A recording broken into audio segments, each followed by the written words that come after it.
Chapter 644. She had to find the god of death no matter what.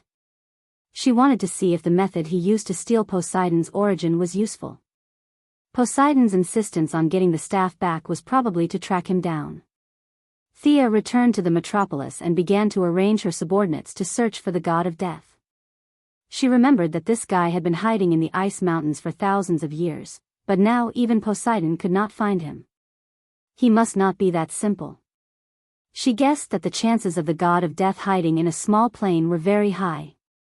This was also the main reason why Poseidon could not find him. After winning the election, Moira's task became even busier. Every day, there was an endless stream of people coming to visit the Quinn family's old house in Star City. Some recommended themselves for jobs, some talked about their scientific achievements in hopes of getting government support, and some talked about the international situation. There were all kinds of people who wanted to break down the door of the Quinn family's old house. Those who wanted to be officials were easy to deal with, but Moira could not deal with the people from the scientific community. She could only rely on her daughter to deal with them. To be honest, Thea was indeed knowledgeable. She had led mankind in climbing the tree of technology. She had dabbled in almost all the fields of modern applied science. It was just that she was not proficient in them, but after 2 days of dealing with them, she could not handle it. She had to use the fat old man in the firestorm as a scapegoat. He was a leading figure in nuclear physics and looked like a white-haired old scholar. He could handle most of the problems. All kinds of people dealt with them like a merry-go-round. After a month, it was Christmas Eve. There was no need to hold such a high-profile party this Christmas. Moira only prepared a small family gathering. Except for the grand banquet where celebrities gathered last year, this year's small gathering could be said to be Diana's first serious entry into Quinn's family circle. Today, the Valkyrie was dressed very modestly. Although she was not afraid of the cold in December, she still wore a beige wool coat, a knee-length skirt and boots. Aunt Moira, Merry Christmas. Diana bowed politely and gave a small gift. Diana, long time no see. Merry Christmas. Moira gave her a gentle hug to show her welcome. Olivier also brought Shadow to this family gathering. Diana was not familiar with them, but they knew each other. They could get together and chat. Moira left the young people chatting and went to entertain a few of her peers. There were still many relatives in the Quinn family. Although Robert Sr. had passed away 8 years ago, his siblings were still alive. Moira wasn't born out of a crack in a rock. She also had her own relatives. Now that she was about to move into the White House, many relatives came to support her. Even if it was a family gathering, there were still more than 30 people. The older generation gathered together to chat, while the younger generation naturally gathered around Thea and the others. The young mistress's beauty was simply unparalleled in the world. However, the few relatives did not dare to have any ideas about her. The law here was that cousins were allowed to. But a billionaire, an academic giant, and a superhero title made most people flinch. They were just ordinary people and did not want to be captured by a group of aliens while walking on the street. A few of the young people were unconsciously attracted by Diana's heroic spirit and tried to show off their excellent side. The young mistress would not let their imagination run wild. Without a word, she pulled Diana's head over and kissed her lips. Diana was a little stunned at first, but soon understood and responded enthusiastically. The two of them showcased their affection on the spot, causing the relatives to sigh. Why would such a beautiful woman have such a relationship? What a waste. Although Thea's response was a little intense, they understood the whole story. They were wondering why a beauty like Diana would appear at the Quinn family's banquet. The truth made the young people feel miserable. Although there was a small episode, the Christmas banquet was very warm. The young people decorated the Christmas tree and hung the mistletoe. The young mistress, who was usually lazy, did not use magic today. She rolled up her sleeves and decorated with the others. The elders brought all kinds of food, including turkey, pudding, chocolate, and red wine for everyone to taste. From time to time, people dressed in Christmas robes and beard, dressed up as Santa Claus, came to congratulate the family. Moira gave everyone a gift. She did not put on airs, just like an ordinary housewife. There was a knock on the door. She could only open the door again. "Hey, Moira, Merry Christmas." A middle-aged man with an elegant appearance greeted her with a smile. Moira's expression changed slightly.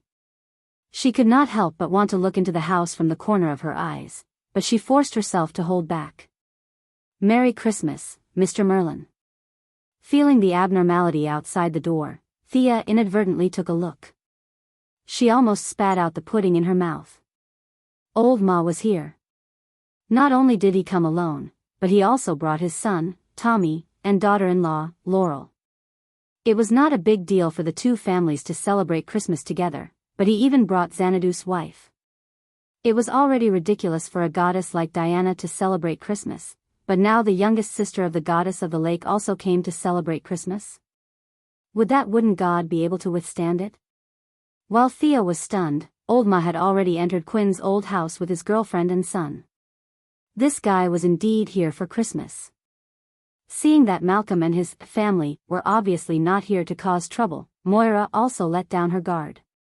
She chatted with Xanadu, half to test the situation and half to build a relationship. Today, Xanadu's wife had obviously made some preparations. She put away her ethereal temperament, just like when Thea first met her 100 years ago. She was graceful and elegant, and her speech was extraordinary. Even in front of Moira, who was already the leader of a country, she was not inferior. "Who is that woman?" Tommy pulled Laurel to the side of the young people. Oliver asked in a low voice. He was naturally referring to Xanadu's wife. "Yes. She's my dad's new girlfriend." Tommy was a little embarrassed. His dad had disappeared for several years. Now that he jumped out, it was unexpected. Oliver looked at her seriously. "This woman seems to be very powerful. She's not an enemy, is she?" After that, he looked at his sister and Diana. In Oliver's view of the world, it was always right to ask his sister about these strange things and people. When Thea was hesitating whether to say it or not, Diana directly sold her out. "Thea knows best. They have some history." Milady looked back at her as if she was a traitor. She quietly set up a small enchantment and explained to them, "She's Xanadu's wife, the youngest sister of the goddess of the lake in Celtic mythology. As for my history with her, it's because my sword is the sword of the lake." This is what Diana is referring to. The Valkyrie shrank her neck. She forgot that Thea's Merlin bloodline could not be exposed. Fortunately, Milady covered it up. Chapter 645. The story of the sword in the lake, King Arthur and the goddess of the lake, was known to everyone here. Even Shadow had heard of it before. Their mouths were wide open as they tried to digest the news. Oliver and Shadow didn't care about it, so they just treated it as a story.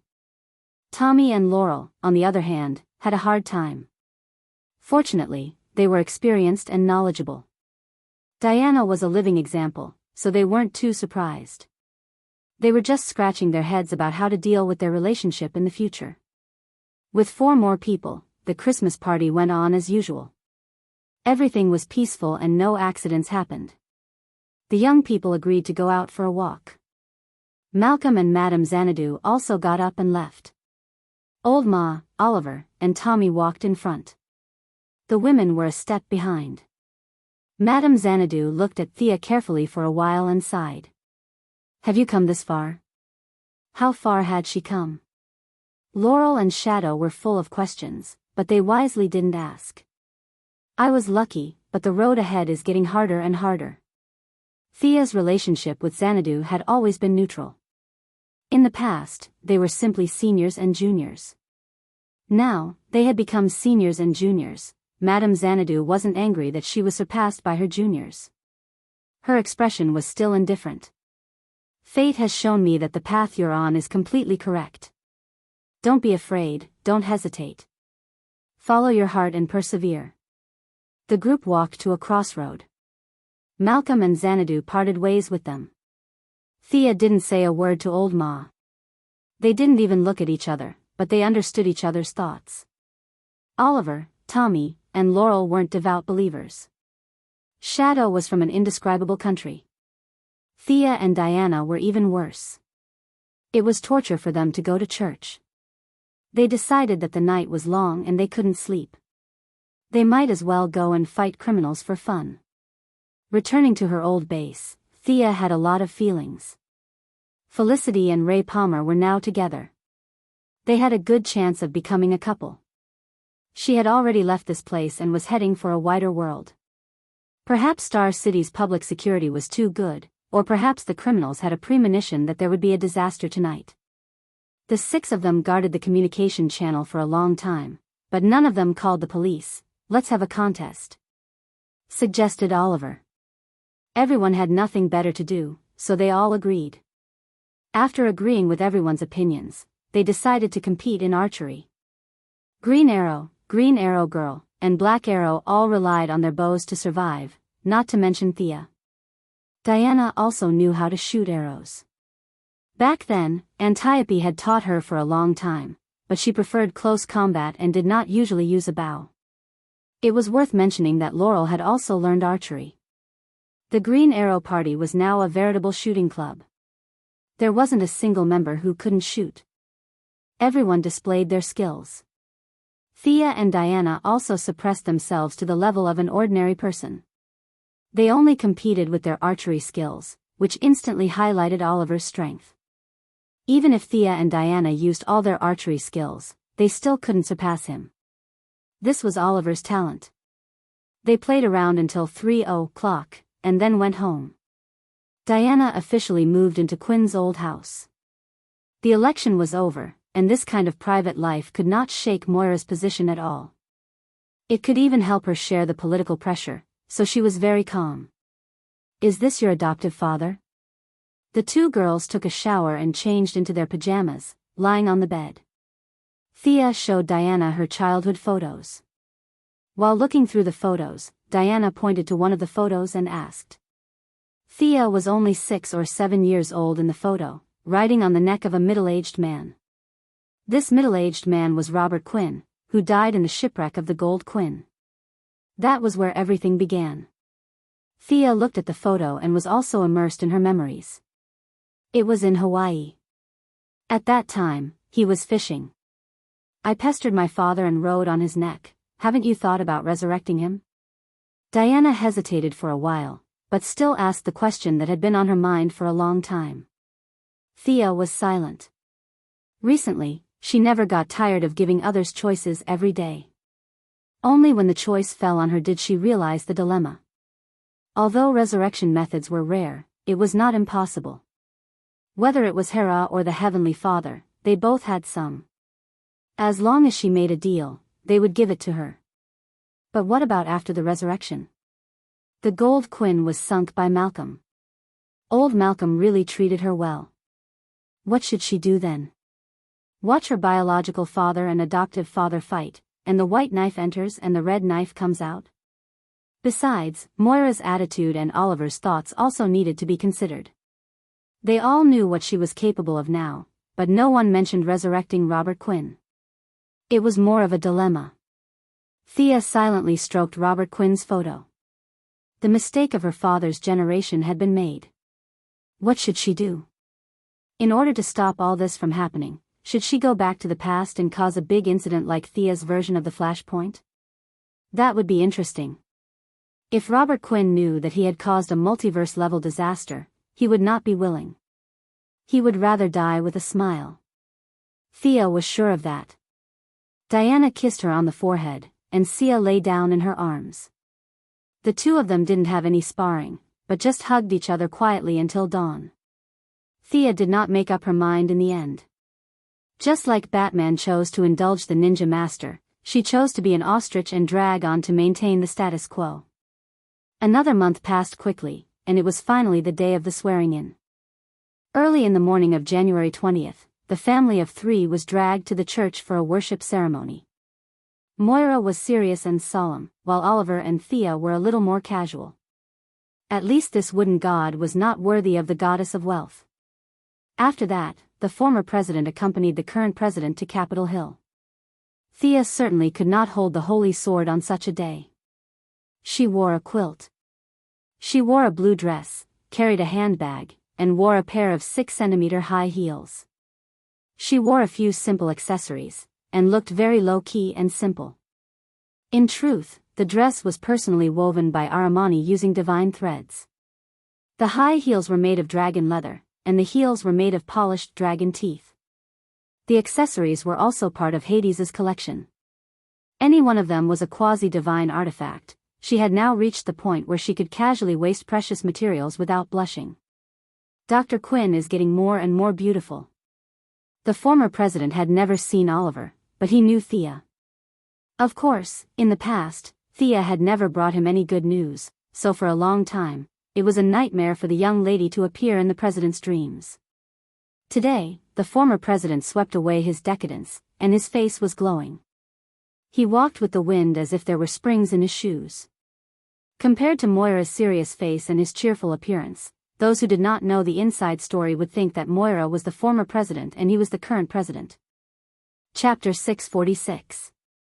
Looking at the former president's energetic appearance, he did not look like he was going to Arkham for treatment as advertised by the media. The young lady awkwardly exchanged a few words with this old acquaintance, before the other party let her go and stood side by side with Moira. Ms. Moira Quinn, are you willing to serve as the President of the United States? When everything was set up, the Chief Justice of the Supreme Court asked loudly. Moira put her hand on the Bible in front of her. Strengthened twice by her daughter, her voice was loud and did not sound like a middle-aged woman at all. I solemnly swear that I will faithfully carry out the duties of the President of the United States and do my best to abide by, protect, and defend the Constitution of the United States. After the routine procedure, there was a warm applause. Thea also happily clapped twice. After that, the former president was sent off and the new president began his first policy speech. In fact, it was all routine and cliché. Before the election, Moira had repeated the same words hundreds of times, but she still had to go through the process. She also talked about eliminating poverty, protecting the rights of women and children, increasing employment, vigorously developing the economy, and so on. The elites in the audience had to pretend that it was the first time they heard it. They all pretended to be very moved and responded with warm applause. The vice president had been sworn in front of the president. He was also Thea's old acquaintance, the former Minister of Defense, General Swanwick. This black general had officially retired from politics and was now Moira's deputy. After several internal games, the position of Minister of Defense was handed over to Clark's father-in-law, General Ryan. They just had to wait for Moira to take office and go through the nomination process.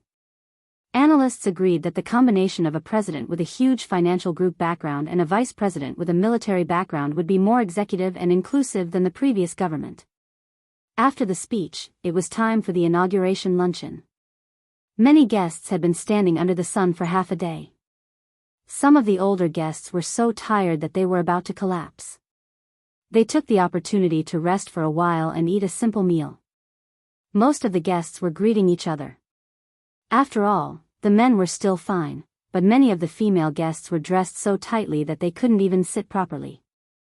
What a joke. The young lady did not care.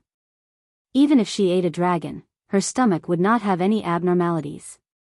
However, she could not give up on her manners. She could not eat a drumstick. She also had to pretend to be a lady and wait with Oliver on the side. The banquet proceeded very quickly. Formalism was everywhere, and it was the same here. The luncheon almost ended right on time. A group of people walked out in an orderly manner. According to the procedure, it was the presidential inauguration parade. The motorcade circled along Pennsylvania Avenue, and finally, the president went up to the viewing platform of the White House to watch. The parade was made up of the honor guards of the 3 armed forces, civic groups, and various floats. Finally, there was an inaugural ball, and the event finally came to an end. I'm so tired. The young lady felt that today was even more tiring than the battle with the eldest son. She threw herself onto the big bed in the White House, exhausted. For the next 8 years, she would have a bedroom here if nothing unexpected happened. This was the only reward she had gained after several months of hard work. She was so tired that Oliver and Moira were not much better off than her. The whole family had gone to bed early. Early the next morning, Thea was awakened by the noise. Just as she was about to cast a chain lightning to kill the flies, she finally realized that she was in the White House. She awkwardly put away her magic and observed the people outside. She changed into casual clothes and walked out leisurely. The breakfast in the White House was very simple. The waiter brought her a small plate, a few slices of bread, a few pieces of bacon, a palm-sized pancake, and a glass of milk. This was the breakfast for the day. Thea did not care whether she ate it or not. She just thought it was funny. Those guys who protested every day about the luxurious life in the White House should really come and see. This breakfast was at most $10. According to this standard, how much money could they spend in 8 years? She quickly finished her breakfast. On the first day of the new president's term, there was a routine press conference. Thea dressed herself as quickly as possible and stood in front of the White House lawn. She narrowed her eyes and listened to the reporters asking all kinds of strange questions. Originally, she thought that this matter had nothing to do with her. She was thinking about the god of death. Suddenly, a reporter mentioned her name and quickly pulled her attention back to reality. "Dr. Quinn, is it comfortable to live in the White House?" Well, those with the title of Ph.D. must be addressed as doctor in public. The Missy had always praised herself for her persistence in the past. Otherwise, Miss Quinn would sound very low and inferior. For 8 generations of the Quinn family, she was the only one who had a Ph.D., so it was self-evident who the other party was asking. Of course, the Missy would not say that this was the smallest place she had ever lived. The White House was 73,000 square meters. It was not small, but compared to the properties under her name, it could only be said to be so. She cheekily praised the democratic system in the United States and expressed her yearning and excitement for the White House. "Will you build a swimming pool in the White House?" Thea glanced at him gently. "Are you crazy?" In his heart, he wondered if he should let the poison vine lady capture this guy and use him as fertilizer. "No, may I ask if superheroes should disclose their identities and register with the government?" Thea could not help but look sideways. "Did you transmigrate from Marvel next door? Superhero Registration Act? You're going to cause trouble." She couldn't deal with this problem. "I can tell you clearly that I won't." "Why? Do the people have the right to know?" the other party asked aggressively. Thea glanced at the scene. Oliver stood beside her. Diana and Bruce Wayne were also present today as celebrities. Superman used Clark Kent's alias to mingle with the reporters. The Martian hunter stood diagonally behind as a security guard. The Missy frowned slightly and sorted out her words. Ridiculous. Superheroes did not take a single cent from the government and risked their lives to help others. What if their identity is exposed and they are attacked by bad people? Who will be responsible if their families die because of this? The people have the right to know? When did the people have the right to control the life and death of others? Is it given by the Constitution or God? The Missy asked 3 questions in a row. Her voice was flat but her tone was cold. The other party was a little stunned. He did not expect Thea's words to be so sharp. However, he came prepared and changed his angle. The people may not have the right, but the government should. Thea's smile was very fake. Of course, her words were even more fake. The government personnel are also made up of the people. The senior government officials are actually ordinary people. They are just a group of people who serve the country and society. After 8 years, they will return to being ordinary people. Your premise is not correct. Chapter 647. The reporters at the scene laughed softly. Thea was definitely lying through her teeth. Were these government officials ordinary citizens? They were either executives of major consortiums or elites in various industries. They would only go to a higher position after leaving the White House. However, the mainstream of society thought that they were ordinary citizens. This was very interesting. The reporter knew that Thea was lying, but he was speechless. He could not deny the current mainstream values, but Thea kept talking about democracy. He did not know how to respond. Are you advocating a government without people? If superheroes need to be registered, then we have to abandon the existing system and remove the human factor. Mr. Reporter, are you suggesting that we use supercomputers to control all systems according to established procedures to restrain everyone? Thea was getting more and more excited. Wasn't she just spouting nonsense? The deity of trade was related to language. She was not afraid of debate. The other party was stunned by her ability to change the topic. When did I say that I wanted to build a robot government? Sensing the funny looks of the people around her, she returned to the crowd dejectedly and did not say anything else. After dealing with a few more strange questions, the reporter let her go and threw the questions to the slightly dull Oliver. After an hour, the three of them finally finished all the procedures. Oliver quickly left the White House without saying anything. Thea also pulled Diana to meet up with a few superheroes. They went to the place she named the Hall of Justice to discuss the problem. The people and the higher-ups are afraid of superheroes. Batman changed back into his bat suit and spoke first. Thea's identity had been completely exposed, and Diana did not care. Superman was in between what could be exposed and what could not be exposed. He and the Martian Manhunter were firmly against revealing their identities. He was very sensitive to the smell of conspiracy as he pondered about others every day. I think it should be under the premise of voluntary participation. It depends on the individual's opinion on whether or not to disclose their true identity. We should give the individual the right to choose, and not a veto. Superman was very keen on this theory that his father had taught him, the so-called right to choose. No, what if someone impulsively announces their identity and regrets it later? Batman flatly refused. Powerful gods and aliens like you can choose to go public, but human superheroes can't do that. We'll grow old, and one day, we won't be able to wear capes anymore. What will we do then? Thea immediately supported Batman. This was the value of ordinary superheroes. They were not gods on Earth and could not run faster than the speed of light. Every time they put on a cape and walked on the streets, they were risking their lives to do something. They could lose their lives in an accident or fall from several floors and be paralyzed for life. If they were to reveal their identities, it would be too dangerous. I generally support Batman, but Superman's opinion can also be adopted. Earth's superheroes can hide it, but if they really can't help it, we shouldn't oppose it. Thea tried to mediate the opinions of the two, but unfortunately, Superman and Batman were very stubborn. Superman was determined to give the choice to the individual. According to his original words, they had no right to make decisions for others. Batman, on the other hand, had an attitude of, I'm very experienced. They will regret it in the future, so I must take precautions in advance. The young lady's opinion was relatively neutral.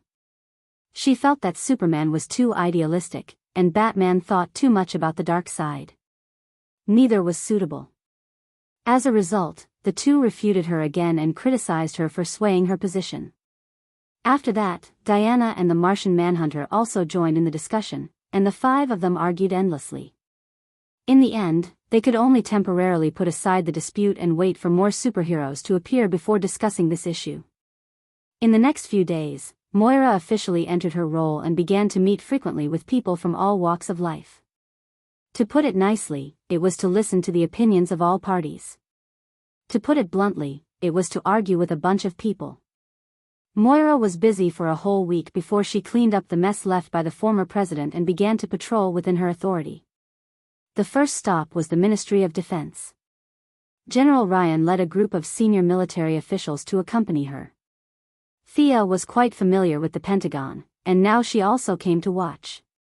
Her future policy was also discussed with her mother. Moira was very appreciative of Thea's way of making the former president spend all his time on military affairs and incur infamy. After that, the current president vigorously developed the people's livelihood. After taking a cursory look at the mothership in the dock and the giant mechs that were still training in the military base, Moira expressed her approval. After that, they came to the second stop, the Heaven's Eye Society. Is this the new mutant you recruited? Thea pointed to a female warrior in a purple-red bodysuit and asked Amanda. Now, there were more and more mutants in the Heaven's Eye Society. Dr. Light and Dr. Mist were the best among them. Including the Suicide Squad, their number was really not small. Hee hee. Her code name is Black Orchid. Amanda smiled a little awkwardly. The role had changed, and now she didn't know whether to answer Thea's question or not. Thea glanced at the female warrior and snorted softly. It's the product of human experiments. You added the green of all things and the red of all things into the same body at the same time. This is the only survivor, right? After that, she shook her head gently and let go of the topic. At the same time, she also praised the black technology of the Heaven's Eye Society. The green of all things and the red of all things, such things that deviated from the rules, how did they coexist in the human body? The Heaven's Eye Society bases were all over the country, and Moira didn't have the time to check them one by one. She just listened to some reports and completed the established procedures. It was just that she finally proposed to visit the Black House. The Black House had always been under Steve's direct control, and even Amanda, who now controlled the Heaven's Eye Society, didn't infiltrate it. But fortunately, Steve was a really patriotic person. For the President's order, he chose to directly execute it. Thea also took her mother's arm and stepped into the Black House. Chaos. Turning on the indoor lights, looking at the room in front of them that was comparable to a small library, the few people who entered for the first time all had the same feeling. The young lady ignored the gazes of the few people and looked at her own collection. After looking at the treasure house of the three Zeus brothers, she only had one thought. This place was simply a garbage dump. All kinds of messy things were piled up together, and there must be some high-quality goods. For example, at first glance, she saw a golden helmet in the shape of a full golden bell, quietly placed in the corner. This was the sole manifestation of the god of order of the two rivers, Nabu. The person who wore the helmet could instantly merge with Nabu and become a powerful mage, and had a lot of abilities such as time travel, immunity to aging, and precognition of danger. It was recorded that there were a total of 8 people who had worn this helmet, and they all called themselves Dr. Fate. Chapter 648. Ridiculous. Thea scoffed at their self-title. What was the point of being possessed by a god, assimilating their form of existence and gaining unparalleled power in a short period of time? They couldn't even see themselves clearly, yet they gave themselves the code name of Fate. It was ridiculous. Using the short decades of human life experience and knowledge to understand a god that had existed for tens of thousands of years, she could only say that she should cherish it. This was a possession artifact. The only lucky thing was that God Nabu was kind. Otherwise, God Nabu could be resurrected with a body. Sia used her divine telekinesis to check the helmet. The other party's spirit body was still full of vitality. However, there was a limit to how strong the spirit power was. She forced herself into his spiritual world and found that this guy was not a bad guy. It was just that his understanding of the order was too narrow and did not match her position as the god of wealth. Thea retreated embarrassedly. She couldn't absorb this guy's divine power. Her personality and position were both neutral. There was a big gap between her and the order. It was worthless. She crossed out the helmet and continued to watch with her mother. The floor was full of junk. Whenever the people of the Sky's Eye Society found something strange, they would throw it into the room. They didn't know what it was for, so the only way was to pile it up. Divine power, magic power, wizard power, and even some power that Thea couldn't name filled this space. Merlin's robe, African tribal totems, voodoo altars, Native Americans hunting javelins, and she even saw the writings of some Onmyoji. The Sky's Eye Society must have robbed these things, right? These things were relatively harmonious, but they were all placed outside by Steve. The content inside was even more unbearable. Colonel Steve Trevor, can you tell me what this is?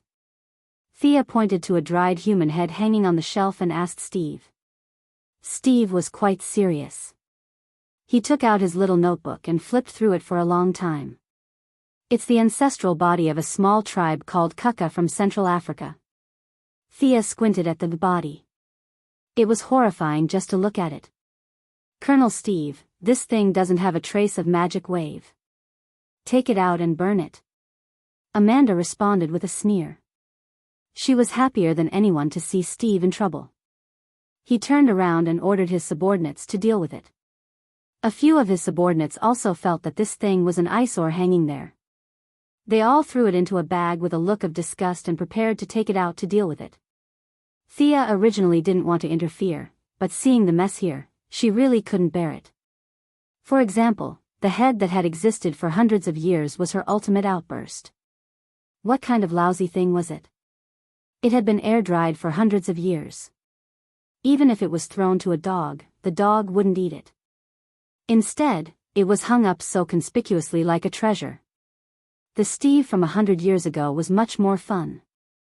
However, she didn't make things too difficult for the Heaven's Eye Society. She would give her own suggestions regarding curses, and it was up to them whether they accepted them or not. Over the next few days, Moira began to tour various places.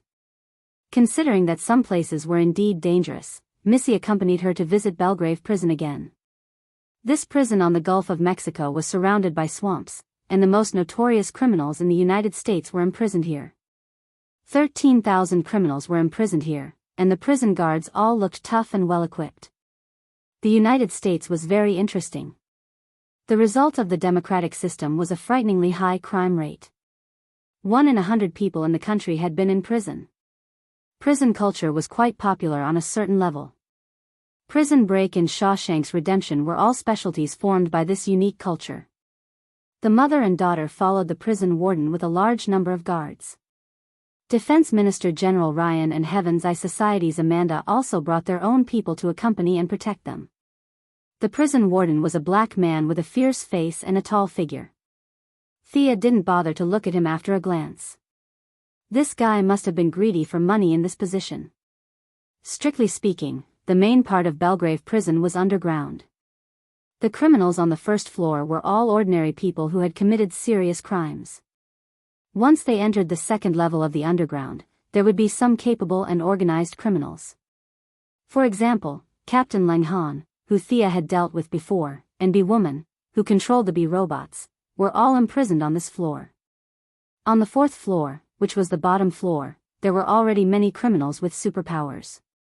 Several elites of the Suicide Squad were imprisoned here in different areas. Some of the cells were specially modified for superpowers. Suicide Squad. Moira looked at the mission information of the Suicide Squad and was a little hesitant. She couldn't be blamed for thinking so. Amanda was simply too harsh on this group of people. She simply sent them to wherever they were needed.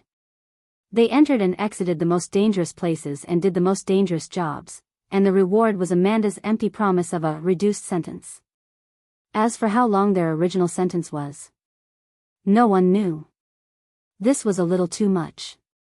Today, there were 5 members in the Suicide Squad.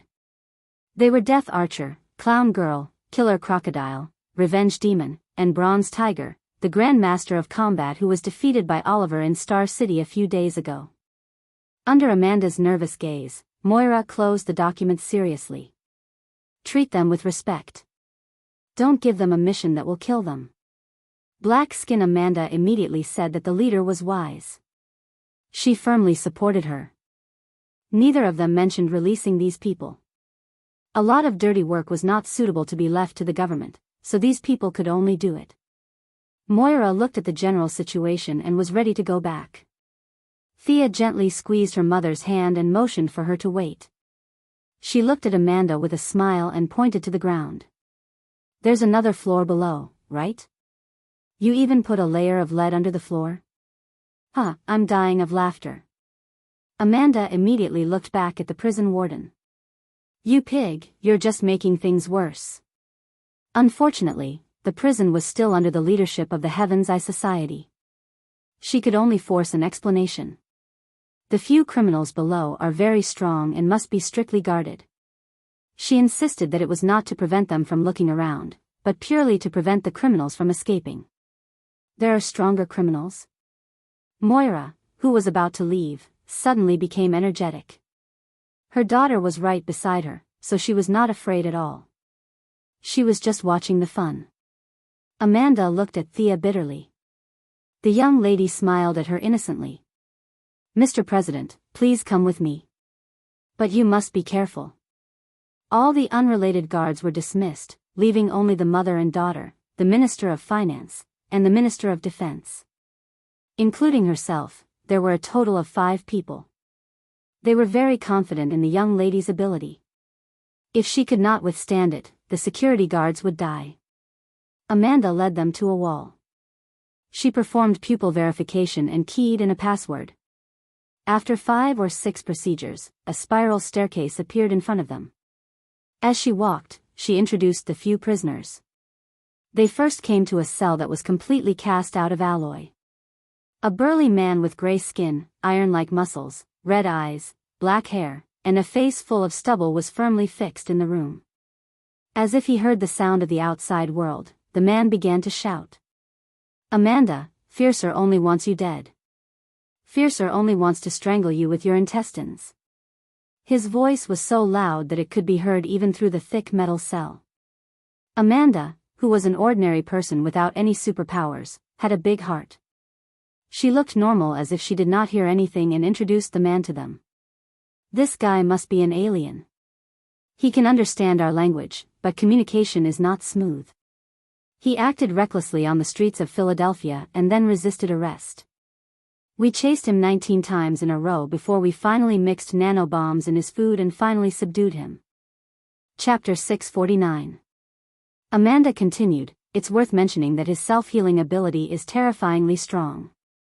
His body was blown up from the inside by the bomb, but he recovered in less than 10 minutes. This guy should be under the supervision of the Alien Management Committee, right?" Thea looked at Amanda indifferently. Black Panther's expression didn't change. He just smiled in return. Missy glared at him and didn't pursue the matter. She observed him closely. Violent Wolf Rob, the arrogant guy who called himself the only macho man, was a very famous bounty hunter in the universe. It was just his bad luck that he came to Earth. This guy couldn't be steamed or boiled. His body was so strong that even hell couldn't trap him. It was said that both hell and heaven put up signs to prohibit him from entering. Black Panther was quite capable for Amanda to be able to capture such a powerful person. "Does Dr. Quinn know anything about him? Does he have a weakness?" Amanda's eyes were sharp. She thought about the past and felt that Thea might know something about the alien in the cell. Before Thea could speak, the macho man inside shouted, "The only macho man has no weakness. He's invincible." Could it be that this guy is a lunatic?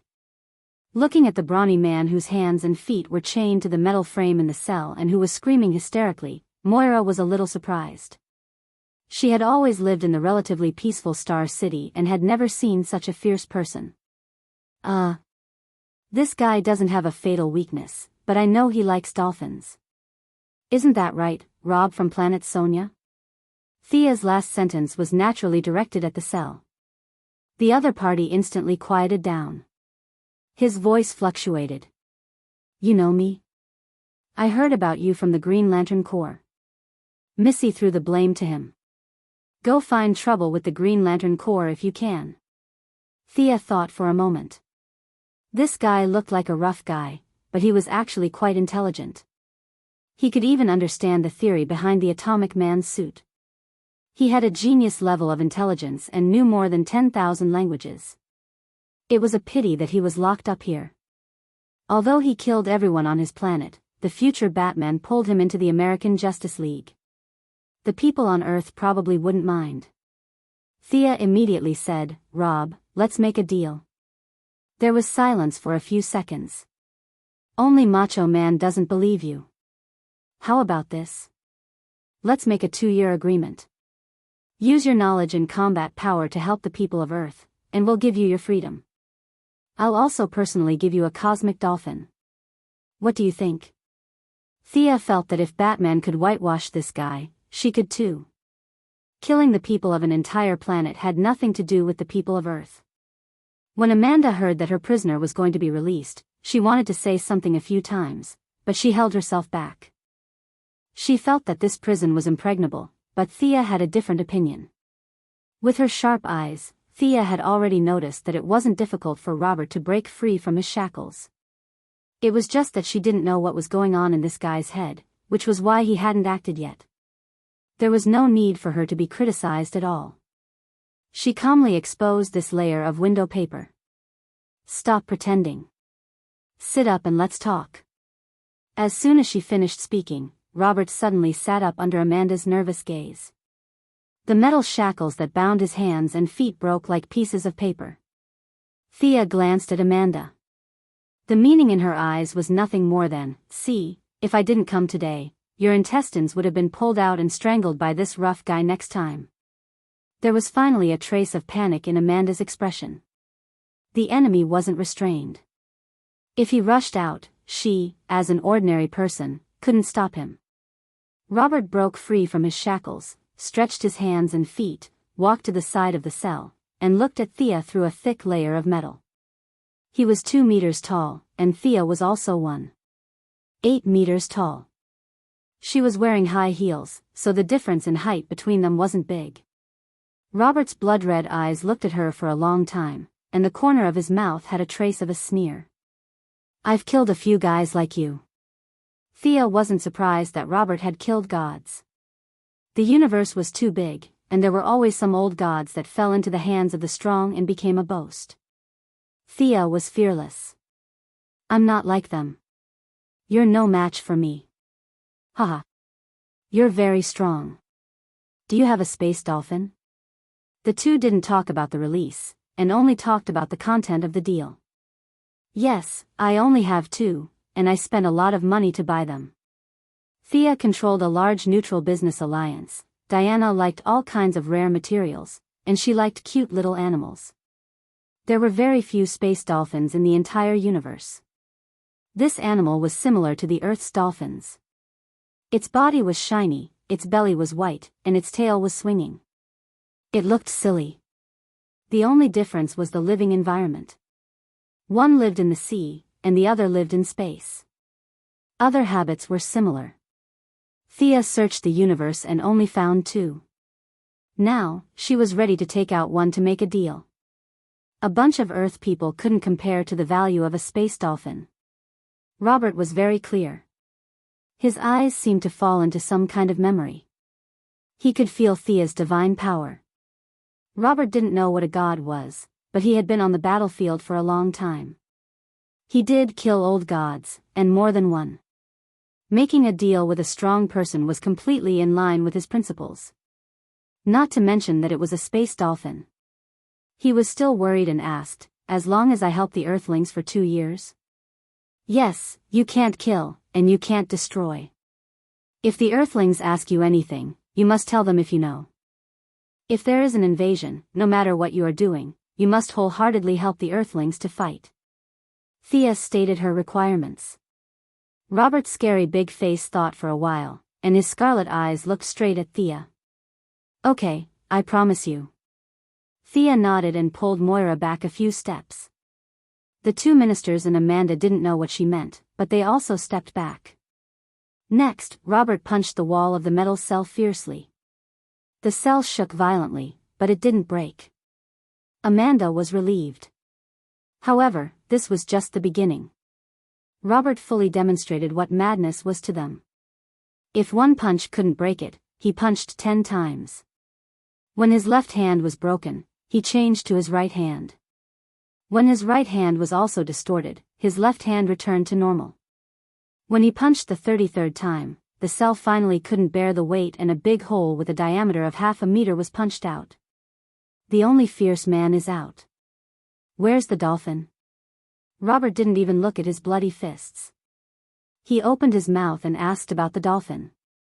See, Amanda? Your cell can't hold him at all. Thea looked at Black Panther playfully. Amanda felt lucky and embarrassed. She was speechless to the extreme. She secretly decided that she would send the guy who designed the cell to the Siberian Observatory later. Where's the only fierce man's dolphin? Robert saw that she ignored him and asked angrily. Don't worry, don't worry. Thea comforted him first.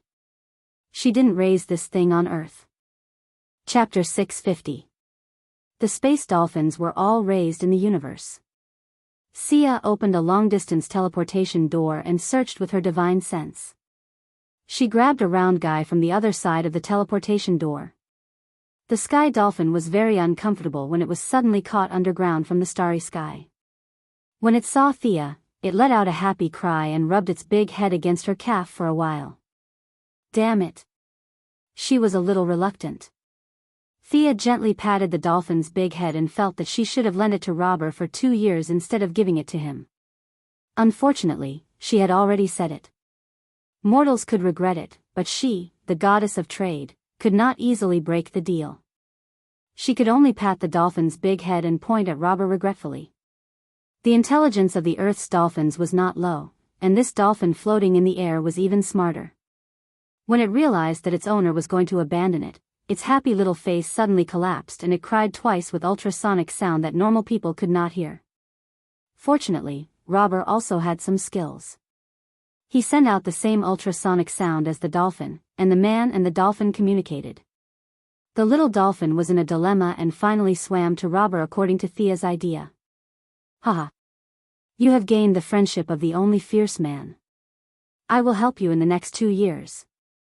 Robber's big face was still ferocious, but he really liked dolphins. He rubbed his rough face hard against the little dolphin. The other party spat on his face, but he was not angry. Instead, he laughed. Moira saw that her daughter was a little disappointed, so she quickly changed the topic and whispered, "Won't this guy go back on his words?" Thea's disappointment came and went quickly.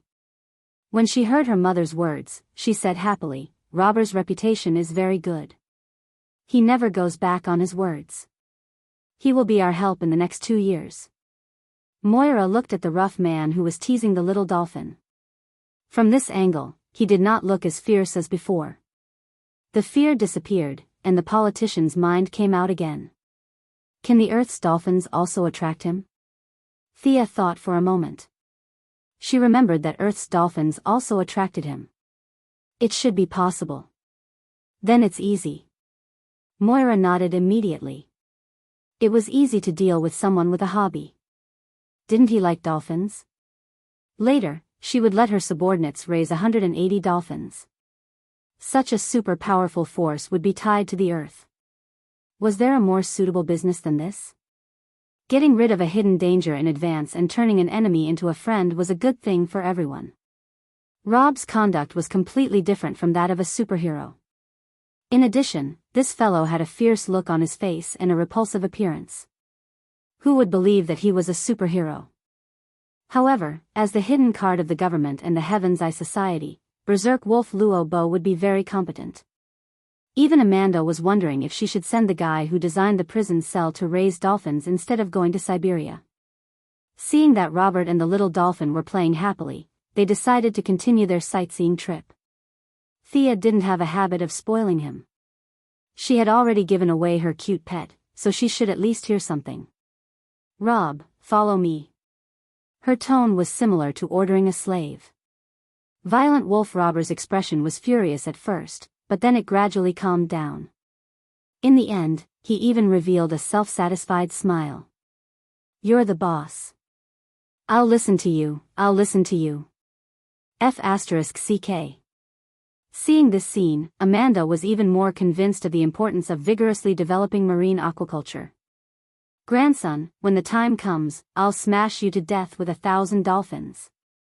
The designer of the Sky's Eye Society's prison cell should be dragged out and shot, but the planner was still commendable. On the same floor, another cell was a few hundred meters away. There were several partitions in the middle and the path was very winding. Even if one of the prisoners escaped, the whole cell wouldn't be destroyed. Thea also asked Violent Wolf, "Do you know who else is on this floor?" He glanced at her and continued to tease the dolphin, shaking his head to show that he didn't know. The few of them walked into a cell that was filled with yellow light. Amanda pointed at a woman in green who was sleeping on her side and introduced, "Mr. President, the woman you're looking at now was captured after we sacrificed a lot of agents.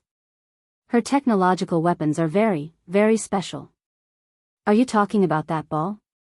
Why didn't you confiscate her weapon? Moira asked, pointing to an eyeball floating beside the woman that seemed to be magnified more than 10 times. This weapon is beyond our scope of understanding. It seems to have some kind of displacement ability. Even if we take it away and imprison it, it will automatically return to the woman. Her weapon can absorb the energy in the air and turn it into an energy beam to launch it. We accidentally found that it has a particularly poor resistance to yellow light, which led to the scene you see today. Amanda said it so casually that she didn't even mention the sacrifice of the agents in the process. Thea just looked and didn't speak. She also knew this guy who was locked up. She was the Queen of Emerald Eyes who came from the 31st century. Her weapon was the result of technological transformation of the eyes of an alien Green Lantern. She didn't know what kind of black technology they used to add some green light ring functions in the eyeball, which was why it could emit green light beams and was afraid of yellow light. Moira glanced at Thea as if nothing had happened. Thea shook her head gently. This woman was different from Violent Wolf. She had no value. It was impossible for the big eyeball weapon to be popularized. If the Earth's army had a magically modified light ring, it would be a disaster. Even if the young lady now mastered almost 3 kinds of emotional spectrum, she had to say that once emotional energy was abused, the universe would explode in minutes. The Queen of Emerald Eyes also didn't have the experience of clearing her name, so let her continue to stay in prison. Amanda was also staring at her face. Seeing her shake her head, she felt relieved. She continued to take them to see the last prisoner. This cell was thicker and larger than the previous 2. From a distance, it looked like half of a mountain had been cut off and a small part in the middle was hollowed out to hold the prisoner. There were no electrical components, no mechanical devices, and the most important thing was that there was no light inside, not even a trace of light. Sorry, Mr. President, we can only look at this prisoner.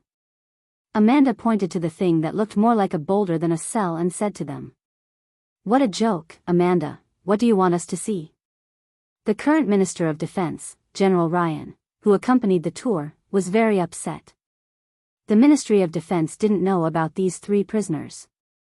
If Thea hadn't exposed them today, how long would they have been kept in the dark? Mr. Minister, Amanda didn't lie. This prisoner is really dangerous.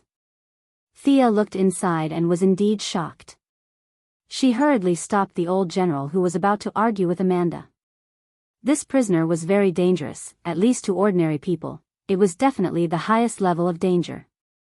She turned to Black Panther and asked, I want to ask a question. This target seems to be beyond the limit of your ability. Can you tell me how you captured him? Amanda sighed. She had nothing better to do but offend the Ministry of Defense. She had no choice. This guy wasn't captured by us. He came here on his own accord. He called himself Johnny Solo. We've investigated him, and if his name isn't wrong, he used to be a mime.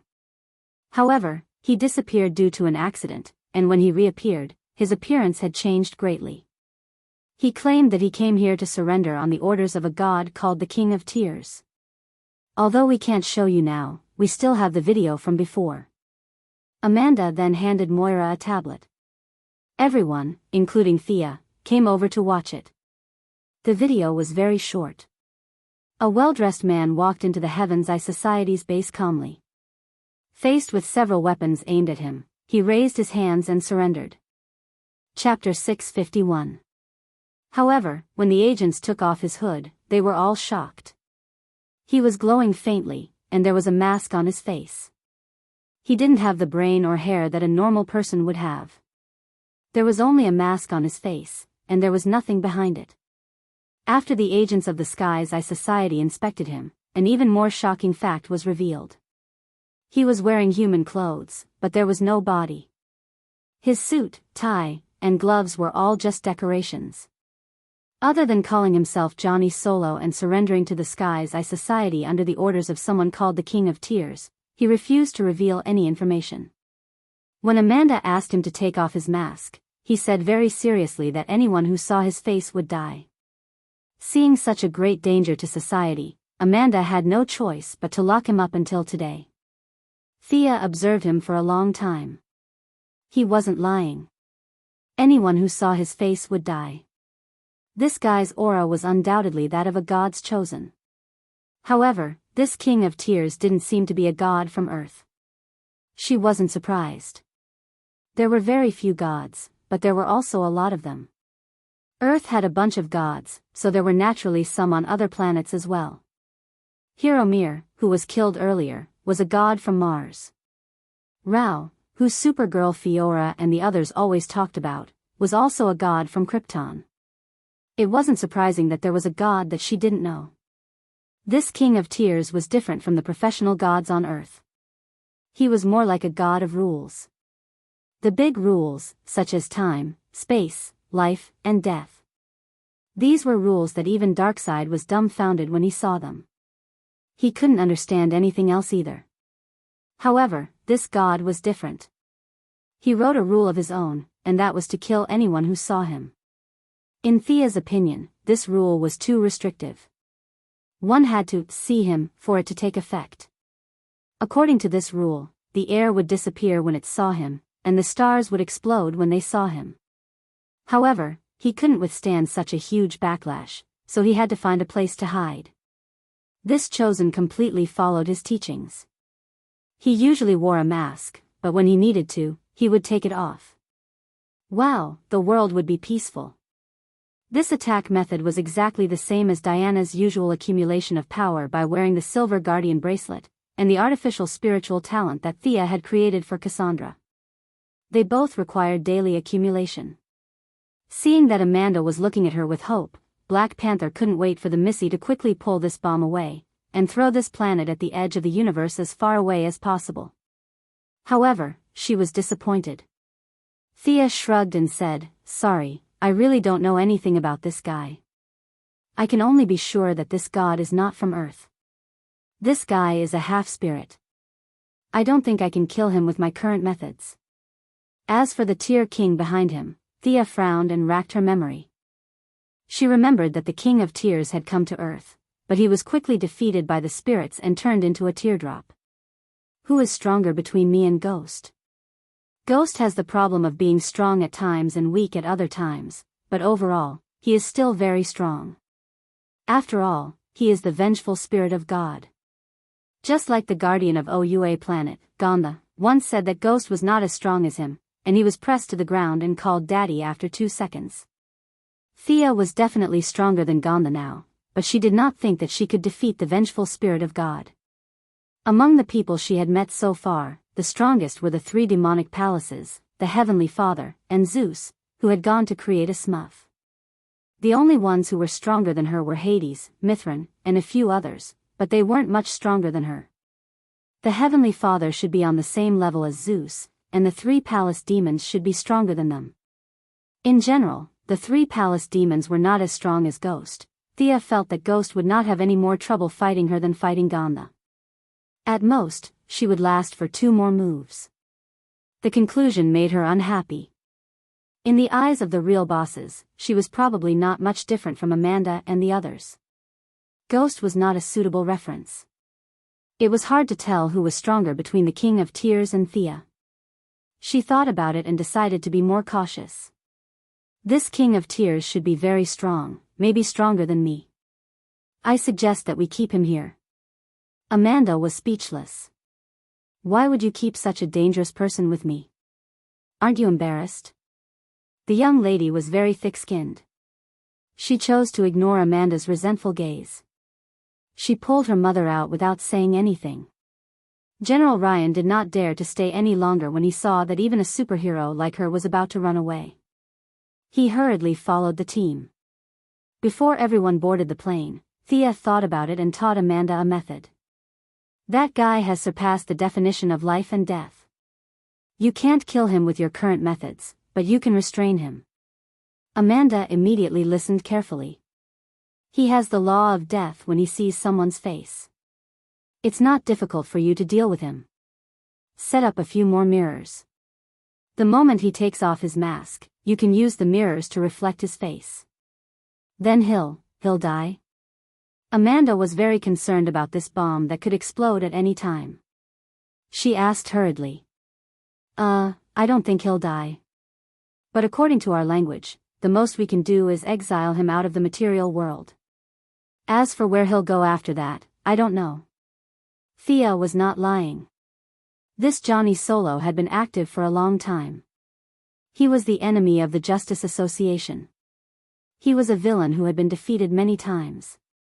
His physical body had been sacrificed to the King of Tears. It was a bit like a lich's phylactery. He was immune to any external damage. Unless the King of Tears was killed, this half-spirit could not be killed. After that, she gave Amanda a teleportation gem just in case. Then, the group left Belgrave Prison. As for Violent Wolf Rob, he was directly sent to the Alien Administrative Committee. Fiora was one of the leaders after all, so she could not fight often.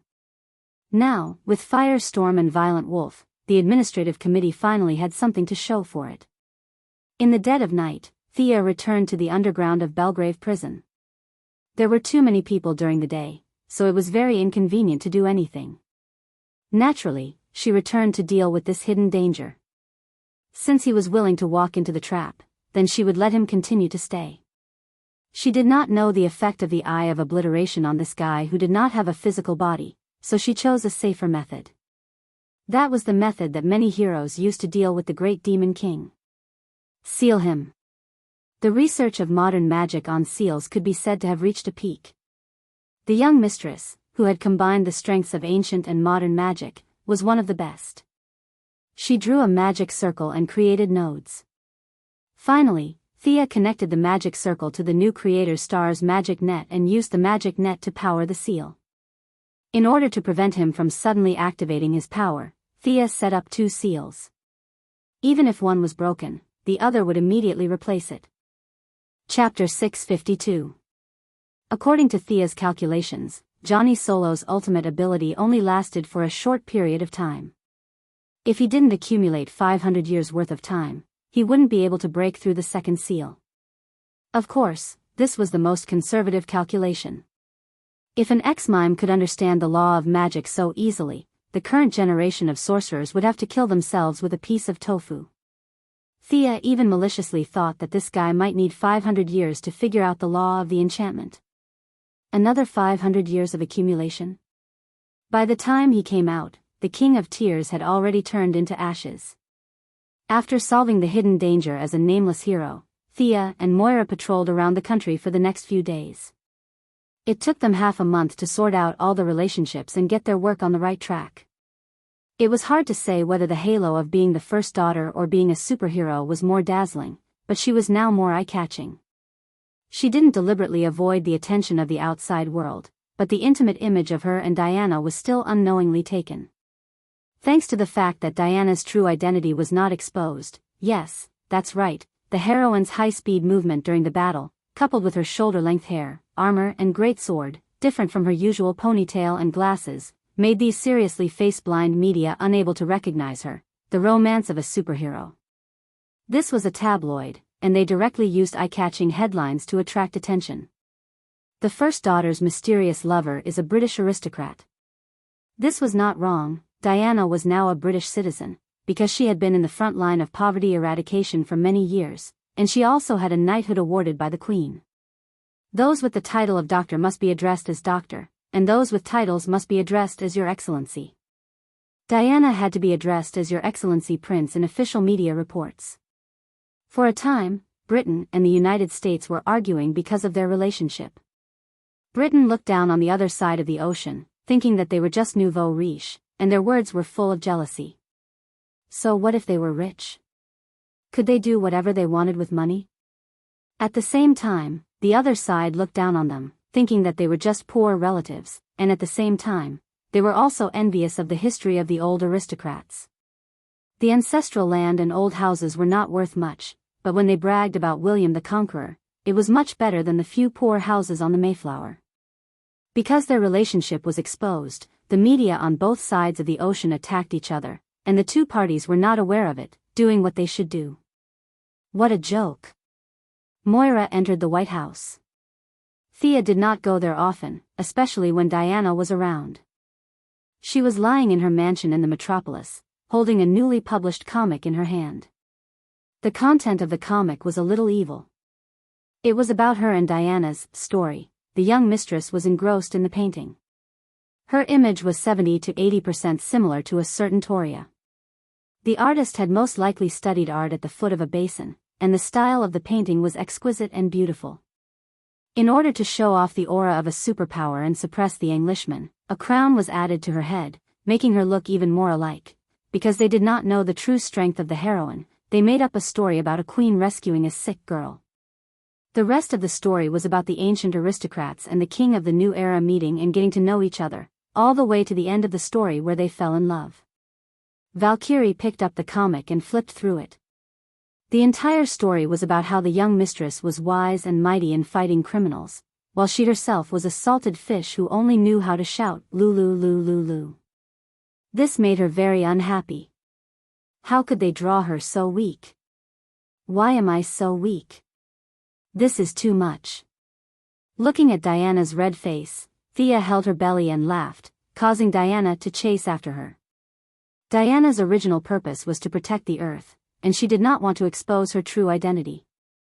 Although she was very unhappy, she did not run to the media to show her strength. However, 2 days later, she regretted it. A group of criminals somehow found out her whereabouts. In order to become famous, they avoided Thea, and more than 10 people with automatic weapons went to kidnap the sick girl, Diana Prince. Even with the wisdom of Athena, Diana was initially confused. It took her a long time to realize that these people thought she was a pushover. Wonder Woman exploded and taught these ignorant criminals an unforgettable lesson. Are you still not going to reveal your true identity? Thea asked while holding back her laughter. Diana thought carefully for a long time, but still shook her head. Mother said that my duty was to silently protect the Earth and mankind. I should not be exposed.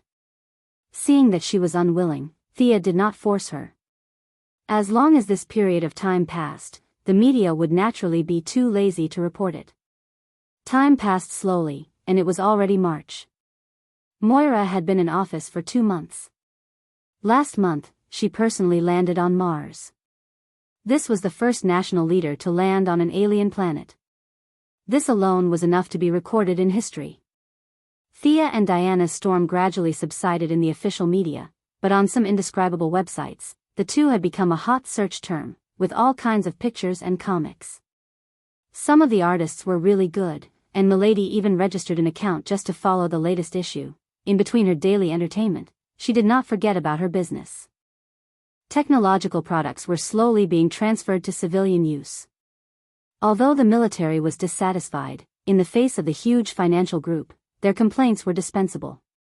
Clean energy projects had always been the focus of the Quinn Group's development. Even during the time of Robert Sr., it was the group's main product.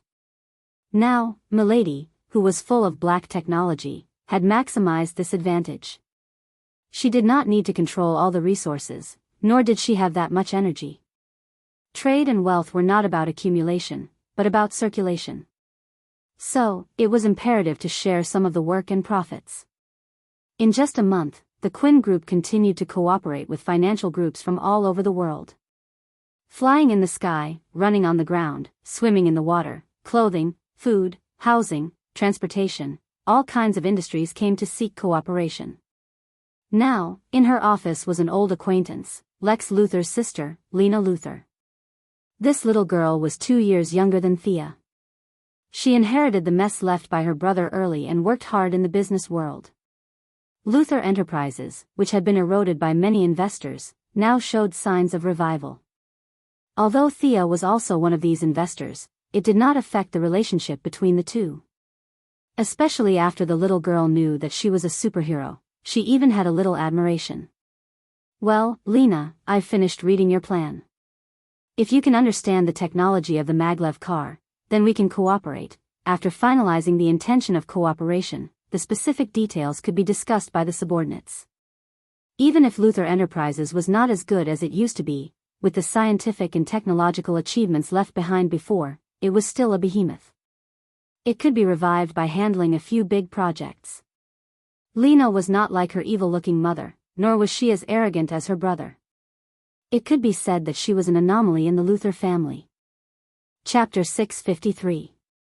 The two of them chatted for a while before Lena got up and left. When she pushed the door open, she bumped into another girl. The two of them didn't know each other, but the friendly Lena still greeted each other. The two of them nodded and brushed past each other. Thea then looked at the person at the door and was surprised. Kara? What's the matter? Little Supergirl, who had a lot on her mind, turned around and watched Lena walk away before she slowly walked into the office. She looked around for a long time, and Thea was confused.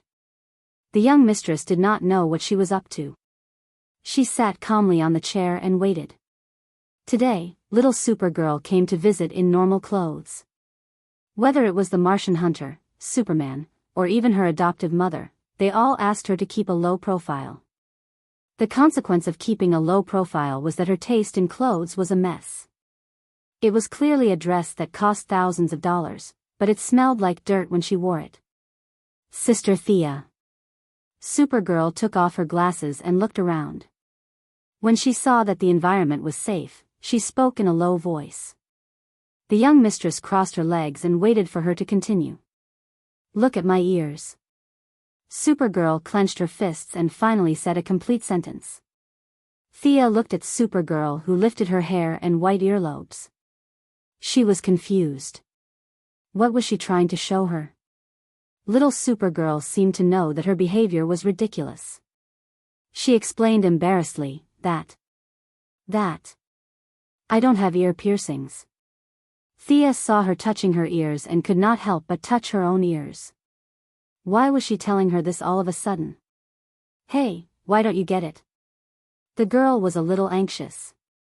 I want to make a hole, but Earth's tools won't work. Damn, Thea finally realized what was going on. Who knew what she was trying to say? She just wanted to make an ear piercing. She did not expect the Kryptonian's body of steel to have such a problem. Looking at Supergirl's pitiful eyes, the young mistress scratched her head. Divine bodies did not have such a problem. They could control every muscle to make ear piercings automatically. She was like that, and so was Diana. But the Kryptonians did not know how to do it. She first contacted Fiora, who was working as the head of the Alien Merchant Alliance to develop the trade. At first, the female adjutant thought it was a big deal. When she heard that it was such a problem, she did not know whether to laugh or cry. However, she had pierced her ears on Krypton. At that time, she had not absorbed the yellow sun, and her body was only slightly stronger than that of the people on Earth. She did not have the problem that Kara was having now. When Kara left Krypton, he was only 12 years old. He was still young, so he missed the best opportunity. Right now, Fiora couldn't think of any good ideas. Thea then went to ask Superman. Clark didn't need to have his ears pierced, but how did he clean up the stubble on his face? Thea was just about to make a call to ask. Heat rays? After getting this answer, Thea was stunned for a moment. Presumably, in order to come up with this method, Superman must have spent a lot of time practicing. Thea put down the phone and said to Supergirl with uncertainty, try using heat rays. Control the temperature and use the refraction of the mirror. As it turned out, Supergirl was indeed an amazing warrior. She could learn all the skills related to combat in one go. Unfortunately, heat rays could only shave the stubble. If it was too much heat, the mirror would not be able to withstand it.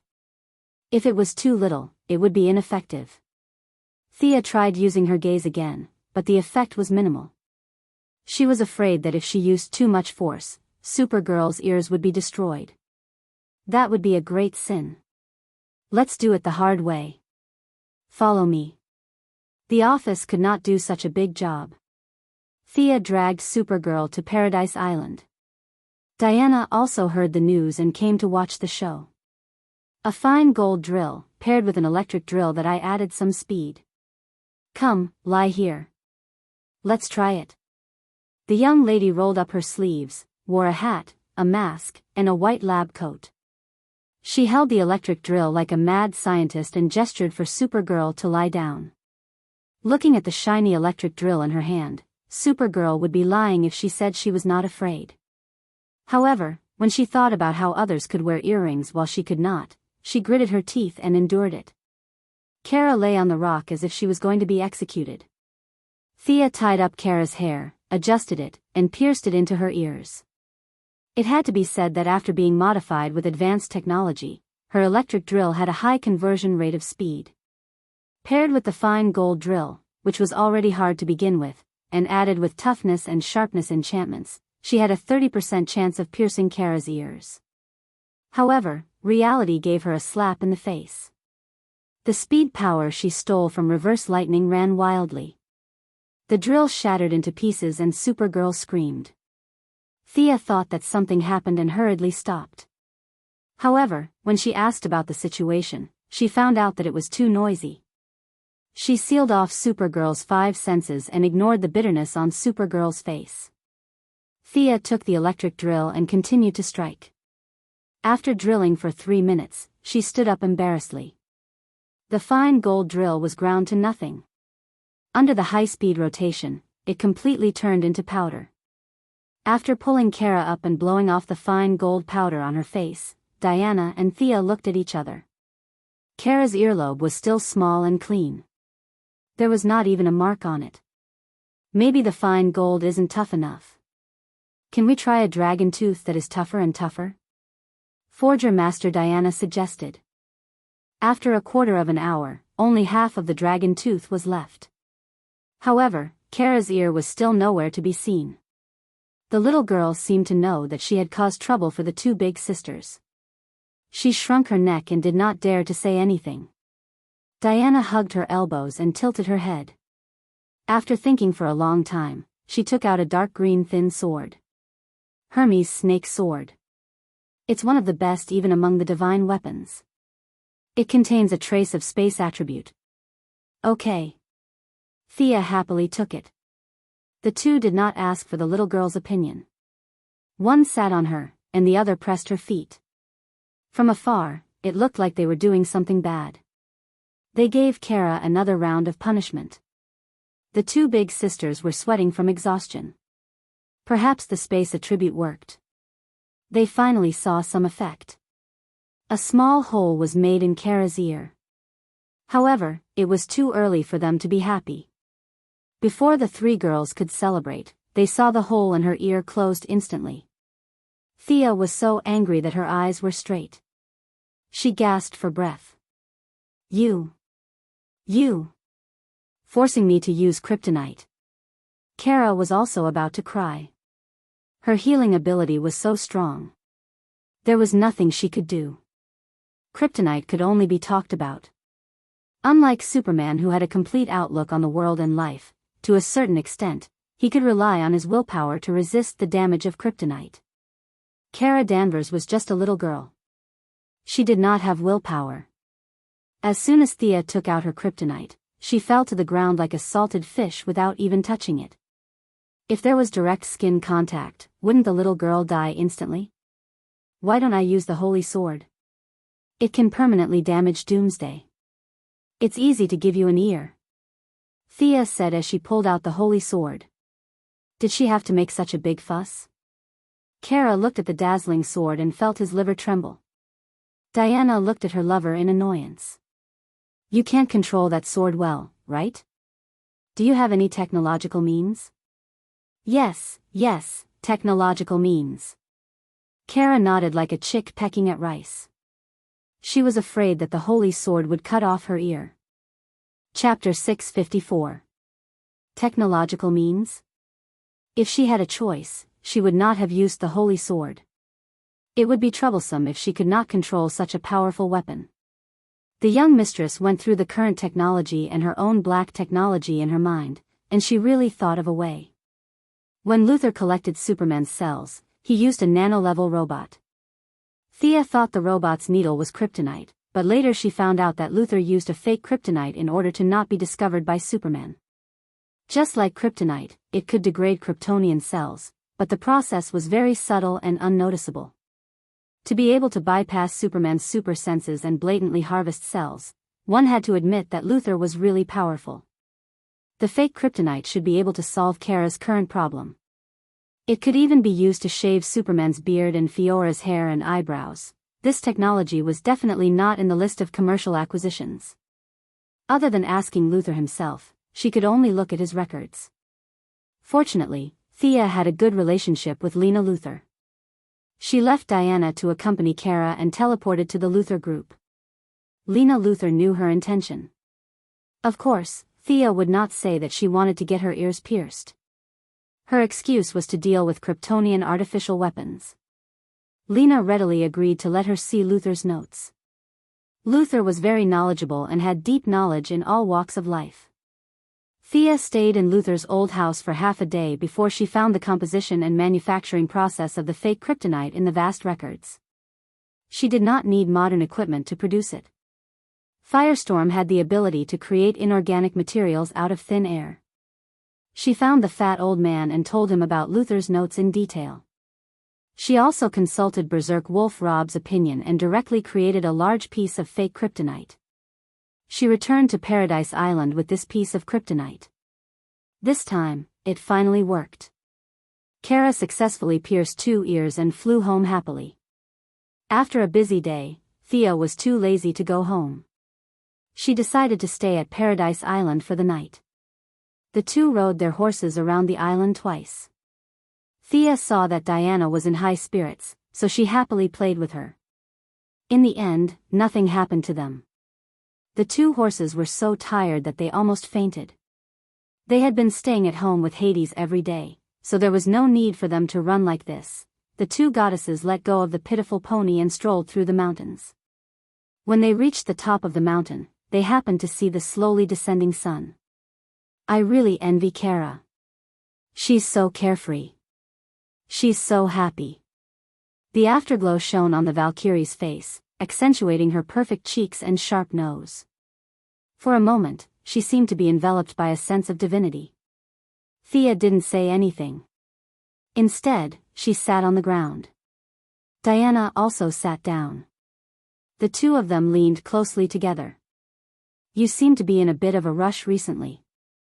I haven't seen this kind of emotion from you in a long time. Diana turned her face and looked into her lover's eyes. Thea did not mention that she suddenly felt a sense of crisis because of the King of Tears. She wasn't strong enough. So what if she was the King of Earth? It was just a matter of a finger in front of the real big shots.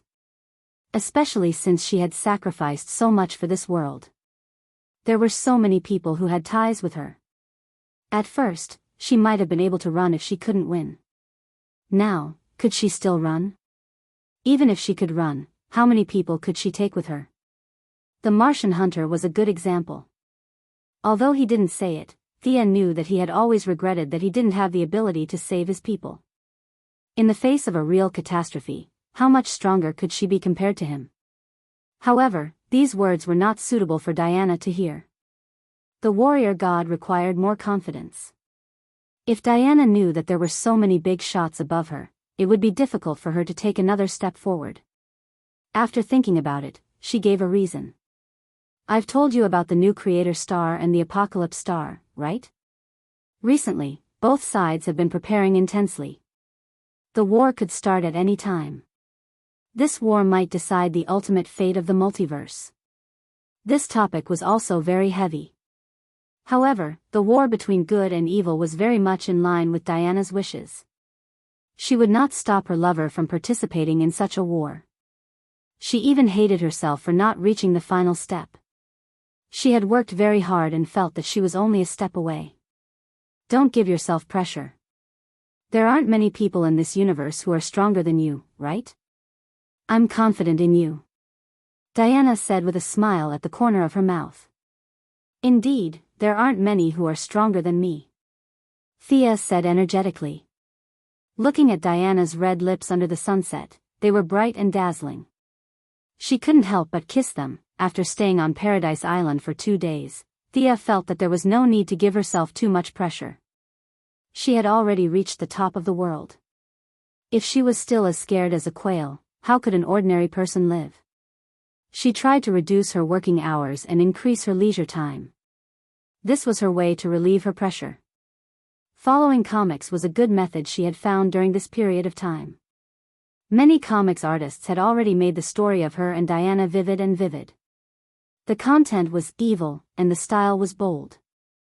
Even she, the subject of the story, was overwhelmed with emotions.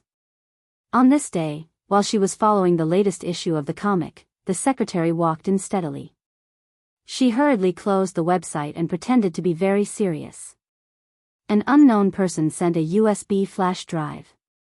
"My computer knowledge can't decipher the password," Miss Maisie said as she handed her a USB flash drive. Thea's attention was attracted. Miss Maisie had been by Luther's side for many years and could be considered a talent in various fields. There were not many things that she could not decipher. She inserted the USB flash drive into her computer and activated the artificial intelligence to crack it. The secretary casually reported her work and walked out calmly. Even with Gideon's strong abilities, it took him 3 minutes to crack the password on the USB flash drive. When she entered the USB flash drive, there was only a video file parked there. Seeing that Gideon did not send out an alarm signal, she opened the file directly. Harrison Wales, or rather, Reverse Lightning's thin face appeared in the video. "Dr. Quinn's technology is really commendable. This encryption is a technology from 500 years later. Your world is really scary. From the beginning to the end, I only have one goal, and that is to go home. When you see this video, I'm most likely no longer in this world." "Oh, no, I won't die." Reverse Lightning waved gently at the camera. "I found the way home, but I want to say that I've been really happy in the 15 years I've been here." Reverse Lightning took off his glasses and rubbed his forehead. "I hope you can help me pass the following video to Barry at the appropriate time. Hello, Barry. When you see this video, I'm probably no longer here, no longer in your world. As for whether I'm going home or going to another parallel universe, I can't say for sure. 15 years, I've silently watched you grow from a teenager to a young man. Although you'll hate me for killing your mother, I feel. Reverse Lightning was very uncertain when he said this. Chapter 655. In the end, Reverse Lightning didn't say what he didn't understand, so he vaguely missed the topic. "Barry, we're not really enemies. I'm sorry about what happened to your mother. I'm here to give you what you need the most. Hand over what I'm about to say to the police." After Reverse Lightning finished speaking, he sat up straight and looked straight at the camera. "My name is Harrison Wales. My mind is intact and my body is healthy. I admit that on the night of March 18, 2000, I killed Nora Allen.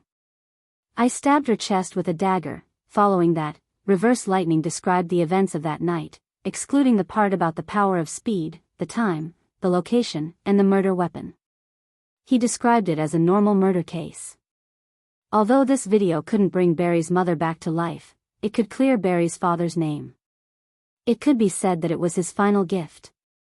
Thea didn't hesitate and called the Advanced Technology Laboratory. "What? Barry isn't here? Caitlin isn't here either?"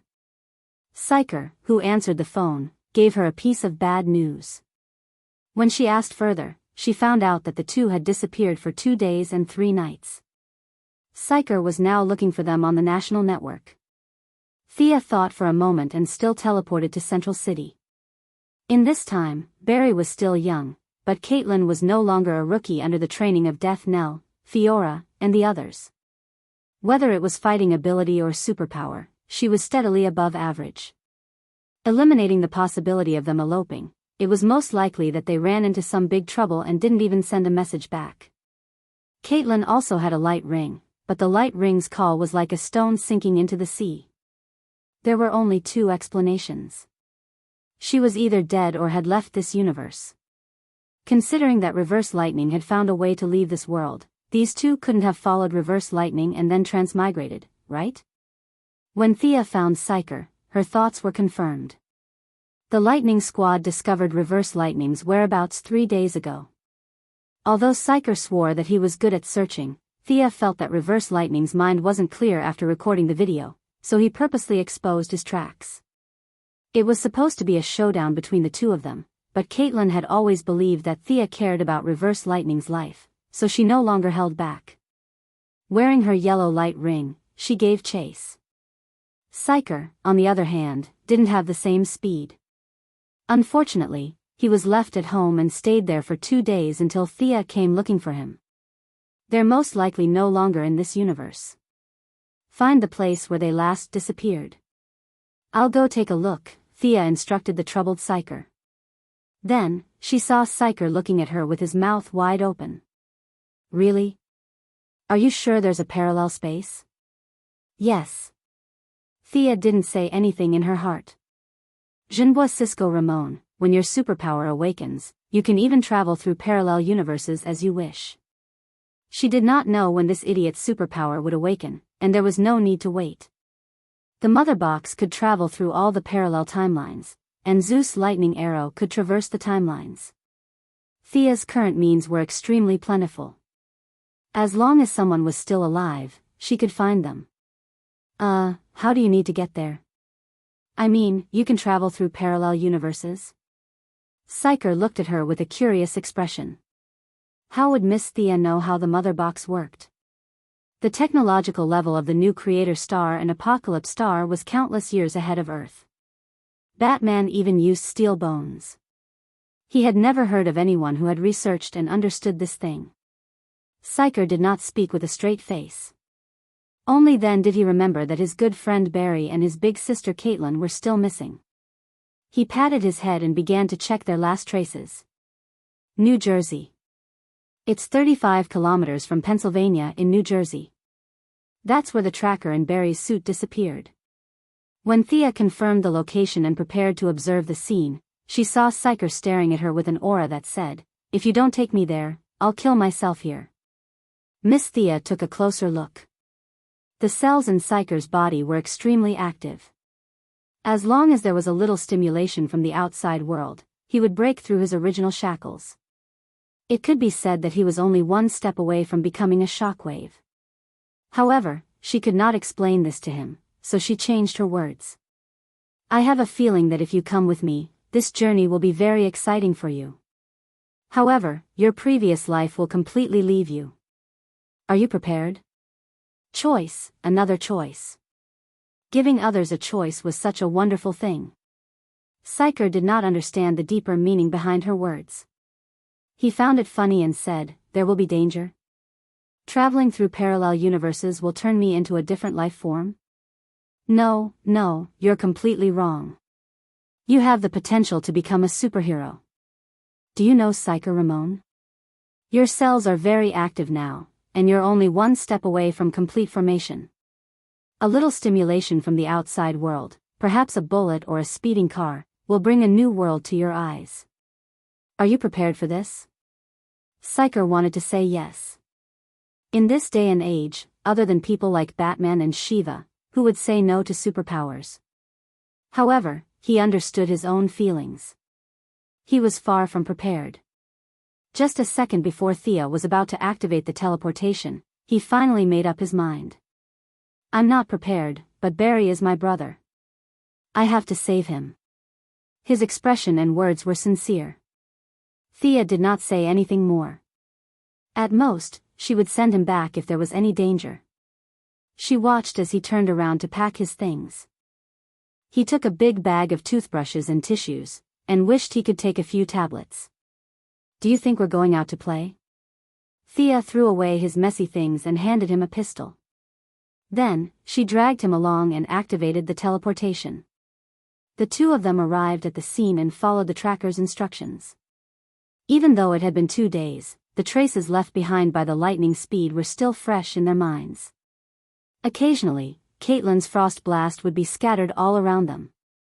Psyker raised his pistol and moved forward carefully. Seeing how careful he was, Thea wanted to laugh. However, in order to train him, she did not say that there were no enemies in a radius of a few miles. We're here. The tracker should have reached here. The error should be about 100 meters. Psyker walked to the side of a small path and lowered his head to measure with his device for a long time before he said with certainty. After that, he stared at Thea intently. He wanted to see how the process of traveling through parallel universes worked. Thea used her heart to feel the surrounding aura. The aura was deep and powerful. She felt that it was good news. These guys did not travel through time. If she was not wrong, they had run into a parallel universe. She reached out and touched her earring.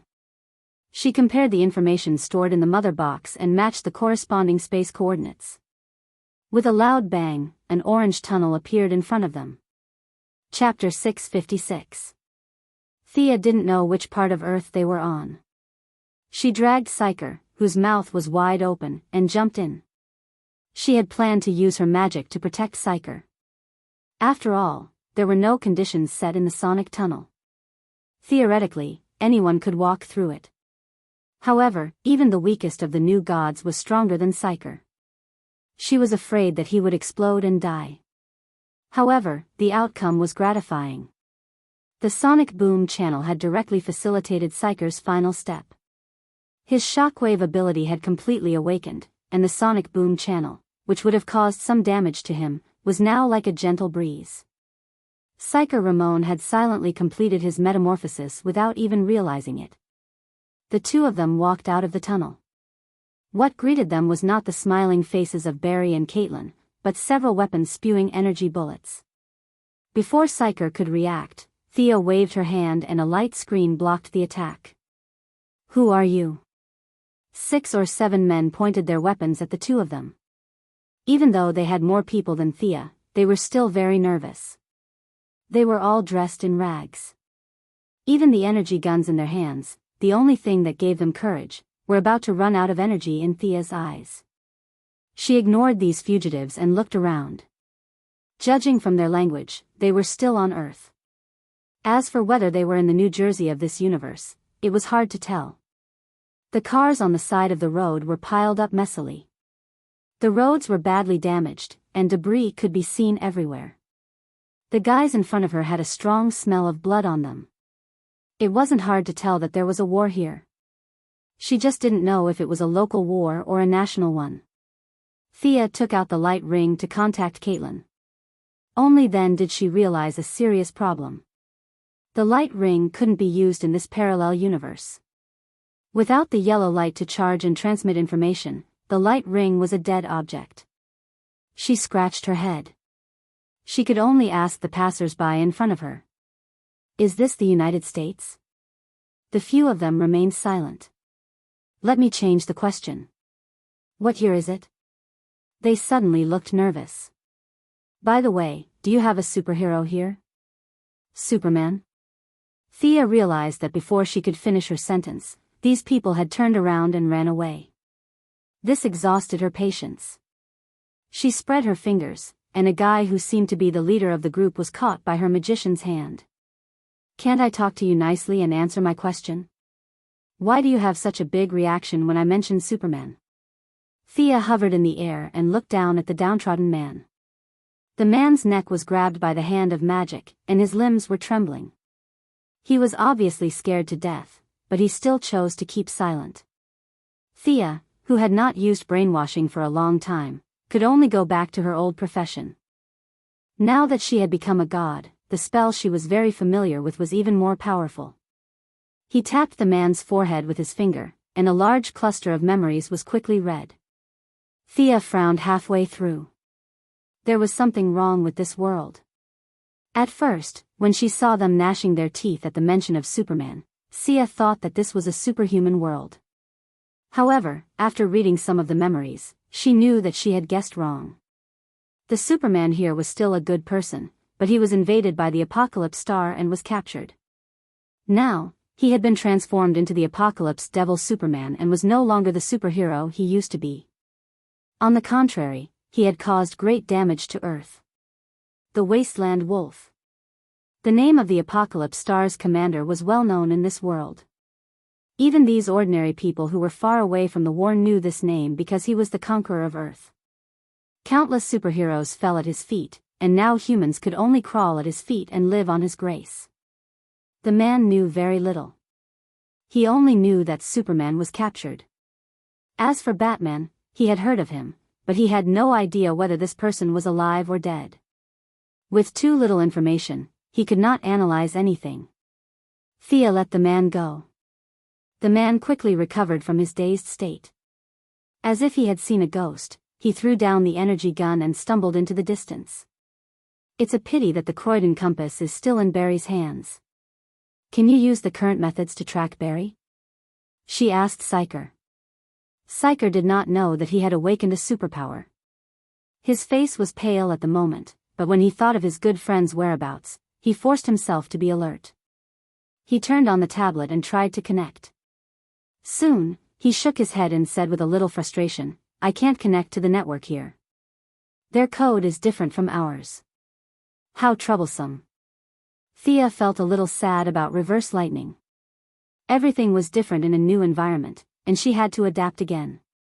Fortunately, she was not reverse lightning who had lost all her speed. Finding someone was not a problem for her. Divination was an important subject in both ancient and modern magic. Even if she had become a god, her attainments in divination were not as good as Madame Xanadu's. However, this did not mean that she did not know how to do it. It was just that she was not good at it. Under Psyker's confused gaze, she quickly drew a magic circle. After thinking for a while, she made a small figure of Barry out of the mud. With her attainments in magic, she did not need to add any hair or blood. She only needed to imitate Barry's spiritual characteristics. This nameless spell, which was a combination of divination and witchcraft, was instantly activated. Then, the small figure spun around a few times and finally pointed firmly to the south. She picked up the small figure and flew Psyker to the south. Along the way, it was a tragic sight. After killing 3 batches of apocalypse demons in a row, Thea had to cast a high-level invisibility spell on the 2 of them. These apocalypse demons were quite advanced in technology. They could see through ordinary invisibility spells. What happened to this world? Was it invaded by aliens? Initially, Psyker was scared out of his wits as he flew in the air. However, perhaps he was brave, or perhaps the tragic situation on the ground attracted his attention. When the 2 of them flew past the 9th human settlement that was destroyed by the apocalypse demons, the young mistress took out her whip and killed all the soldiers. After saving a dozen survivors, he finally could not help but ask Thea. Everything is possible in a parallel world. I can only help where I can. First, find Barry. Believe me, I will make these bastards pay the price. The young mistress said firmly. Now that she was also a member of the new god tribe, it was her duty to attack the Apocalypse Star. It was just a Great Plains wolf. She could easily mobilize her magic army and crush him. Even the Heavenly Father might personally make a move. He had a deep-seated hatred for the Great Plains wolf for killing his wife. However, if the Heavenly Father made a move, the scale of the war would instantly expand. It was hard to say whether it was a blessing or a curse for the survivors of this planet. There's a reaction. Barry should be in this city. Thea finally got close to Barry according to the small figure's instructions.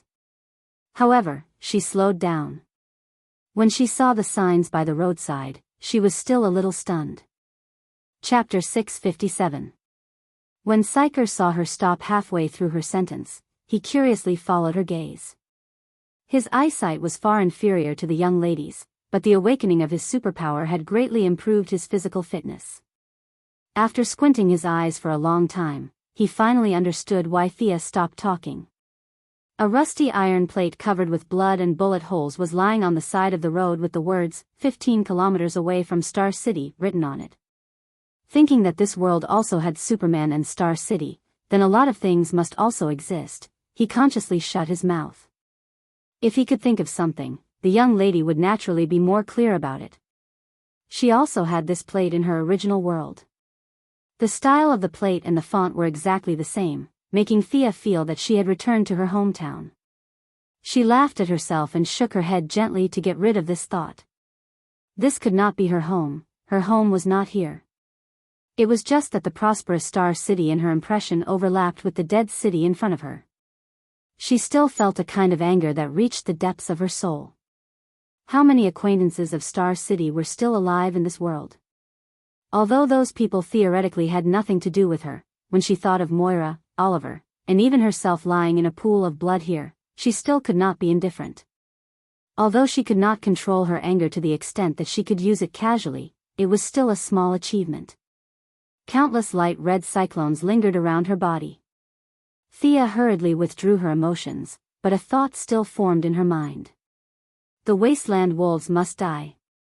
The place that should be a holiday square in her impression was now full of corpses.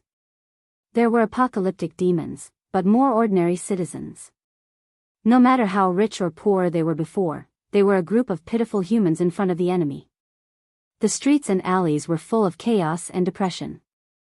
The city had been completely abandoned. Without using her supervision, she could sense that there were less than 100 survivors in the entire city. Psyker Ramon, do you regret coming here? At this time, Psyker was more agitated than she was. His lips were trembling. The tragic scene in front of him was really too different from his original idea. He usually only needed to hide behind the screen and watch Barry beat down the enemy. He did not experience any danger at all. He even had the leisure to give the enemy nicknames. This was too much of a joke in Thea's opinion. Now, facing the bloody situation, his beliefs were completely shaken. Superheroes not only bore the burden of glory, but also the burden in their hearts. Did he regret it? To be honest, Psyker didn't have as strong a conviction as Barry. He joined the Lightning Squad because he wanted to display his personal worth and not because he wanted to help others. This guy's neutral attribute was far greater than his righteous attribute. The reason he was able to get to where he was today was because of friendship. I have no regrets. With a bitter face to show that he is strong, Thea can only shake her head and sigh. This kid still has a long way to go before he becomes a superhero. She takes out the little man and continues to track Barry.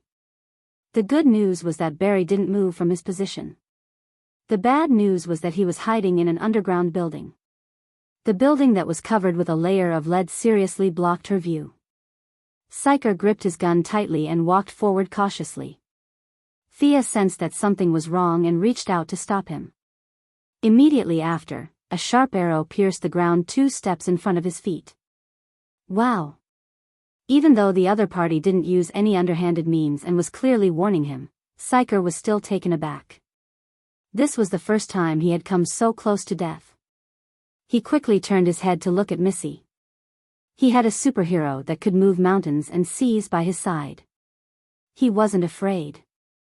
However, his heart sank when he saw Thea staring at the man in black who jumped out from the opposite wall.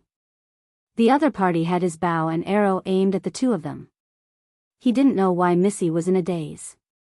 Psyker quickly raised his gun. It didn't matter if it was useful or not, this was the only thing he could rely on. Fortunately, at the crucial moment, his good brother Barry came out. Psyker never felt that the yellow lightning was so familiar. That guy? He pointed at the man in black and asked Barry. Barry waved his hand to signal him to stop talking. Barry, who are they? The man in black's voice was old and tired. However, his hand was steady and the arrow was aimed at the two of them. The Flash was a little embarrassed as he pointed at Psyker. This is my friend Psyker Ramon. We are together with Caitlin. As for this, he looked at Thea and didn't know what to say. I am Thea Quinn from another parallel universe. Hello, Robert Quinn. It would be a lie to say that Missy was emotionally stable. After all, she was still a little dazed when she saw a relative who had died 8 years ago standing in front of her.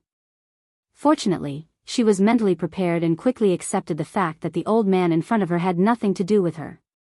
The man in black was naturally old Robert of this world. He had met Barry and Caitlin before, and he had doubtfully learned about the parallel universe. Now that he had met his daughter from another universe, his emotions were no longer as calm as they were before.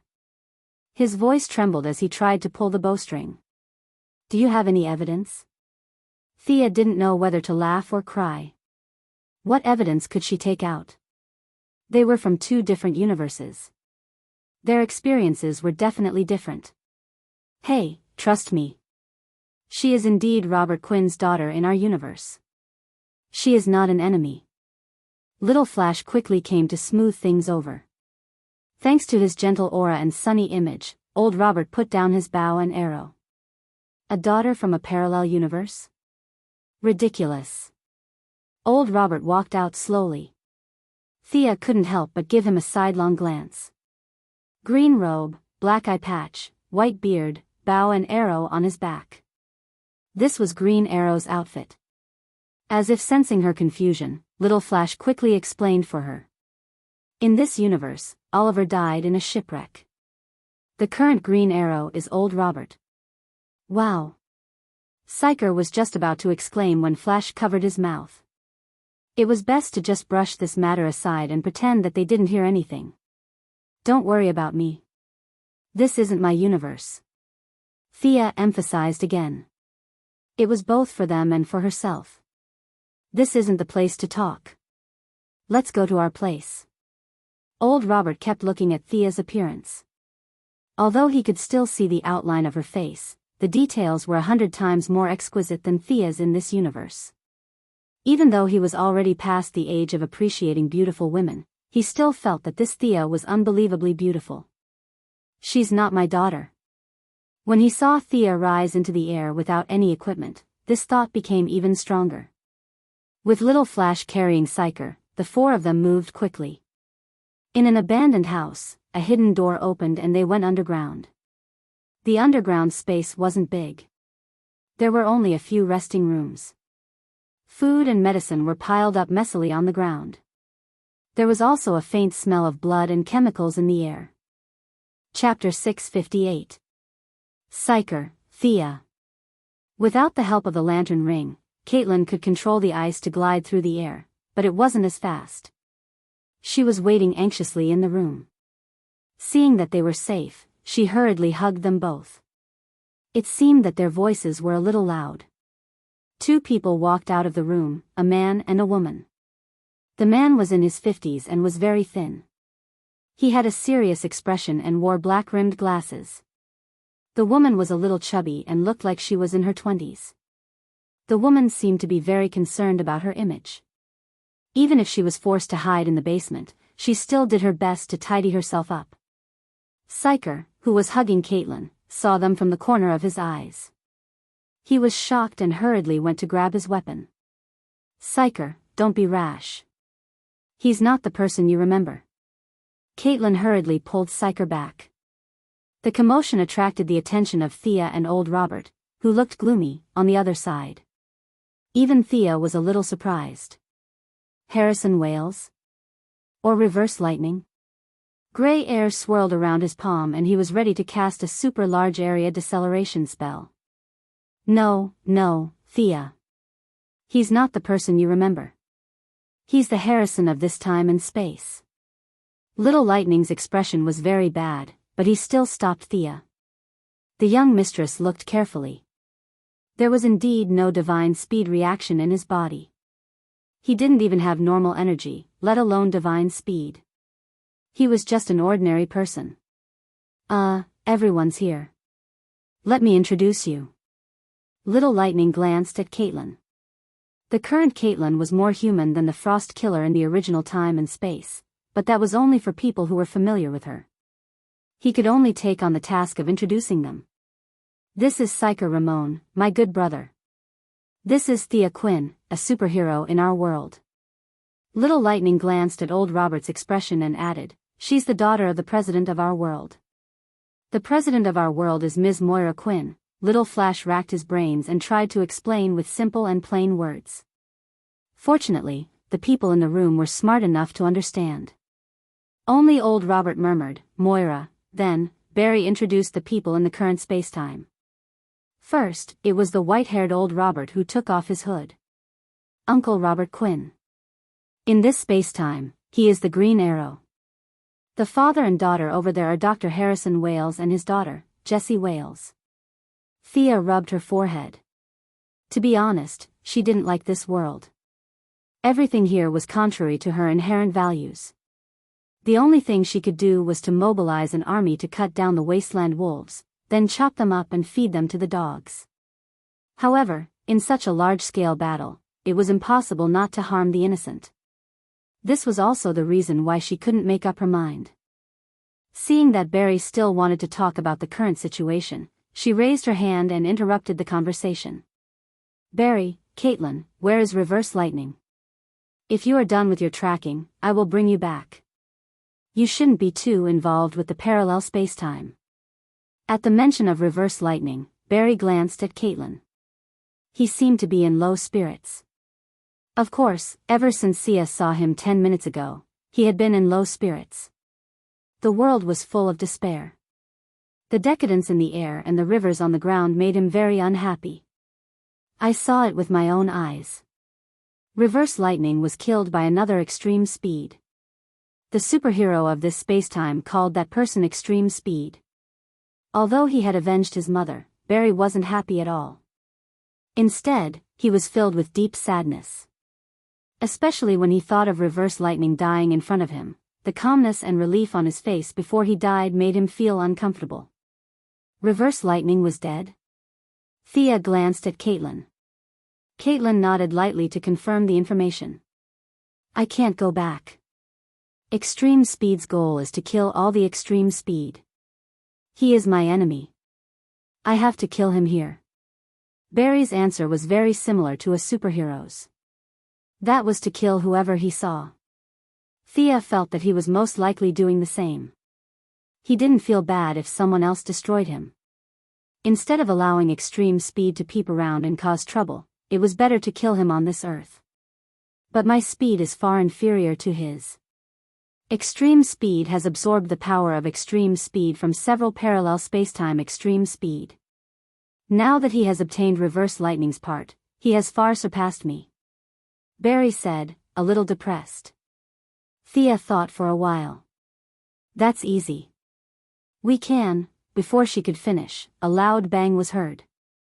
Old Robert slammed the table fiercely and looked at Thea fiercely. "You are not my daughter. My daughter will not ignore the tragedy in front of her to discuss how to deal with Extreme Speed. You are just a stranger who looks like her." Thea took a deep breath. She was extremely upset. Waves of aura overflowed from her body. The surrounding temperature dropped rapidly. The liquid in the container began to tremble slightly. The air seemed to have solidified. She was really wronged. Everything had to be done one by one. What was wrong with dealing with Extreme Speed first? She had no responsibility or obligation to this place. Why did Robert have to impose his will on her? "I don't need anyone to tell me what to do. You're not my father either. He's kind and considerate of others. You just look like him. You're not him at all." The two of them were at loggerheads.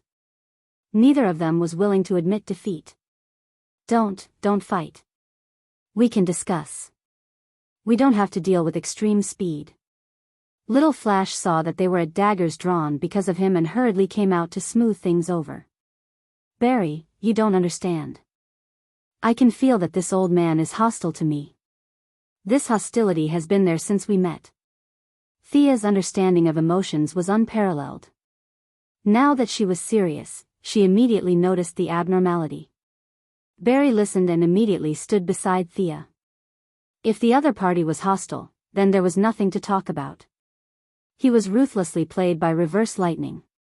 At this moment, Barry was weak and sensitive. He hated being lied to the most. Caitlin was even more so. Her palms were already filled with frost. She was ready to start a massacre here. The sudden change in the situation made Harrison and his daughter, who had been watching the show, a little confused. "Are you guys so hot-tempered?" Ignoring his weak body, he stood in front of them and signaled for them to stop. "My feelings can't be wrong, Mr. Robert Quinn." Thea really wanted to understand where this hatred came from.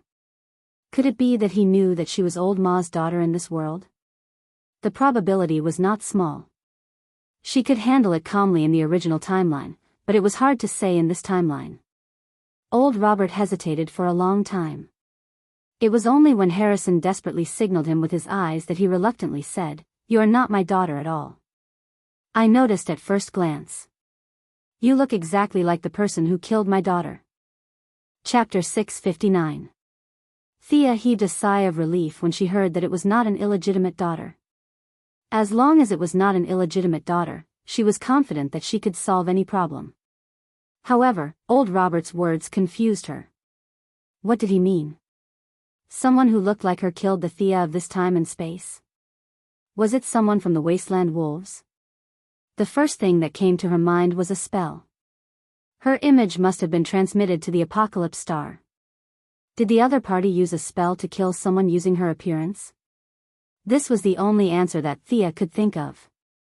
Old Robert stared at Thea with bright eyes, not letting go of even the slightest change in her. He shook his head with certainty. It was a year before the Wasteland Wolves came to Earth. That woman looked exactly like you. Thea's friends looked at each other. Barry understood.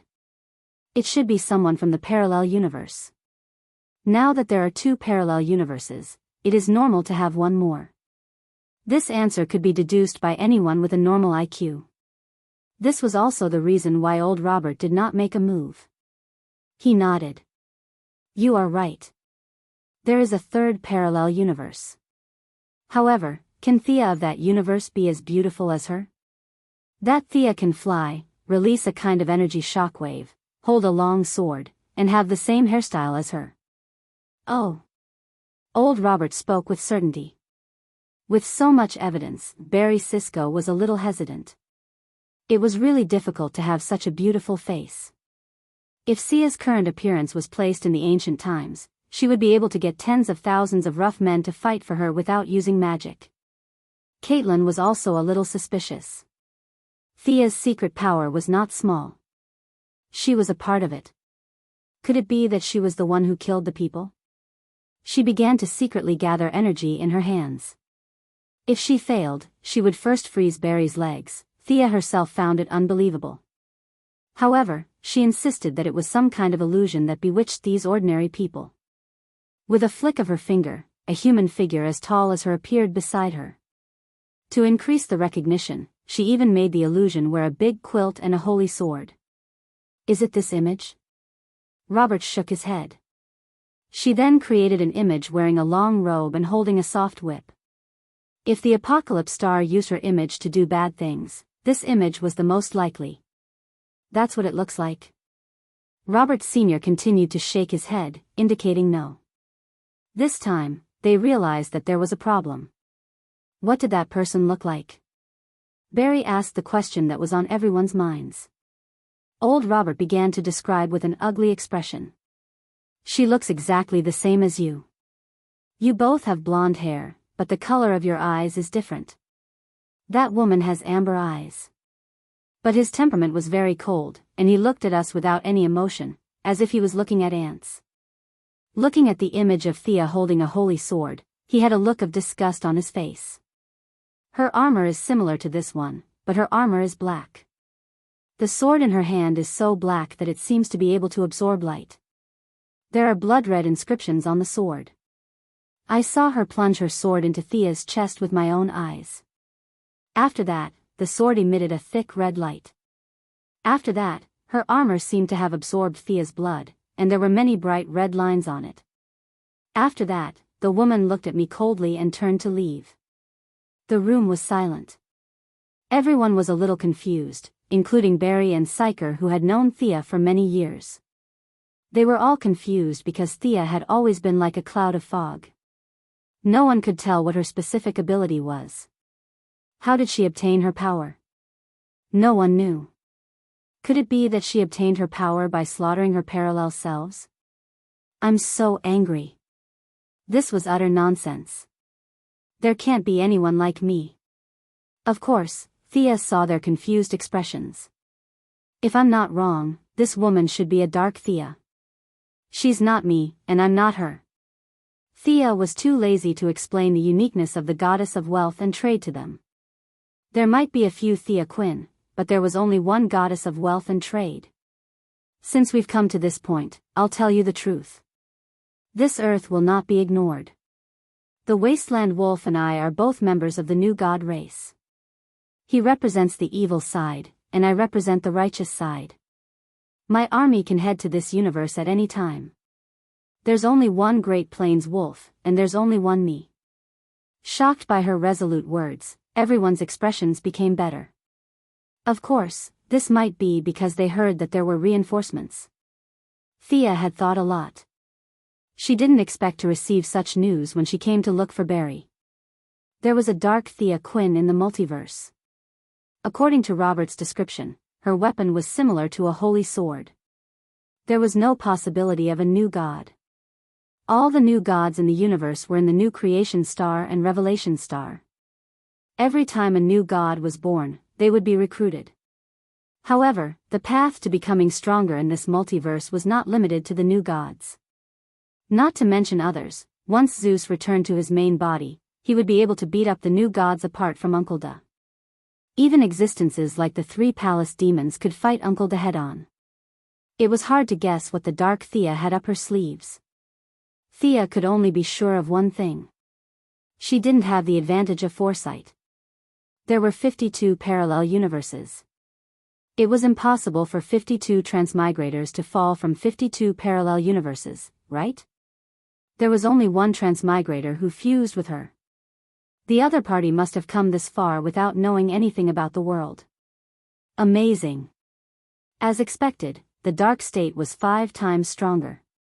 She had spent so much effort to reach her current level. She was probably 100 times more hardworking than she was. In order to strengthen their impression, Thea took out the holy sword. Everyone was bathed in the warm fragrance of the holy sword. See? This is my sword. I don't know if there are any stories about King Arthur in your world, but this is the legendary sword of the lake. It turned out that this world wasn't much different from their original time and space. There was Christmas and King Arthur. Such a positive atmosphere couldn't be faked. Robert finally let down his guard. Thea asked about Robert's family in this time and space. After listening to his story, she was a little sad. Oliver didn't have any talent and died in a shipwreck. Old Luo went through a lot of hardships and learned a lot of skills before returning to Star City. The first one to bear the brunt was Malcolm. The two friends started a battle of life and death. In the final stage, Moira blocked Malcolm's arrow, and old Marco was shot to death by old Luo. Lying in her husband's arms, Moira redeemed herself and closed her eyes with a smile. Thea here didn't have the help of a transmigrator. It was still version 1.0. She skipped school and drank too much. Old Luo took care of his daughter. He managed the company during the day and fought criminals at night. After 2 years, he finally changed Thea's bad habits. Unfortunately, he was stabbed to death by the dark Thea from another world. Chapter 660. After the sadness, old Robert buried his beloved daughter and left Quinn's old house where his wife and daughter were in eternal rest. He guarded Star City alone for 2 years until the wasteland wolf arrived on Earth. Great! The young mistress was speechless. Her acquaintances from that spacetime were all dead here, one after another. Other than you, are there any other superheroes in this world? Are they? Psyker couldn't help but ask. When this question was brought up, everyone in this time and space was in low spirits. Seeing that the 2 old men were unwilling to answer, Dr. Harrison's daughter, Thea looked a little chubby. Jesse Wales answered, Batman, Superman, and Wonder Woman are our strongest heroes here. Oh. You have Wonder Woman here too? Thea's curiosity was instantly piqued. Jesse looked at her carefully. The wasteland wolf used a device to control the humans of the world. Batman sacrificed himself to blow up the enemy's command tower and control center, saving everyone. However, the price was still too high for humans to bear. Superman was captured, Batman sacrificed himself, and I heard that Wonder Woman was killed by the wasteland wolf's sneak attack. The superheroes that protected the human world are no longer here. Whoosh! The temperature in the room had already returned to normal, but now it was visible to the naked eye that the temperature in the room had dropped by a lot. Thea asked in disbelief, What's the name of your Wonder Woman here? Jesse looked at his father and then at old Robert. The 3 of them shook their heads to show that they didn't know. Is it like this? Thea transformed into Diana, dressed in the same beginner god costume. Jessie was just about to nod when Barry quickly ran to Missy's side to comfort her. Your wife is living well at home. This has nothing to do with you, right? Even though Thea understood this, she still felt unhappy. Extremely unhappy. That bastard wasteland wolf, he actually killed Diana in this time and space. If I don't chop him into pieces, I won't be able to vent the hatred in my heart. He took a few deep breaths and tried his best to clear his mind before continuing to ask, then, who is your current superhero leader? Jessie didn't know the answer to this question. Old Luo said tiredly, it's still Batman. It's just that the current Batman is his father, an old man who's even older than me. For his son, he put on his armor again. Sigh, Thea was actually a little sad to hear about Batman's death. Although he didn't have superpowers, from any point of view, Batman was enough to be called a great superhero. As a human, he did the best he could. Superman had been captured and turned into an enemy. Diana and Batman had both died in battle. No wonder the world was so miserable. Are there no other heroes other than Batman? Thea did not expect much from old Batman. His son could cheat, but he himself might not have the ability. Moreover, according to old Luo, old Batman was older than him. Wasn't he almost 70 years old? Jessie Fatter, this young lady whose original name was Jessie Wales, when she introduced herself, she said that her friends called her Jessie. Quick guessed. The young lady didn't see where she was, so perhaps it was more appropriate to call her Fatter. Of course, this Fatter was Sia's inner respect for her.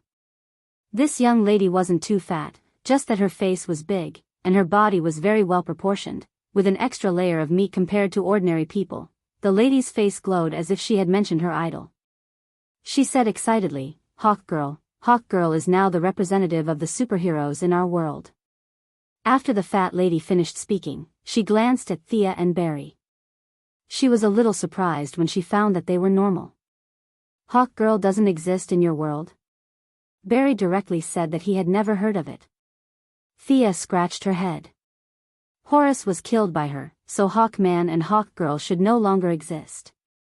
However, this was in her world and her timeline. The fusion of new gods was unique, but the old gods, especially the gods of faith, had different laws. There might be gods with the same name and divine title. Therefore, it was not surprising that there was a Hawkgirl in this time and space. However, Hawkgirl was actually the strongest superheroes in this world. This was simply a tragedy. That poor little bird that only knew how to swing a hammer. Thea felt that she could beat her when she was still skateboarding. Now that such a character was carrying the burden, it was no wonder that this world was filled with despair. Jessie also introduced a few human superpowers who resisted the tyranny of the Wasteland Wolf. There was Sandman, Iron Captain, Atom Smasher, Dr. Light. They were all half-black and half-white characters. The main reason they rose up in revolt was that the Wasteland Wolf did not give them a way out. The situation was not optimistic. If they wanted to rely solely on these heroes of Earth to save this world that Thea named Earth 2 in her heart, unless a miracle happened. She felt that she was the representative of this miracle. Barry, here you go. She suddenly remembered the USB flash drive that Reverse Lightning had given her. Although he was dead, she should still let Barry take a look. The coding of this Earth was slightly different from that of their original Earth. Fortunately, Dr. Harrison was still an amazing scientist. He fiddled with it for a while and read the information of their original Earth. It was a magical feeling to see someone who looked exactly like her talking on the screen. Barry was only left with shock. He did not expect Reverse Lightning to leave this video behind. Other things aside, at least his father could be cleared of his crimes and stand in the light of day again. Although Thea had secretly pushed for his father to be released for medical treatment, Barry was still very excited to be cleared of all his crimes. Psyker did not know how to persuade his good brother. The few of them had complicated feelings towards Reverse Lightning. They had trusted him so much before, but he had betrayed them and now he was dead. However, when they looked back, they did not know what to do. Do you want me to send you back to deal with your father's matter first? Thea felt that Barry's condition was very bad. He would not be able to provide much help in the upcoming army-level battle. However, just as she finished speaking, a low voice sounded around them. He's not going anywhere. Become my speed. A figure mixed with blue lightning approached quickly. The air was compressed violently as it carried irresistible kinetic energy. The enemy's target was Barry. Was this extreme speed? His speed was so fast that even Thea could not keep up with his movements. This guy's speed surpassed all the people and gods she had ever seen. Even Barry, the son of extreme speed, was not his opponent. However, attacking the enemy's weakness and pulling the opponent down to your level before defeating him was the value of magic. Time stop. Thea crushed the gem she carried with her and released a stored time stop. In the relative time stop, the difference between extreme speed and Barry could be seen. Barry's movements were very stiff. He could barely maintain a running movement. However, extreme speed was able to maintain a relatively high speed movement. The difference between the two of them seemed to be a few levels. Sensing his own abnormality, extreme speed, who was wearing a black leather suit, turned his head to look at Thea. What are you looking at? Ever since she came to this world, she had never been in a good mood. A truck full of acquaintances had died and there was also a dark Thea causing trouble in the multiverse. No matter how she thought about it, she could not be happy. Now that there was a guy who was not afraid of death looking for a beating, she would send him on his way. Slap. She raised her soft whip and used the silver fire that was as bright as the stars. The tip of the whip brought out a little bit of meteors that danced around. Now, her silver fire was no longer a pure magic fire. Referring to the fire that she got from Poseidon, she added the fire of the water into the magic fire. The small flame collected by the goddess of the ocean, Amphitrite, spent a long time in the deepest part of the ocean and gradually accumulated it bit by bit. Chapter 661. Thea didn't understand the principle of fire and water. She could only explain it according to the indescribable theory of yin and yang conversion. Poseidon didn't like fire, even if the fire was produced in the sea. Thea, on the other hand, felt that it was a treasure. It could change from one extreme to another, which was very valuable for research. The light blue flames dancing in the sky were the result of her preliminary research. Originally, the silver flames could only burn things with energy. Now, the new flames could burn everything, and the water in the target's body could increase the intensity of the flames. Amidst the overflowing flames, there were also countless whip shadows. The wind pressure that was originally caused by the extreme speed of the whip changed, and the air became extremely hot and unbearable. The paper on the table began to emit crisp sounds, accompanied by fine smoke that ignited. Extreme Speed looked at the flames in his sight. The few people in the room were still in a state of stillness. The flames reflected their red faces. His intuition told him that he couldn't take it head-on. Even if he was in the range of time stop, he could still maintain a relatively high speed. With his agile figure and still swift speed, he was confident that he could get rid of Thea, and then reap the harvest of the extreme speed from another time and space. However, he underestimated Thea, or rather, he believed too much in what he saw with his eyes. Confusion, this was the characteristic of her divine power that Thea had discovered long ago. She mixed a lot of illusions in the air. That day, even Apollo was fooled by her, let alone the extreme speed of a mortal. After hitting 3 flames in the air, Extreme Speed realized that something was wrong. The initial temperature of the flames was not high, but there was a tendency to burn more and more. Whether it was slapping or wind pressure, it was ineffective against the flames. Instead, with his movements, the flames showed signs of expanding. What the hell? In the time that Extreme Speed was stunned, Thea's whip was already in front of him. This guy had 10 times more combat experience than Barry. He turned around and ran for more than 10 miles in one breath. Thea's magic range was not so large, and Extreme Speed soon found that he had recovered his original speed. Unfortunately, the flames on his body showed no signs of extinguishing. Extreme Speed's eyes changed slightly, and his body shook violently. A blue light flashed, and he ran directly through the thick wall at high speed. Amazing. Thea couldn't help but sigh. This guy had made the already buggy lightning speed even more buggy. Using its own vibration characteristics, it achieved a kind of atomic resonance with the wall, and then passed through it. His own flames definitely couldn't follow the vibrations, so he left them on the wall.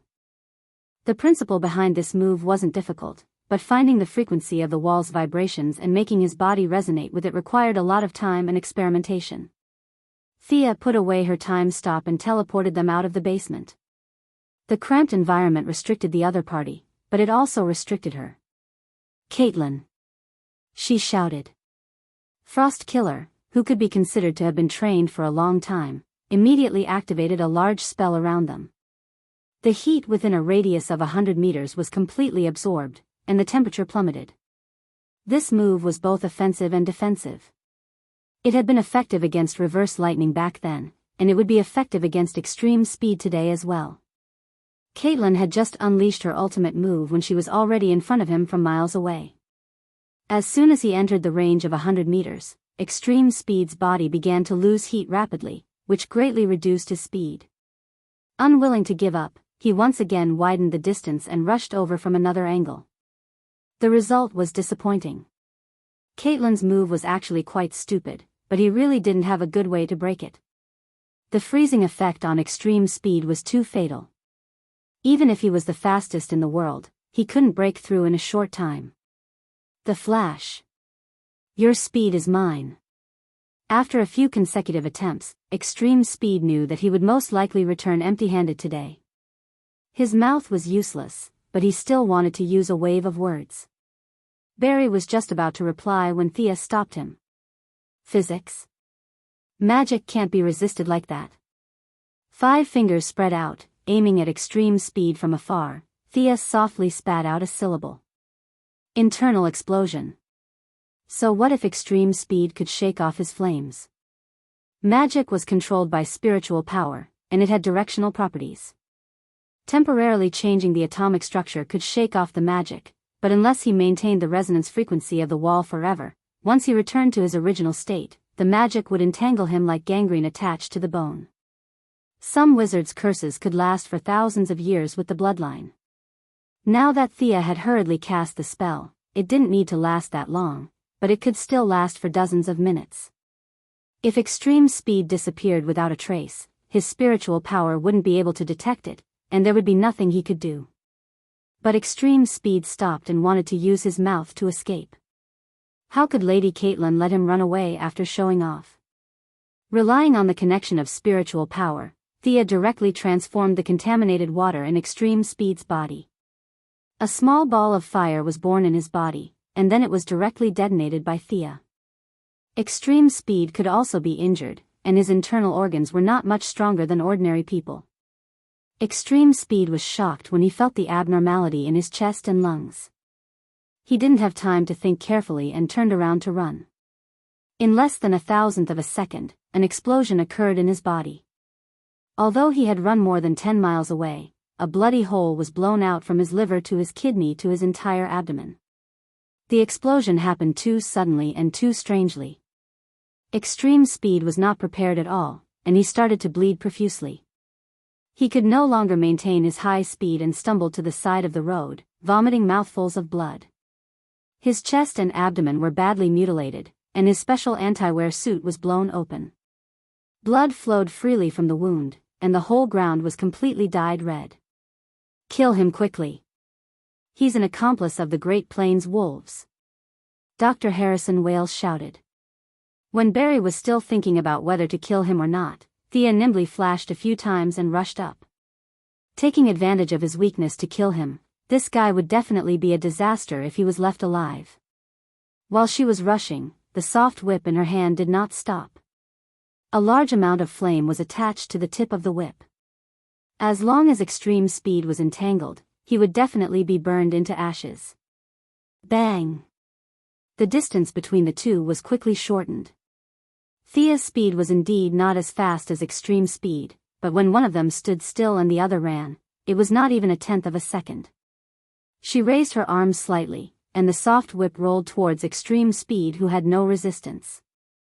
Her movements were considered fast in the eyes of ordinary people, but in the eyes of Extreme Speed, it was still very slow. He knew that he had to dodge, but unfortunately, his injuries were too severe. With this level of injury, even if he sped up the cell healing, it would still take him more than half a day to recover. He watched as the soft whip wrapped in flames drew a beautiful arc in the air and rolled towards his neck. His limbs were weak, and he barely took half a step back. At the critical moment, bang! There was an explosion, and a portal rose up on his left. 3 people jumped out of the portal. The white-haired woman in the lead raised her hand and launched a fierce ice blast without thinking. The tip of the whip was blocked by her for a moment, and Thea could only shake her wrist to retrieve the soft whip. The remaining 2 people hurriedly pulled her back. Chapter 662. F***CK. Thea looked at these troublemakers and couldn't help but curse. The woman who blocked her attack first had white hair and black eyeshadow and was wearing a leather jacket. The man behind her had fire in his eyes, hair, and hands. The other was short and wore a long trench coat and sunglasses. Haha. I'm dying of laughter. Psycher, Caitlin, look at your image in this world. Here, Extreme Speed is a bad guy. Psycher, Caitlin, and Ronnie are also bad guys. Thea held her stomach and laughed. Extreme Speed was the biggest threat. These guys looked scary, but she didn't take them seriously. With a whoosh, Little Flash finally came to her side. Looking at the familiar strangers in front of him, he was also a little confused. Extreme Speed didn't have time to talk nonsense with Mississippi. His hands moved quickly and wrapped around his wound. Only then did he stand up shakily and looked at Thea with hazy eyes. What are you looking at? You guys are living so happily. You must have surrendered to the Wasteland Wolf, right? You even betrayed the world that gave birth to you. How dare you stand in front of me, a bunch of scum. Hearing her words, the expressions of the people opposite her were different. Extreme Speed's face was covered so tightly that she couldn't see their expressions. She only heard him snort in disdain. The evil version of Firestorm chose to ignore him. Psycher and Caitlin were a little unnatural, but they quickly recovered. Be careful, this woman is very powerful. She seems to be a new god like the Wasteland Wolf. Extreme Speed whispered to the few of them. In the past, he didn't even care about these useless people. But now that he was seriously injured, he had to unite them. Yo, looks like you have been to many universes. You are indeed knowledgeable. You even know about new gods. Barry, you go and deal with. Barry, be careful. Thea was just about to let Barry deal with the seriously injured Extreme Speed when she saw a blood-red blade appear out of thin air and stab towards Barry's back. Even though he was warned, Barry's lack of experience was exposed.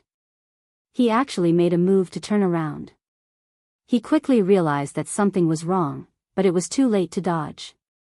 Thea cursed under her breath and threw out a flame blast. At the same time, Barry also unleashed his potential and moved 2 steps to the left. Puff! With a muffled sound, a huge sword more than a meter long pierced through Barry from the back. Facing Thea's attack, the ambusher chose to retreat. He pulled out his greatsword and Barry's blood flowed out. Thea hurriedly used greater healing on him and instantly checked his condition. The son of the god of speed had avoided a vital point at the critical moment.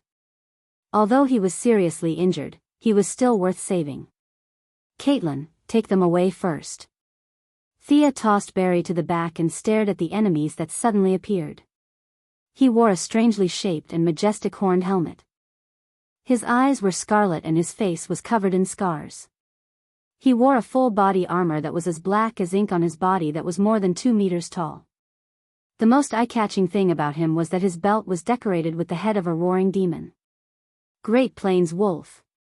You bastard, how dare you use your doppelganger to face me? Thea sneered. She looked at the new deity who was surrounded by a faint red aura. He held a great sword in his left hand and a great axe in his right. The new deity looked at her for a while. The goddess of trade? I've heard about you from Gracious. You don't know your limits. I've seen the evil that shrouded the multiverse.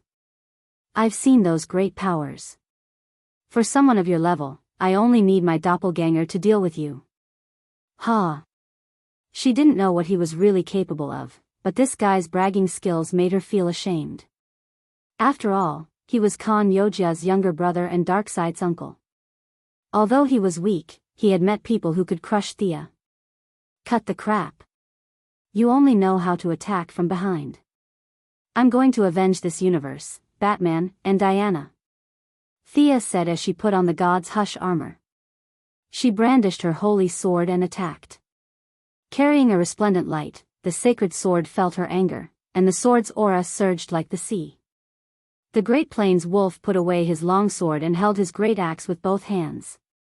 Countless souls of the dead lingered around the weapon. His aura was not weak either, and he met the holy sword head-on. Boom! There was a loud explosion at the point where the two of them met. The road that originally belonged to Star City was shattered by the shockwave. Many abandoned cars on the road were crushed into dust by the huge force. The evil quartet retreated a few hundred meters. On the other side, Caitlin was also treating Barry while commanding a few ordinary people to retreat. Both of them were not satisfied with the exchange of blows. The Great Plains wolf felt that Thea's strength was beyond his expectations. Heidi was even more unhappy. She didn't use her full strength. Instead, she was estimating the strength of her opponent's main body. The result was not too optimistic. The fact that her opponent's doppelganger could exchange a few blows with her spoke volumes. The god's hush armor crazily transformed the thunder magic and added it to the holy sword. The sword was originally 1 meter long, but now it was surrounded by dense lightning. It was even longer than before. The Great Plains wolf also began to accumulate power. A large number of souls of the dead were gathered on his great axe. There seemed to be wailing in the dark red light. These were the lives that died under his great axe. Now, they were used as sacrifices to increase his attack power. His great axe seemed to have endless power.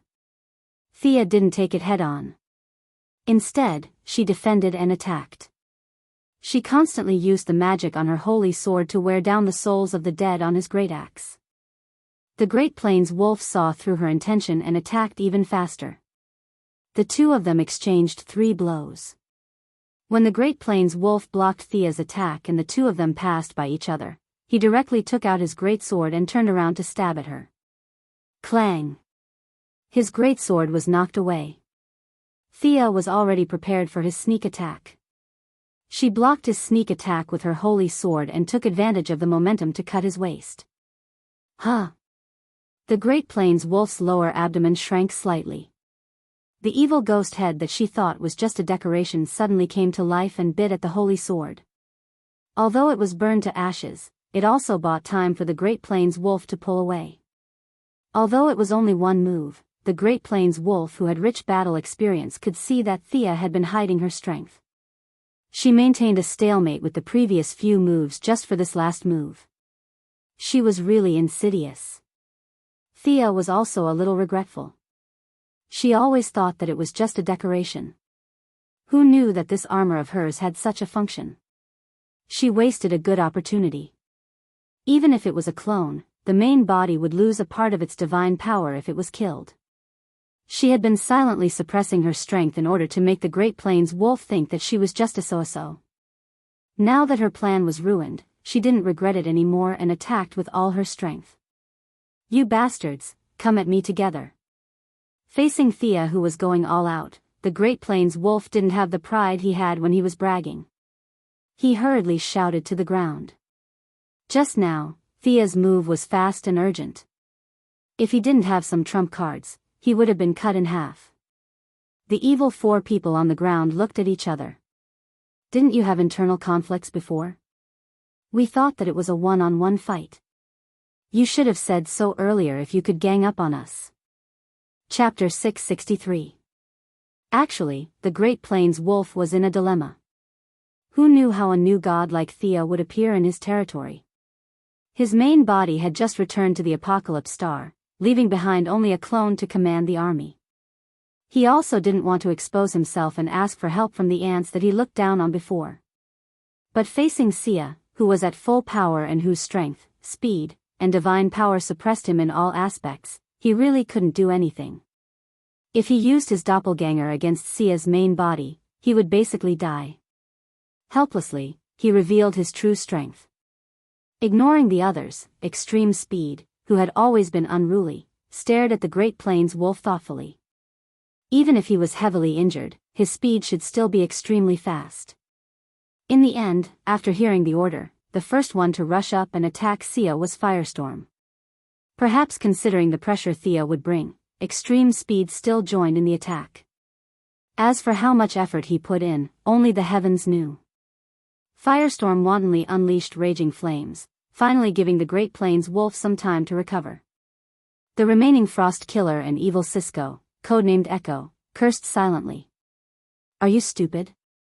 Why are you working so hard?" However, facing the Great Plains wolf's ferocious gaze, the two did not have Extreme Speed's confidence and did not dare to slack off. They braced themselves and surrounded Thea. "Since you want to die, I'll send you on your way." The young mistress was so angry that she laughed. Did they think they could win with numbers? There was a qualitative difference. She was not afraid and charged towards the five with her holy sword. Extreme Speed was slacking off and was instantly sensed by her. The Great Plains wolf was also conserving his strength. Frost Killer and Echo dealt with it reluctantly. The only one attacking fiercely was Evil Firestorm, who did not know what was going on. Thea secretly cursed him for being an idiot.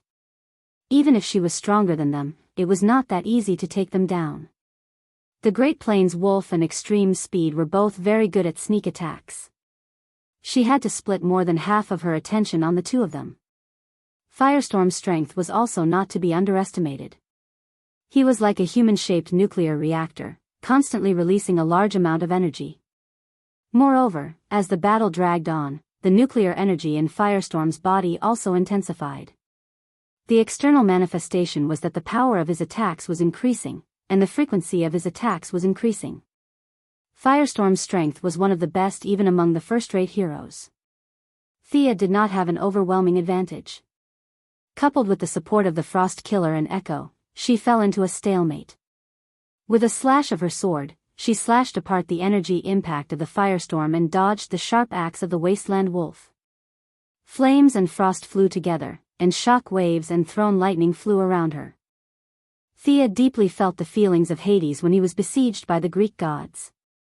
These guys were not as good as her, but they relied on their numbers to beat her up. "We have to break their formation." Thea switched her sword to her right hand, and began to chant an incantation with her left hand. Interrupt her. The Great Plains wolf was a pure warrior, so it didn't understand what kind of spell it was, but it didn't need to think to know that it wasn't a good thing. Firestorm and Extreme Speed began to attack fiercely. Thea directly crushed a gem, activated a defensive spell, and focused on casting spells. She was preparing to cast a legendary spell.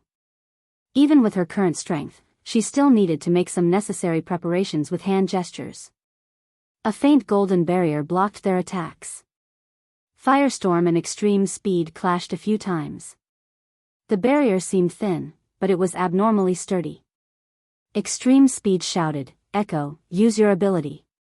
Evil Psyker's eyes glowed with a faint blue light, and his hands released a high-frequency vibration wave. The barrier started to shake violently with the vibration wave, and finally shattered into powder like an eggshell. Extreme Speed's eyes showed a hint of mockery. Thea was also a little surprised. Psyker's ability was very strong. She was currently casting high-level spells, and the defensive spell just now was already the highest level spell that an ordinary wizard could cast. However, she was fearless. She had mastered the gem magic, and she had robbed Hades' treasury. She still had a few sacks of gems that stored such spells. Extreme Speed watched as Thea crushed another gem, and the same barrier as before reappeared. He signaled for Evil Psyker to continue. After shattering 3 of Thea's barriers, their expressions turned ugly, the other side's defensive barrier was endless, and Psyker was already exhausted to the point of exhaustion. High-frequency vibration wave required a lot of mental and physical strength, and it required a lot of physical strength. This was evil Psyker, not Whitebeard, and his body was not that strong. When he sensed that something was wrong, he quickly turned around to take a look, and he almost spat out a mouthful of blood. That bastard Great Plains wolf wanted them to risk their lives for him, while he himself had ate Zhang away. Moreover, from the looks of it, he was preparing to retreat. There was no need to talk nonsense. He quickly noticed the joy on Sia's face and the energy flowing between her palms, so he also ran back without saying anything. Now you want to run? It's too late. Thea's hands glowed with a faint green light. This was a legendary undead spell called Torliton's Killing Cloud. As she raised her hands, the entire sky and earth were covered by countless acid clouds. Just looking at them would make one's eyes burn. Thea sensed that Barry, Caitlin, and the rest had already left the city, and no longer had any worries. Such a dilapidated star city should not exist in this world. Destroy it. A huge amount of mana was injected into the acid clouds, and the clouds quickly covered the surroundings. Regardless of whether it was the roads, houses, human remains, or abandoned industrial products, everything was engulfed by the acid clouds and dismembered into a puddle of green water. She saw many scenes through the acid cloud with her spiritual power. She saw the dilapidated Quinn's old house and her childhood school, Moira's grave, Oliver's cenotaph, and Thea Quinn's coffin that belonged to this world. She retracted her gaze. This Thea is not me. You want me to lie in a coffin? Let Darkseid do it himself. Everything was covered by the acid clouds. Large amounts of materials, regardless of their structure, purpose, or meaning, were all broken down by her and returned to the natural world. Thea could even feel the green of all things in this world cheering. The wasteland wolf had been hiding in the periphery at first, and now he was running away. His extreme speed was even more amazing. No one knew if he had recovered from his injuries or if he had great potential, but he was surrounded by electric arcs. He didn't even look at his companions as he ran away. Sia controlled the acid clouds to chase after him from several directions, but he managed to escape at the last moment several times. You can't run away from me. The acid cloud had already shrouded the whole city. Under the effect of magic power, everything in front of him was green. The sky was green, and so was the ground. He was blocked by Sia several times and had to run back. His vision was blurred, and he was not familiar with the road. His sensitive perception had been warning him, but unfortunately, he could not run out. The three friends he had abandoned did not have super speed. In the face of the corrosive acid clouds, the three of them huddled together for warmth. The Frost Killer and Firestorm were desperately using their energy to buy some time for Echo to open a portal. As for where they would be teleported to, they did not care.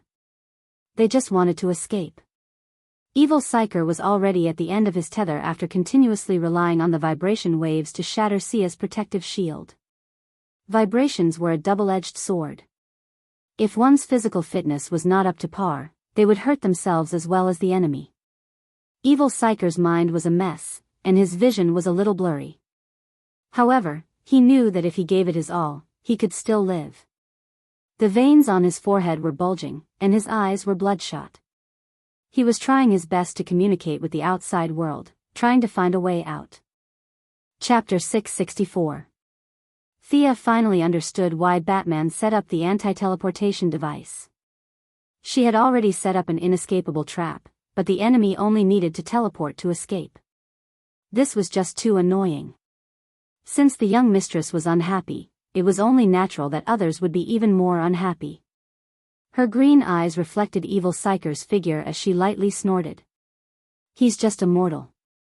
Her green eyes glowed brightly, and two sharp gazes shot towards Evil Psyker, who was opening a teleportation gate. Thea wanted to eliminate him from the source. The three of them were trying their best to maintain the battle. Previously, Thea's attention was focused on extreme speed, which was why they were barely able to survive until now. How could a legend-ranked undead spell be blocked so easily? Psyker, hurry up. The white-haired frost killer's expression was extremely ugly. Initially, the attack wasn't that powerful, so they could still use some buildings to block it. Now that Thea was serious, buildings? Even steel would be corroded. The three of them didn't think that they could be tougher than steel. Evil Psyker had never felt that opening a teleportation gate was so difficult. He didn't understand that magic interfered greatly with teleportation, especially legend-ranked spells. Ordinary mages wouldn't be able to cast a spell of this level without several hundred people preparing it for 2 months. Fortunately, he was powerful and had trained a lot. Under the layers of interference, he found the coordinates of the outside world with great difficulty. I found it. Unfortunately, before he could even finish his sentence, he was enveloped by an incomparably terrifying aura. His survival instincts and all sorts of subconscious warned him, but his body was too tired, and his opponent's attack was too fast. The last thing Evil Psyker saw was 2 rays of green light shooting out from the green mist and directly striking him. Then, his vision turned black, and he was eliminated from the source. Sensing the abnormality, the evil Frost Killer and Firestorm were only left with confusion. Everything related to Evil Psyker had been erased from their memories. The two of them no longer remembered that they had such a companion. That was why they were puzzled. What were they doing here? Why didn't they run when facing the deadly poison mist? Instead, they chose to stay here and endure.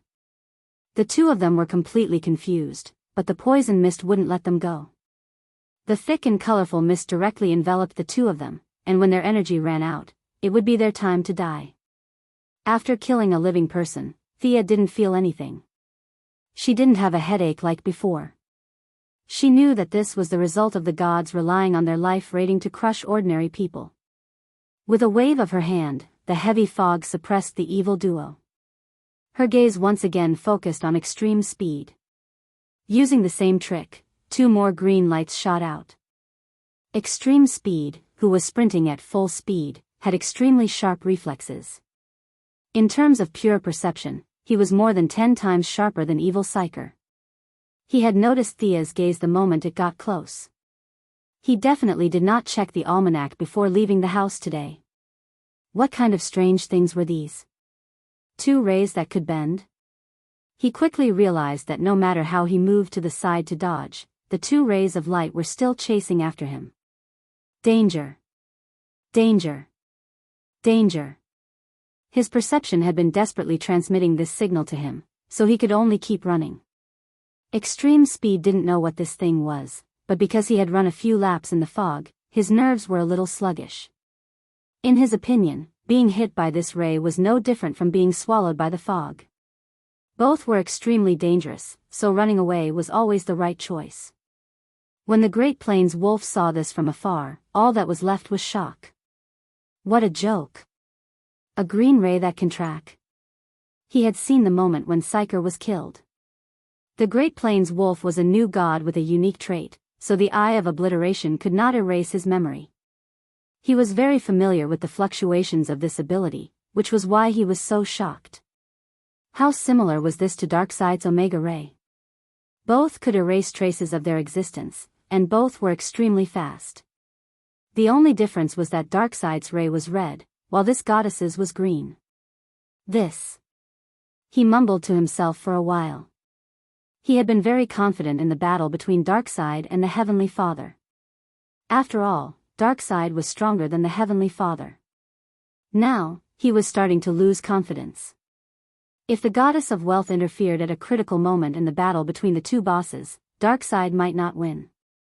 After all, he was only slightly stronger than the Heavenly Father, not to the point where he could crush the Heavenly Father. The Great Plains wolf hid far away and pondered about the future. At this moment, Extreme Speed felt that he had no future left. His entire body hurt from running. He was already heavily injured, and now he was running like crazy. Thea controlled the thick fog in front of him to block his path, while the tracking rays chased after him from behind. Countless houses, corpses, and plants had been decomposed into some kind of green substance that covered the ground in layers. Extreme Speed could run on water, so the muddy environment did not affect him much.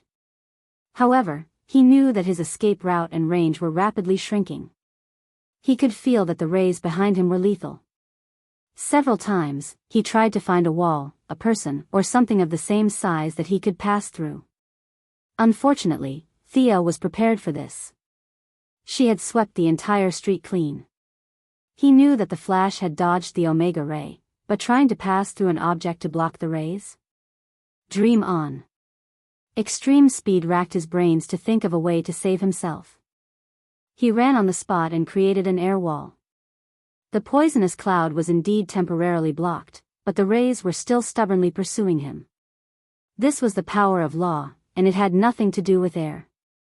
Realizing that the tracking rays behind him were the most dangerous, he focused all his attention behind him. He threw lightning bolts behind him, but unfortunately, the rays were locked onto him. They were not afraid of any interference. Extreme Speed's wounds began to worsen. Large amounts of blood flowed out, and half of his body was dyed red. Dragging his heavily injured body and running non-stop for several minutes, his stamina was almost at its limit. If he did not use the poisonous fog or the obliterating rays, he would definitely die in 30 seconds. However, this person's character could be described as resolute. Even in the most dangerous situation, he did not give up and was still trying to find a way out. The entire city was covered by Thea's mental power. She had already foreseen the rapid doomsday. There was no need for careful calculations. The obliterating rays would catch up to the target in 12 seconds and he would disappear completely. Just as she was watching the rapid doomsday for a few seconds, something unexpected happened. A giant hand suddenly appeared on the battlefield. The giant hand directly blocked the tracking rays. Its 5 fingers closed and easily crushed the obliterating rays. Sia didn't even have time to react before she felt an invincible power directly teleporting her. In less than 1,000th of a second, she went from the muddy Star City to the majestic and solemn Snow Mountain. The change in the environment did not attract her attention. She stood at the top of the mountain and looked at the giant in front of her. He was wearing a green robe and a green hood. His face was hazy and she could not see his face. Thea gasped. A ghost. How did this guy appear? Chapter 665. Thea did not care why this big boss jumped out, but she was not afraid. The spirit was the spirit of God's anger and vengeance. His purpose was to follow the path of justice, and what she did today was absolutely righteous. The giant, who was taller than a mountain, was sizing her up. Thea was also comparing the difference between them, but the result was a little pessimistic. This guy was beyond her comprehension. Just like the Heavenly Father and Darkseid, who she had never met before. Thea felt that if she persevered, she would be able to catch up to them one day. However, facing the spirit was like facing a high-dimensional life form. All the rules that she had mastered could be changed and modified at will. She controlled the rules, while the spirit made the rules. They were not on the same level at all. As long as he wanted to, he could do anything. What was there to fight? This was a real boss, a real God. Why did you drag me here? I'm just following my path of justice. She had to clarify her position first. She was the righteous one. Don't do something stupid that will make your enemies happy. Milady said with a pounding heart. The giant's mouth opened slightly, and a voice entered Thea's heart. New gods should not participate in the war of that universe. The voice was dull and flat, like a machine. Thea frowned and thought. This guy was quite cunning. He did not talk about justice or evil. In fact, there were many loopholes in his words. However, Milady did not dare to argue. The one with the bigger fist was the right one. What about the Wasteland Wolf? He's also a new god. He's killing intelligent lifeforms without restraint. Are you not going to do anything about it? Milady was not acting. She was really unhappy with the Wasteland Wolf. This bastard had killed Diana in that world. She could not tolerate it. Perhaps the spirit boss had been deceived by her acting skills that were 70% real and 30% fake, or perhaps the spirit boss didn't care at all. He was silent for a long time. You can't attack mortals. I don't care about the war of the new gods. His tone was stiff, and there was no room for negotiation. After saying that, the spirit took a step forward and disappeared into the white snow mountain. Thea only heaved a sigh of relief after the other party left. The pressure was too great. If she couldn't fight a mortal, then so be it. After all, the other party was a real big shot. Taking a closer look at his surroundings, he realized that this wasn't Earth 2 at all. Naturally, it wasn't Earth 1 either. On a whim, this big shot had directly pulled him to another parallel universe. Most likely, the other party also knew about their sonic boom channel, so they didn't care if they pulled them in or sent them away. Since you're done talking, you can go back by yourself. Thea found the coordinates of Earth 2 again, opened a passage, and flew back. After running around for half a day, he rushed back to Star City. He found that the acid cloud was still shrouding the city, but the bad guys had all escaped. She didn't know that when she was teleported away, the Wasteland Wolf was scared silly. The original tracking ray had already made him terrified, and the sudden appearance of the giant hand and the irresistible teleportation made his liver tremble. The Wasteland Wolf might not have been very strong, but he had high standards. As the younger brother of Yoja Khan and Darkseid's uncle, he could proudly say that he had seen the ultimate power of the universe. From the great power that teleported Thea away, he felt a power that wasn't inferior to his brother Yoja Khan. Why would such a high level of power appear here? What did this mean? He didn't know the answers, but he knew that he had to contact his main body immediately to discuss the next step. Extreme Speed, who was saved at the moment of death, was also dumbfounded. He didn't know who saved him, but without Thea's control, he finally found a safe route. His wounds had worsened to the point where he would die if he didn't save him. He spent another 2 seconds to save Evil Firestorm and Frost, and used their powers to temporarily seal his wounds. The three of them escaped Star City in a sorry state. Thea caught up with Barry and Caitlin, and asked curiously, "Where are you guys going?" As if sensing her determination to defend justice, old Robert finally found her more pleasing to the eye. He replied in a low voice, "Gotham." They didn't speak a word along the way. Thea healed Barry from time to time. His wounds healed very quickly, and it was estimated that he would be back to normal in half a day. "Is Extreme Speed dead?" Barry asked. Speaking of this topic, Thea was also a little depressed. "I was just one step away, and he escaped." Also, she glanced at everyone's expression. "I can't attack Extreme Speed anymore." "You're injured?" Old Robert's expression was a little shaken, and Thea could vaguely see a trace of worry in his eyes. Thea sighed. "A big shot stopped me from continuing to deal with normal people. You can leave the Great Plains wolves to me, but those normal bad guys, you guys have to deal with them." Big shot? Everyone's head was filled with question marks. The thick fog had shrouded Star City, and they weren't blind. Could there be someone stronger than Thea, who had caused such a huge commotion? Everyone's heart was a little heavy. It was a sense of disappointment that no matter how hard they fought, they were always within the expectations of others. "Leave Extreme Speed to me," Barry said solemnly. Whether it was Reverse Lightning's hatred or the other party's extreme speed, it showed that the two of them were irreconcilable enemies. "But Extreme Speed is too fast, I can't catch up to him at all." Barry said another sentence, and everyone fell silent again. Thea had already realized that Extreme Speed was twice as fast as him, and Barry had no chance of winning against him. Her acceleration spell couldn't be used on Extreme Speed, and she didn't dare to create trouble for Extreme Speed. No matter how she thought about it, she couldn't think of a good way to help Barry increase his speed. They didn't speak along the way. They took old Robert's truck and rushed to Gotham. Barry needed to recuperate further, and Thea also needed to recover some of her divine power and spiritual energy. The burden of legendary spells wasn't small on her as well. "This is Gotham?" Psyker pointed at a place that looked more like a huge garbage dump than a city with dirty water flowing everywhere.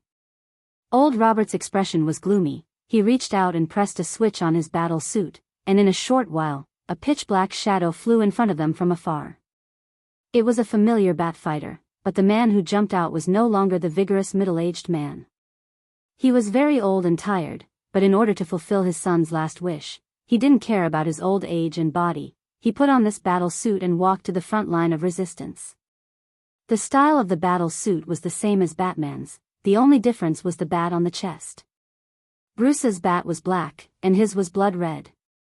You shouldn't have brought so many people to my place. The other party ignored Thea and the others, and looked at old Robert with a gloomy expression. Old Robert was also helpless, he wanted to go back. But the city had been corroded into a wasteland, there wasn't even a tree, there was nowhere to hide. Old Robert glanced at the young mistress who was daydreaming. He didn't know how much of what she said before about not attacking extreme speed was true. He pointed at Barry and said to the old bat with an ugly expression, "Do you see that kid in red clothes? He's an extreme speed from another world. He's injured, we need his power to fight against extreme speed, and we also need your medical equipment and experimental equipment." Chapter 666. Old Thomas glanced at the Flash, thought for a moment, then walked back to the bat and gestured for them to follow. Old Green Arrow was cursing in his heart. Follow? Follow my ass. Didn't you see that I drove a truck here? You drove a plane for me to chase after you with a car? Thea was speechless. The Quinn family and the Wayne family were the wealthiest families in the world. However, without her interference, her own Green Arrow would probably still be riding a small motorcycle and killing monsters. Old Luo's equipment was also terrible. She originally thought that there was a difference between Bruce and Oliver. Now that she saw Old Luo and Old Bat, she finally understood the root of the problem. The Quinn father and son were not good at transforming wealth into combat power. She gave Caitlin a look. A layer of ice formed under the car and carried the truck to catch up with the bat. Wow! Psyker was shocked. He originally thought that Caitlin's ability was limited. Now, it seemed that her ability was great. He thought about his good brother Barry's speed and his sister Caitlin's ice ability. What about himself? He vaguely remembered that Thea had told him something about the last step.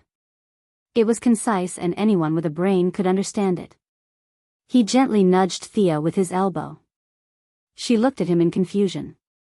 You said that I have superpowers too? Psyker asked carefully. Yes. Thea was almost asleep. She did not understand why he suddenly asked this. Am I going to have superpowers soon? What do you think my ability is? Psyker was really envious of his two friends. This time and space did not reject superpowers. Barry and Caitlin also turned to look at him. She scratched her head. Did he not see Echo's ability before? Oh, right. She suddenly remembered that Echo had been erased. In theory, none of them had seen it before. However, it did not matter if others forgot. As long as she remembered it, Psyker's superpower had great potential. Everything had a vibration frequency. If it was developed, it would not be a problem for him to become a first-rate hero. If Psyker's physical fitness was improved, it would not be difficult for him to tear through the air like the Pirate King Whitebeard. Unfortunately, Psyker's physique could only allow him to unleash a few shockwaves. Even the evil version of Psyker had not been able to unleash this ability. Based on her memories, Thea projected the image of evil Psyker's battle onto the water mirror for everyone to see. Me? This is me? Psyker saw the evil version of himself mixed in with the Speedy Frost, but he had no recollection of seeing this person before. Barry and Caitlin were also puzzled. Thea didn't know how to explain. See this person? This is your ability. You can create vibration waves and travel between different worlds. Psyker, your ability is really strong. Looking at the evil version of himself, Psyker was speechless for a long time. Suddenly, he thought of something and touched his entire body. You mean to say that my ability has already awakened? Thea glanced at him in annoyance. This guy was too slow. It's been awakened since you came to this world with me. She ignored Psyker, who was sitting in the car practicing his air-splitting palm. How could a superpower be so easy to master? Let's train properly when we reach the Bat Cave later. The few of them walked through the ruins of Gotham and finally stopped at the entrance of the subway. Old Batman led the way and the few of them got off the truck and walked in. Looking at the dazzling array of decorations in the cave, a few of them who had never entered the Bat Cave before couldn't help but ask Thea, "Is there any difference between the Bat Cave here and the one in our world?" Yes, in the eyes of the public, the Bat Cave was extremely mysterious. The lady who took pictures of herself with Batman and Superman to fool the voters was one of the few who had entered the Bat Cave in the eyes of the public. Thea looked around. There's not much difference. The giant coin over there was seized from the two-faced man. As for the giant dinosaur in front, I heard that it was brought back from an adventure with Robin. This place was still different from the Bat Cave in the original space-time. There were some that she had seen and some that she had not. You know him, right? Are you friends? Old Thomas walked in front and listened to Thea's introduction of a few of the collectibles. His attention was immediately attracted. It wasn't hard to guess who the he was talking about was. Thea nodded. He's a good friend. He's a great person. I taught his son for about 2 years. She didn't mention that Batman almost became her relative because of the Ninja Master. He has a son in your world? How's his son? Does he look like him? Thea recalled Damien's naughty face and found it funny. Stubborn, smart, tenacious. He's a very good child. Old Thomas was wearing a mask. A smile finally appeared on his tough face. Although it was quickly suppressed, Thea could still feel the old man's fatigue. Although it's a little rude, do you want to take a look at our world? His parents in our space-time passed away that night. Thomas Wayne stopped in his tracks and quickly recovered. He shook his head firmly. My son is already dead. I don't need a replacement. I believe he doesn't need one either. Although the old man rejected Thea's suggestion, their relationship became much closer. When he found out that she was old Robert's daughter, he was finally moved. Although he didn't say it out loud, Thea could guess. He was probably thinking, how could that old man Robert have such a beautiful daughter? Are you kidding me? Old Thomas of this world was a doctor in his early years. He secretly worked with the Gotham Mafia to do some laundry detergent business. However, after that night of gunfire, he managed to survive. After that, he changed his name until his son died in battle. Only then did he put on his battle robe again and fight for mankind, for Bruce. His body was already old. He only relied on a medicine called Miraculous Element to maintain his physical strength. The price was his lifespan. Thea wanted to talk about his body later. The few of them checked Barry first. Even if the Wasteland Wolf's knife didn't hit any vital parts, this kind of penetrating wound would require further treatment. Who is this guy? There was another patient in old Thomas's infirmary. He was lying on the operating table in pain. If it wasn't for his weak breathing, Thea would have thought that this guy was dead. A pitiful guy. He was seriously injured and collapsed under the bridge in a train accident. I saw a strange power in his body, so I picked him up. He has been in this state for a few days now. Old Thomas took off all the bandages on Barry's body. He checked the wound while answering Thea's questions. After that, he applied medicine and changed the bandages. Thea could only express her displeasure in this way. She definitely didn't know this guy who was on his last breath. However, she had experienced this kind of similar experience many times. Dead people, poison ivy, Jared, all kinds of people that shouldn't have happened and shouldn't have survived. Without exception, they were all lying in front of her in this state, waiting to be rescued. Chapter 667. This guy had a very faint green of all things in his body, which was the key substance that maintained his vitality. Thea asked Old Bat again, do you know this guy's name? Is he a righteous man? Old Bat bandaged Barry's wound very seriously. His IQ was also off the charts as he asked, what do you mean? Can you save him? His name is Alan Scott. From the information I have, he is a good man. Milady could only use to express her helplessness. Alan Scott, she had an impression of this name. He was a Green Lantern who used the green of all things as an energy source. Of course, he was also the only one. This universe didn't have a Green Lantern hero who traveled back thousands of years to teach the Guardians how to make the lantern ring. From the 31st century, the Queen of Emerald Eyes could only use a little of the Green Lantern ring. Even after 1,000 years, the technological level contained in the lantern ring was still beyond the reach of humans. This was definitely a technological crystallization of the future. But this universe didn't have any Guardians, no Green Lanterns, no yellow or green lanterns. In other words, no one knew how to make the lantern ring. No one taught it. She couldn't make it herself, Batman couldn't, and old Batman couldn't either. This was a craft that only a few people knew how to make. But Milady was one of those few people, and she had studied the green of all things. In the entire multiverse, how many people knew how to make the lantern ring and had come into contact with the green of all things? Thea felt that she was probably the only one. Was it her who created Alan Scott, the unique Green Lantern? She used to think it was ridiculous, but now she was very calm. This was fate. There was nothing wrong with the silk thread. This person's future was in her hands. She could live if she helped him make the lantern ring. If she pretended not to see it, he would die. Are you sure he is a good man?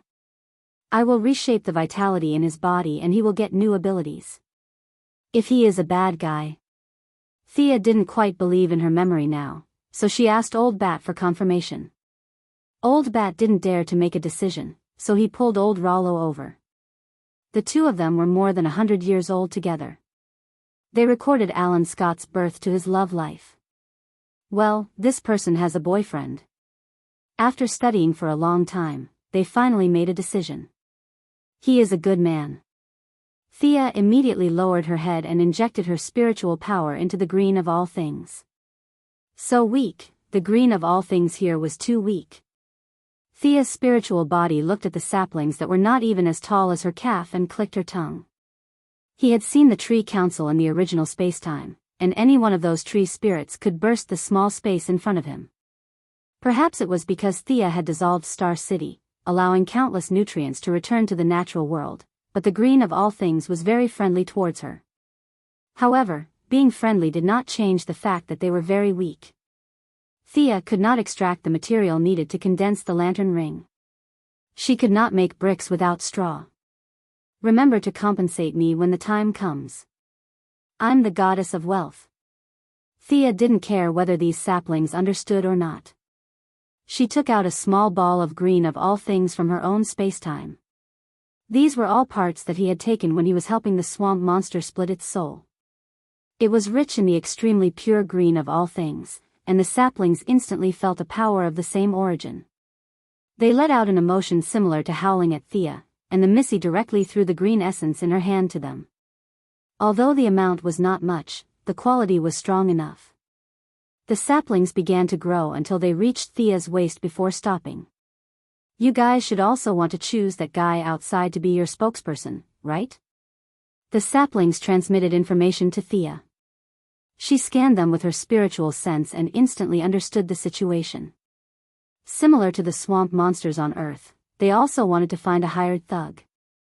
Unfortunately, they were too weak, and the wasteland wolves outside were destroying the planet's environment.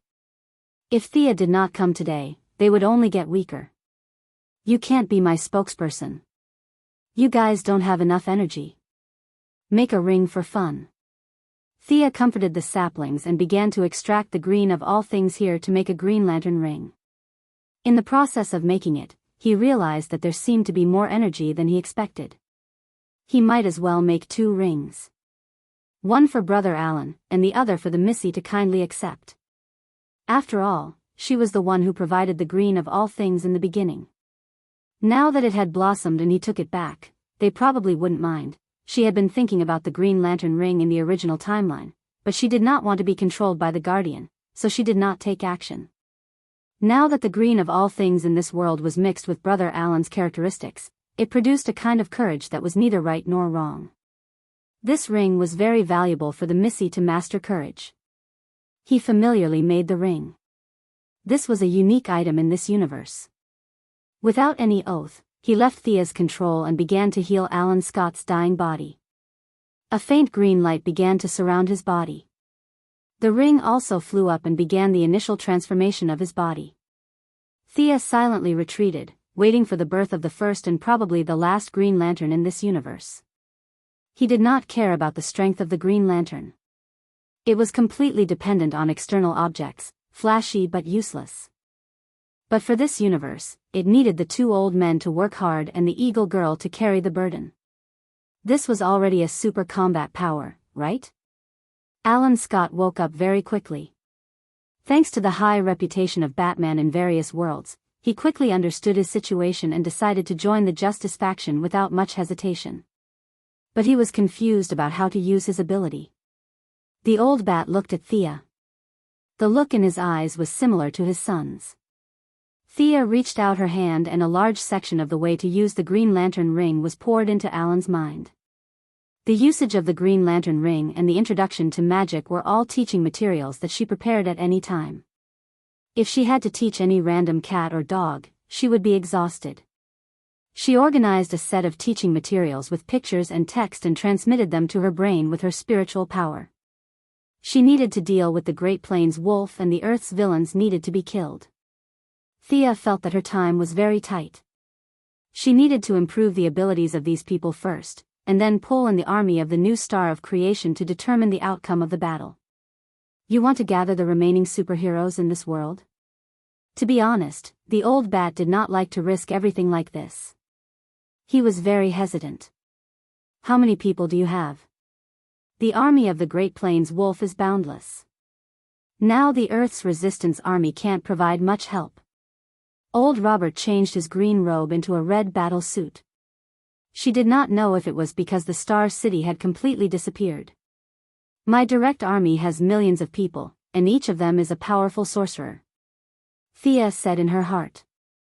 Although it was the accelerated version, even if the Great Plains wolf reinforcements, we can still do it. But if the scale of the battle is too big, I'm afraid this Earth can't withstand it. The two old men looked at each other and looked at each other's clothes that represented revenge. They were already so old, and their children were all dead.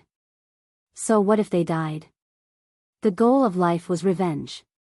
They did not care whether the Earth exploded or not, as long as they could kill their enemies. Chapter 668. Seeing that the two old men had agreed to her deployment, Thea handed over the contact work to them. Due to the interference of the spirit boss, she still needed to train Barry Allen to deal with extreme speed. The equipment in the Bat Cave was still sharp. Even though it was the third year after the outbreak of the war, the various technological equipment was still more advanced than Thea's original world. Dr. Harrison Wells was helping Barry to measure his speed. The result was clear just by looking at his unusually serious old face. He can't outrun extreme speed. The doctor's tone was calm and firm, leaving no room for doubt. Facing his affirmation, Barry, who was running so fast that his tongue was about to fall out, was very depressed. Why is his extreme speed so fast? Is it because he absorbed the abilities of other extreme speed users? And why is the color of his lightning blue? Barry's brain felt a little inadequate as he complained casually. He didn't think that anyone would answer him. Dr. Harrison glanced at Barry expressionlessly. I once created a speed serum, you. Little Sean glared at him angrily, but the old man acted as if he didn't see it. Thea covered her face a little. How frank.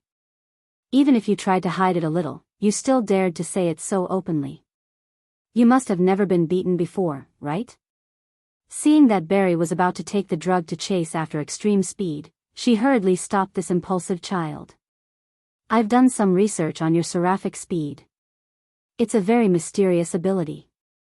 You might like to use science to explain it, but I have a new view from the perspective of magic. Seraphic speed is a concept that represents the word speed. It's a product of the consciousness of the universe. The young lady's speech was so vague that the few scientists were confused.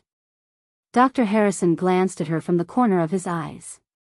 He wanted to say that she was talking nonsense, but he was stopped by his daughter. If you can't use scientific methods to increase your speed, you can try my method.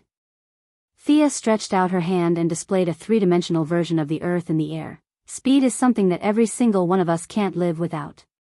Walking, eating, everything's movement contains speed. My method is to take a small part of the speed from everything and add it to Barry's body.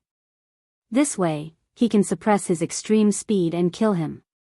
It was such an unimaginable process, but the few scientific guys didn't really understand.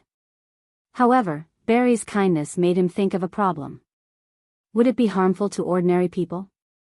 Thea had actually thought of this problem when she was creating the ring from the green of all things. Grafting a part of it in a short period of time could completely crush the speed of taking potions. She calculated in her mind. In theory, it's harmless. It's just that everyone's speed will be slowed down by a few seconds after you intercept their speed. This part of the speed is just an additional addition. I can only lend it to you temporarily. Seeing that they had agreed to this method, Thea began to calculate the nodes and make collection devices. This kind of magic and scientific method was very rare for them. By the evening, they had made a total of 10 devices. Harrison still didn't quite believe in this kind of thing that had no scientific basis. Thea calmly let him set up the experiment on the spot. The device that covered the entire Gotham and the eastern United States was placed in the Bat Cave. Thea signaled Barry to run a few steps to warm up. When Barry reached top speed, she pressed the switch on the device. For a moment, other than Thea, everyone in the Bat Cave felt a little slow. Barry, on the other hand, was slightly faster. Wow! They were all knowledgeable people. They all understood that at this kind of high speed, the price to pay for every bit of improvement was abnormally high. Just by looking at the speed of the potions that made them dizzy, they knew how difficult it was to increase their speed. As for whether this method could be used to increase their speed, she didn't know. After all, there was a limit to the speed that the human body could withstand. Extreme speed wasn't something that could be increased in a day. Barry needed time to adapt and find the limit that his body could withstand. Only then could he calculate the final result. Thea told Barry the location of the 10 nodes and let him install them himself. Looking at Psyker's training, this joker felt a little anxious. However, his talent in combat was inversely proportional to his talent in research. The stronger his research ability was, the weaker his combat ability was. Expecting him to tear the sky apart, cause earthquakes, and create tsunamis, it was better to develop in a sinister direction. Using 4 tails to achieve 1,000 caddies. The ability didn't lie in how powerful it was, but in how it was used in the right place. At least, this was the only request that Psyker had. Psyker, you're an outstanding scientist. The young mistress spoke leisurely. Psyker's expression was a little strange. He wasn't retarded. He knew how to praise someone before scolding them. Thea conjured an image of Bane and continued, your body can't withstand greater vibrations. At the very least, you have to be strong to this extent to be able to unleash 50% of your ability. As Batman's nemesis, Bane's name was widely known. Psyker looked at Bane's huge body and then looked at himself. His smile was ugly. Even if he ate and trained hard every day, he wouldn't be able to reach the level of Bane's 2 meters tall and 300 caddies of muscle. However, you have your advantages. You have a scientific mind. The ability to vibrate is a kind of blessing. It will let you feel the beauty of the multiverse. Barry's ability comes from an unknown space that we can't observe. Extreme speed should be the same. If you can find this space, then I'll go in. Psyker's emotions were fluctuating as he spoke without thinking. Thea narrowed her eyes and looked at him as if he was an idiot. Time was tight and she couldn't be bothered to play riddles with him. You can seal the entrance of this space. Even if it's just for a millisecond, in the battle between Barry and extreme speed, Barry will win. Oh. Psyker had a look of realization as he stared blankly at the young mistress. You're so cunning. She left Psyker to figure out how to seal the connection between extreme speed and extreme speed. With this guy's intelligence, after Barry finished installing the nodes, the two of them would try a few times and he would be able to figure out a solution. If it was used unexpectedly, it would be useless no matter how fast extreme speed ran. Thea even felt that with such a huge inertia, there would be a delay of 1 or 2 milliseconds. Without the help of extreme speed, he would fall to his death. On the other side, Alan Scott was trying his best to learn how to use the lantern ring. Caitlin couldn't use the lantern ring in this dimension, but with her experience, she could give some guidance. Poo-loo, sounds were heard. A white figure drew an arc in the air and flew into the bat cave nimbly. Thea glanced sideways. Slender figure, slightly tanned face, and a pair of huge wings. Was this the hawk girl with the highest combat power in this world? What a sad story. This hawk girl looked better than the one in her memory. She didn't seem to be so dumb. She seemed to be smart and capable. At least, she looked. Chapter 669. Eagle Helmet, Silver Half-Body Armor. Unlike the Eagle Girl Thea had seen before, this Eagle Girl from Earth 2 did not hold a small hammer but a crossbow. In Thea's perception, this crossbow was also a magic weapon. However, the energy in her body was very strange. It was not the divine power of Horus, but a very strange magic power. The young lady did not speak. She stood there and watched with a very standard expression. The Eagle Girl anxiously said to the old bat, "Khaled's situation is getting worse and worse. He doesn't recognize me anymore." The old bat and his son had a lot in common. Whenever something big happened, they would have a poker face. Did I use up my sedative? Is his blood pressure and heartbeat normal? The Eagle Girl took off her helmet. Compared with the thick-lipped Kendra from Thea's time and space, she was a black beauty. Her voice was a little impatient. His physical indicators are normal, but Neb's erosion is getting worse and worse. Neb? There was also Neb here? She must be talking about Dr. Fate. Thea was a little surprised. Although she did not speak, the old bat noticed her eyes. Do you have a way? This seems to be the field of magic.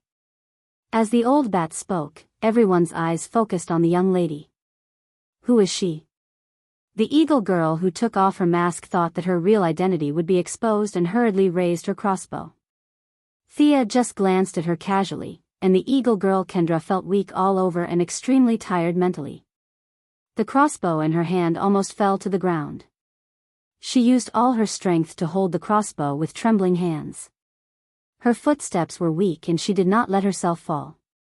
She was still a weakling who could not withstand a little mental suppression. She was a little stronger than the Eagle Girl from Earth's time and space, but there was a limit to her strength. She rolled her eyes and canceled the mental suppression. Only then did the Eagle Girl stand up, panting.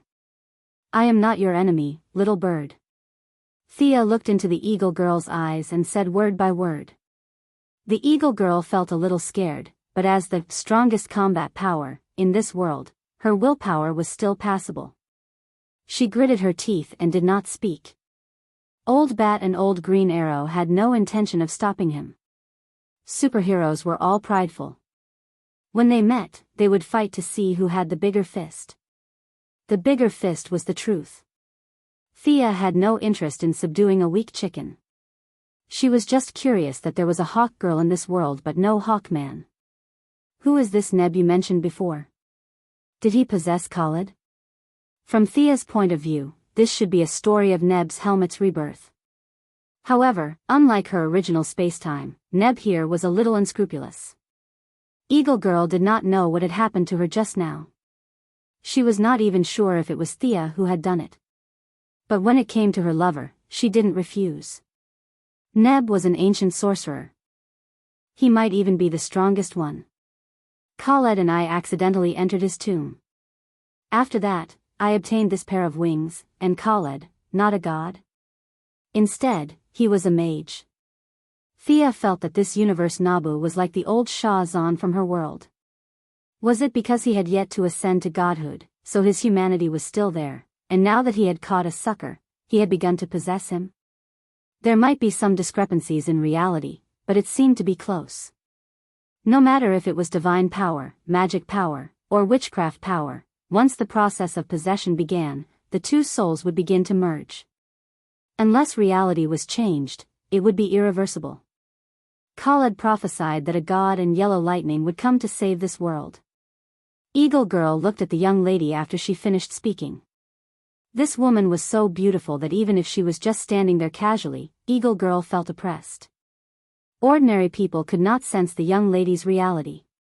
Eagle Girl had some magic power in her body. Although it was not much, she was half a sorcerer. Her crossbow was powered by magic power. Compared to Old Bat and Old Green Arrow, she was more aware of the boundless sea of magic power in Thea's body. Could this woman be the savior in Khaled's prophecy? She wanted to drag her to see Khaled, but the two of them were not on good terms before. Fortunately, Thea took the initiative to offer an olive branch. I am quite proficient in magic. Maybe I can help your friend? The young lady's thoughts were simple. This world was too weak. It was always a good thing to have a magic-type hero. If Neb was not a bad guy, then possession was fine. Do you want to come too? Thea asked the two old men. Old Bat refused directly.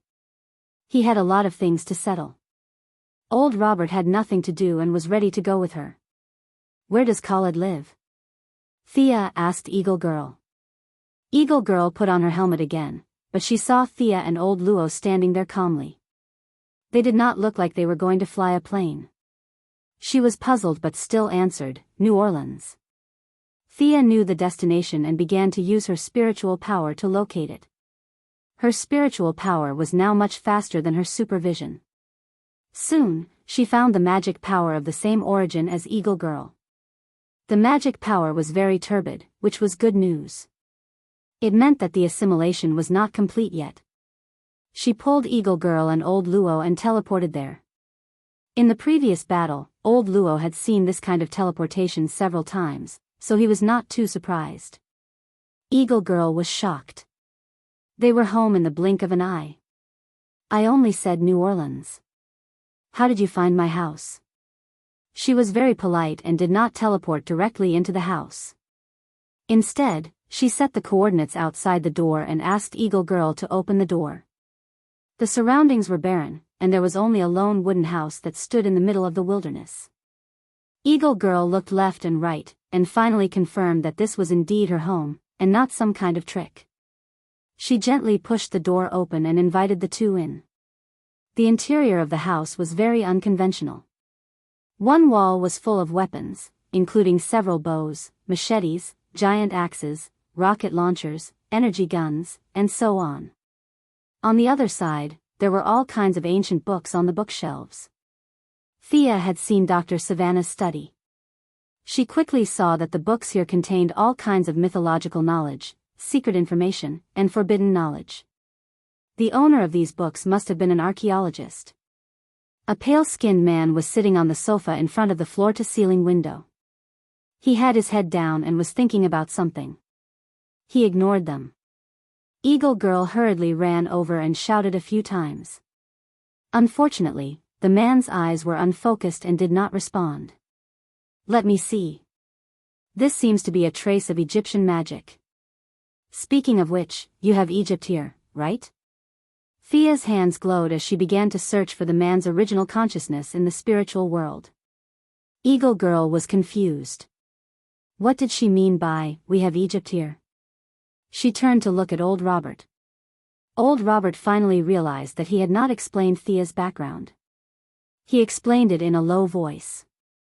Is this your daughter from a parallel universe?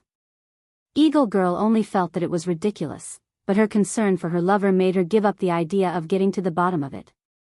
She focused on Thea's rescue. The young lady did not disappoint her. After a short search, she found Khaled's original consciousness.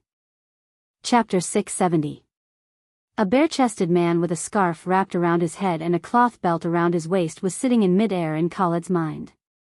The unlucky Khaled was lying face down on the ground. Mysterious words kept coming out of the man's mouth, and the spiritual world that was supposed to be high-rise buildings was being transformed into desert oases and pyramids by him. Thea knew at a glance that it was Nabu, and he had also noticed her. His strength was not bad, but he was not a god. He was just a powerful mage who had lost his body. He might have been a peak demigod when he was alive, but now he did not even have a third of his strength. However, Thea did not hit him right away. She was a righteous person, so she had to say a few words first to ensure that she was standing on the moral high ground. You should be a part of Nabu's consciousness. Why do you want to take over this human's body? Thea could see that this guy was not simply taking over the body, mainly because Nabu was dead, and his main consciousness had disappeared. The guy in front of her could at most be called a remnant consciousness, and he was using the remnant magic to carry out a spiritual transformation ritual. Transforming the body to adapt to Nabu's magic, the person after the ritual would be considered to have taken over Nabu's remnant Khalid. This is Nabu's last wish. This world needs his power, and as long as I complete the transformation, this human will obtain unimaginable magic. The other party had a good temper, but of course, it was also possible that he felt that he could not beat Thea, so he told her his purpose without hiding anything. Seeing that they could communicate, Thea did not want to use force, but this person's ritual was too overbearing, and he did not even ask for her opinion, forcing her on the horse. She had to be willing, even if she was unwilling. Does this Khalid know what you think? Is he willing to fight for this world? Have you considered this question? Looking at Nabu's confused face, Thea knew that he had not considered it. Perhaps in the eyes of these ancient people, there was no doubt about it. Contributing to the world, dying in battle for humanity was probably a matter of course. Some radical people at first claimed that they were the descendant of some god, and in the end, they believed it. It was all because of this kind of thinking. It was definitely a good thing for modern people to be knowledgeable, but there were too few who were brave enough to contribute and take responsibility. There was no need to mention the sense of reverence. He respected his leader because of his job. Once there were no benefits involved, the leader was nothing. The lack of reverence was probably one of the reasons why the gods of faith were on their way to the end. Now, this Neb was taking things for granted. He was using the same method he used on the ancient people to convert modern people and forcefully change Khalid's mental world. Thea felt that when he was done, this brother would not be far from turning evil. I know you're not a bad person, and you don't want to do bad things. But if you continue, are you sure it won't backfire? Let me talk to Khalid and have him cooperate with you and accept your power. What do you think? After Thea finished speaking, she used her divination to extract a few fragments from the possible future. There were a total of 10 images, and in each image, Khalid was wearing a Nabu helmet. However, the results were not optimistic. 4 out of the 10 futures ended up walking down the path of the antagonist. Perhaps it was because they didn't approve of the future's transformation, or perhaps it was because of the evil corruption that followed, but all of them fell. The power that should have been used to save the world was taken to the extreme. All right, I'll follow your orders, respected goddess. Neb's mental power retreated. Thea pulled the unconscious Khalid up. This guy was really unlucky. A quarter of the transformation. She had no good way to deal with this irreversible process. She could only wake him up first. She reached out and touched Khalid's forehead, reconnecting his consciousness and body that was cut off. Ah! Suddenly returning to his body, Khalid felt dizzy and fell off the sofa with a plop. The hawk girl hurriedly helped him up. After a long time, Khalid, who was breathing heavily, finally saw his anxious lover. All the muscles in his body were trembling. It took him a lot of effort to sit back on the sofa. Mr. Khalid, I don't have any conflicts with your world. As a middleman, I talked to Neb in your body. He's not a bad person, but his methods are simple and crude. He thinks highly of you and thinks that you're qualified to receive Neb's magic. With this magic, you can help this world. Thea said indifferently. But looking at Khalid's expression, she knew that he didn't take her words seriously. I don't know you, stranger. I won't accept anything from Nebraska. That thing wants to eat me. Do you know that? He wants to eat me. Khalid, who was a little agitated, yelled at Thea. The young lady was a little speechless. This Neb really didn't know how to do things. He forced a deal the moment he came up, and forcefully turned a good thing into a bad thing. Now they were enemies. But it wasn't her habit to let others spit on her. She didn't spoil him at all. She silently cast a spell to freeze Khalid, who was waving his hands to argue with her. This guy was an idiot. When others tried to stop a fight, he actually wanted to beat them up. She couldn't talk nicely to him. She had to use force. Suddenly, Khalid, who had lost all his senses, didn't know what happened. He tried to move his hands and feet, but no matter how hard his brain ordered, no matter how hard he tried, the muscles in his body seemed to be dead. He couldn't even move his head. He wanted to call his lover for help, but he saw that the eagle girl was looking at him with concern. She didn't notice his abnormality. "Come help me. Come help me." No matter how hard he tried, he couldn't shout. The eagle girl's expression didn't change at all. It was as if time had stopped. Khalid looked up at the clock on the wall. He stared at the second hand without blinking. His eyes were sore. The second hand didn't show any signs of moving. What's going on? Time seemed to be. The young lady clapped her hands lightly. Mr. Khalid, no wonder Neb chose you. You have the potential to become a mage. Your observation, reasoning, and analysis skills are excellent. Only then did Khalid, who still couldn't speak, notice that there was a moving object in the room. He automatically filtered out Thea's praise, and his eyes revealed a trace of fear towards the unknown. Thea snapped her fingers, and he regained his mobility. He rubbed his stiff limbs and looked at the eagle girl and old Robert, who were still standing still. Even if he was stupid, he knew where the problem was. "You. What do you want?" His voice was a little hoarse. He didn't understand. Wasn't the person the eagle girl brought back a friend? Thea was even more helpless than him. This guy was too cautious. "What do you have that I covet?" Chapter 671. I promised Neb that I would persuade you, but I didn't expect you to react so violently, so I had to use this method to help you calm down. I'm not a bad person, and neither is Nebraska. Thea spread her hands to show her innocence. I'm not violent, you guys forced me to do this. Khalid couldn't say anything no matter how dissatisfied he was. He could only say that his emotions had calmed down. Could you stop this supernatural power? The flow of time around them returned to normal, as if the world was filled with color again. Khalid was relieved. Looking at the smiling Thea, he didn't dare to make a fuss anymore. She straightened her expression and tried to appear more serious. The wasteland wolf is tormenting this universe. Due to certain rules, I can only deal with the wasteland wolf. You guys have to deal with the earth villains around him. You can ask the old man beside me about this. After saying that, she pointed at old Robert. Old Robert nodded immediately, indicating that this was true. I know you're not satisfied with Neb's way of doing things, and you even have some bad thoughts, but I want to say that if you can stay true to yourself, even if Neb is an evil god, you should have the confidence to use this power in the right way. Her words were resolute and in line with mainstream values. Khalid's expression improved a little. I'm not from this world. I'm just a passerby here. In the future, this universe and this earth need the power to protect it. Mr. Khalid, the opportunity is right in front of you. You shouldn't hesitate, whether it's for Earth or your lover. After saying that, Thea pointed at the hawk girl. Although there was no hawk man in this world, as the hawk girl's spouse, Khalid was also quite stubborn. She had to break down the logic.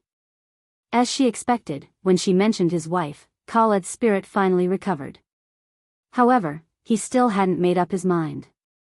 Thea also forgot who advised him in the original timeline.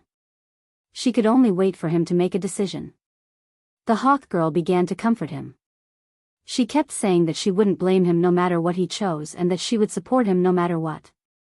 Old Robert's attention was on the crossbow in the room, and he excitedly gestured. Thea casually flipped through the books in the house, but after a while, she lost interest. The legends of the two worlds were different, and there were not many things that could be used as reference.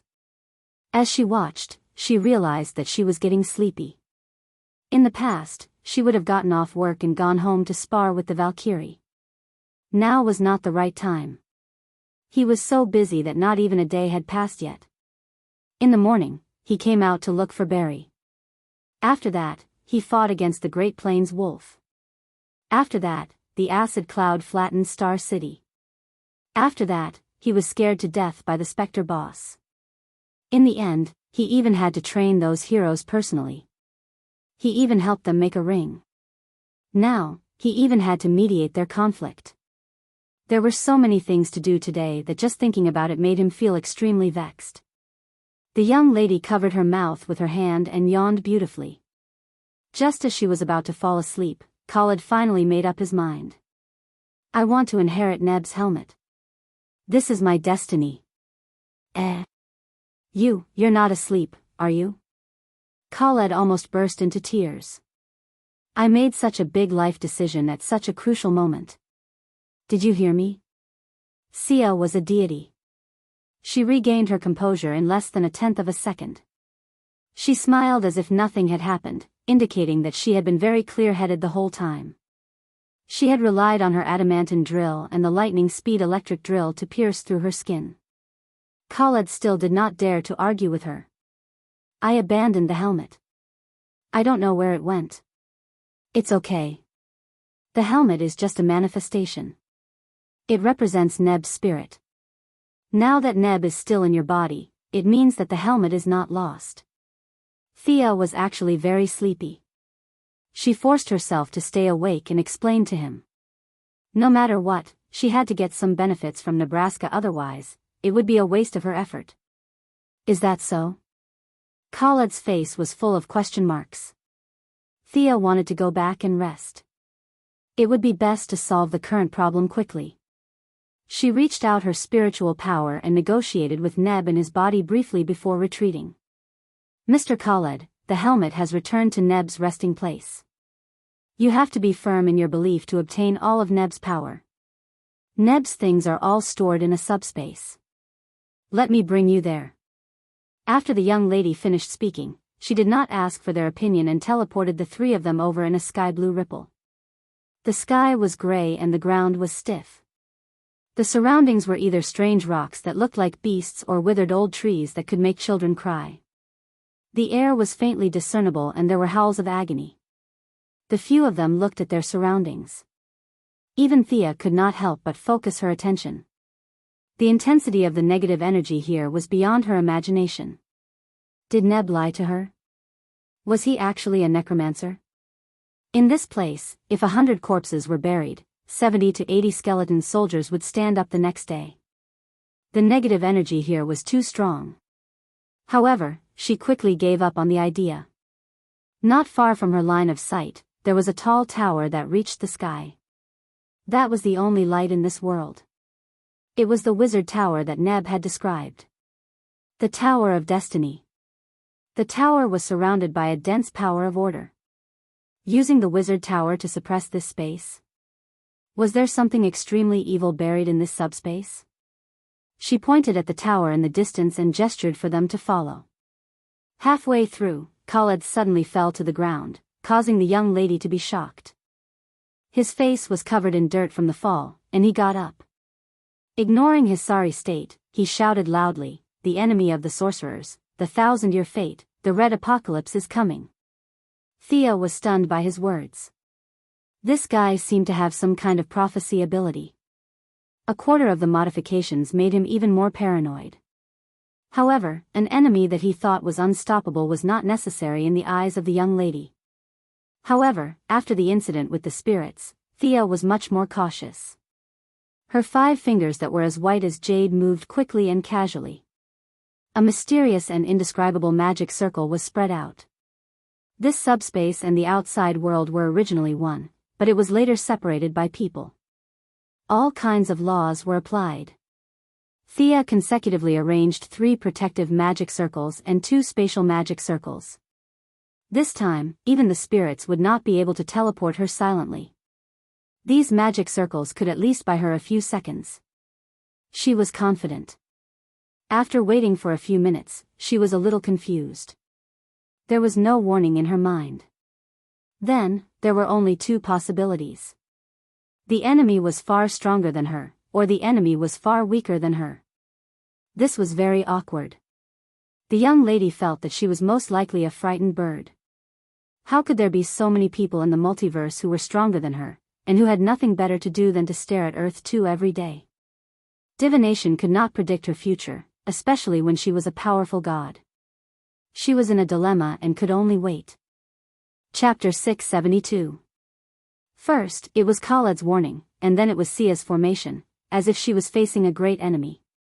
The remaining old Luo and Hawk Girl were influenced by the two of them. They each took out their weapons and were carefully on guard. Just when Thea was tired from waiting, a blood-red teleportation wave appeared in front of them. Thea laughed dryly and pointed at the red wave to Khaled. "Is this the enemy of 1,000 years that you warned us about?" Khaled sensed it and nodded. Thea cursed, "Weakling." Amidst the blood-red energy fluctuations, a handsome man wearing a red cloak and dark green leather clothes walked out as if there was no one else around. He looked at Khaled with the help of his senses. "Khaled bin Hussein, you shouldn't have come to Nabu's territory.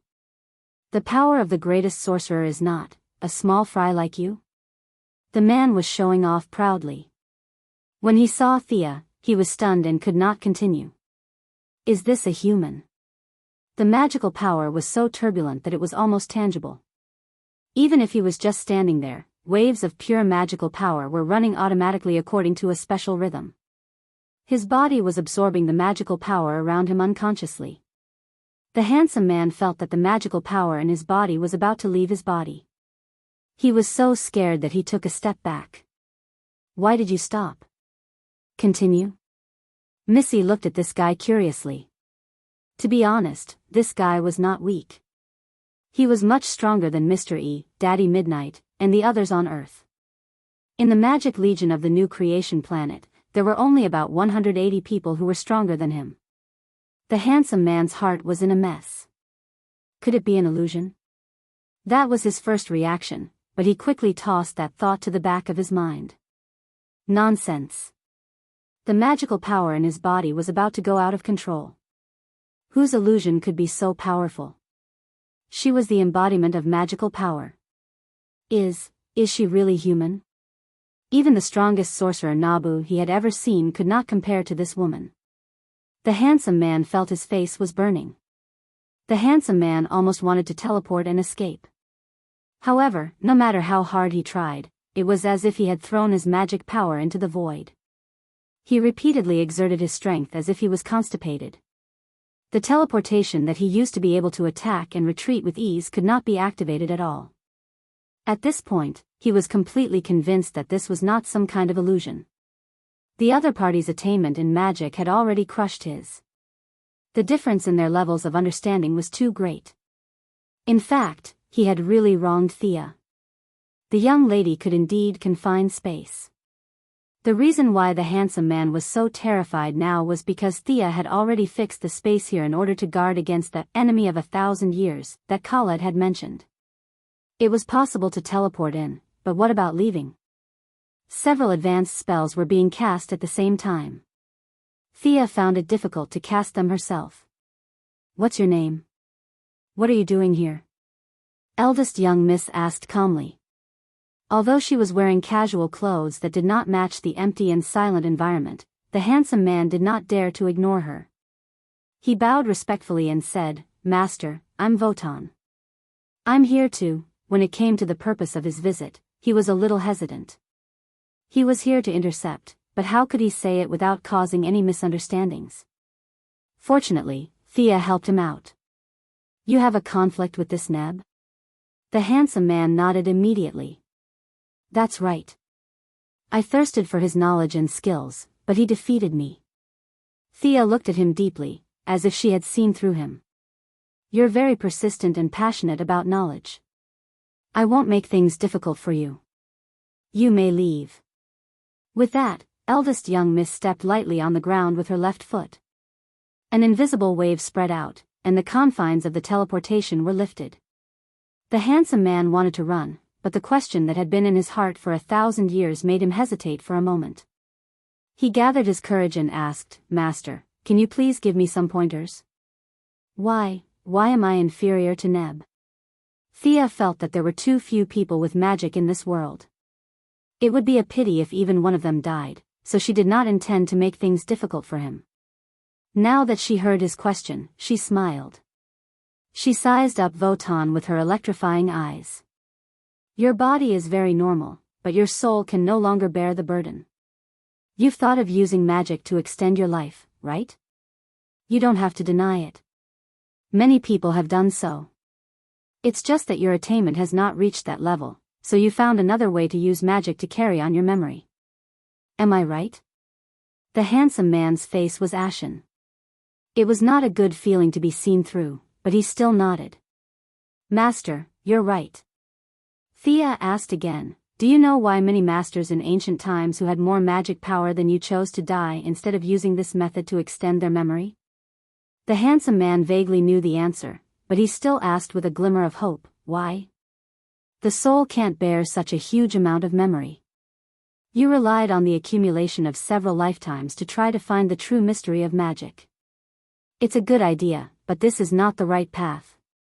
Every time you reincarnate, the burden on your soul will double. Although your knowledge will increase, your affinity with magic will deteriorate because of your soul.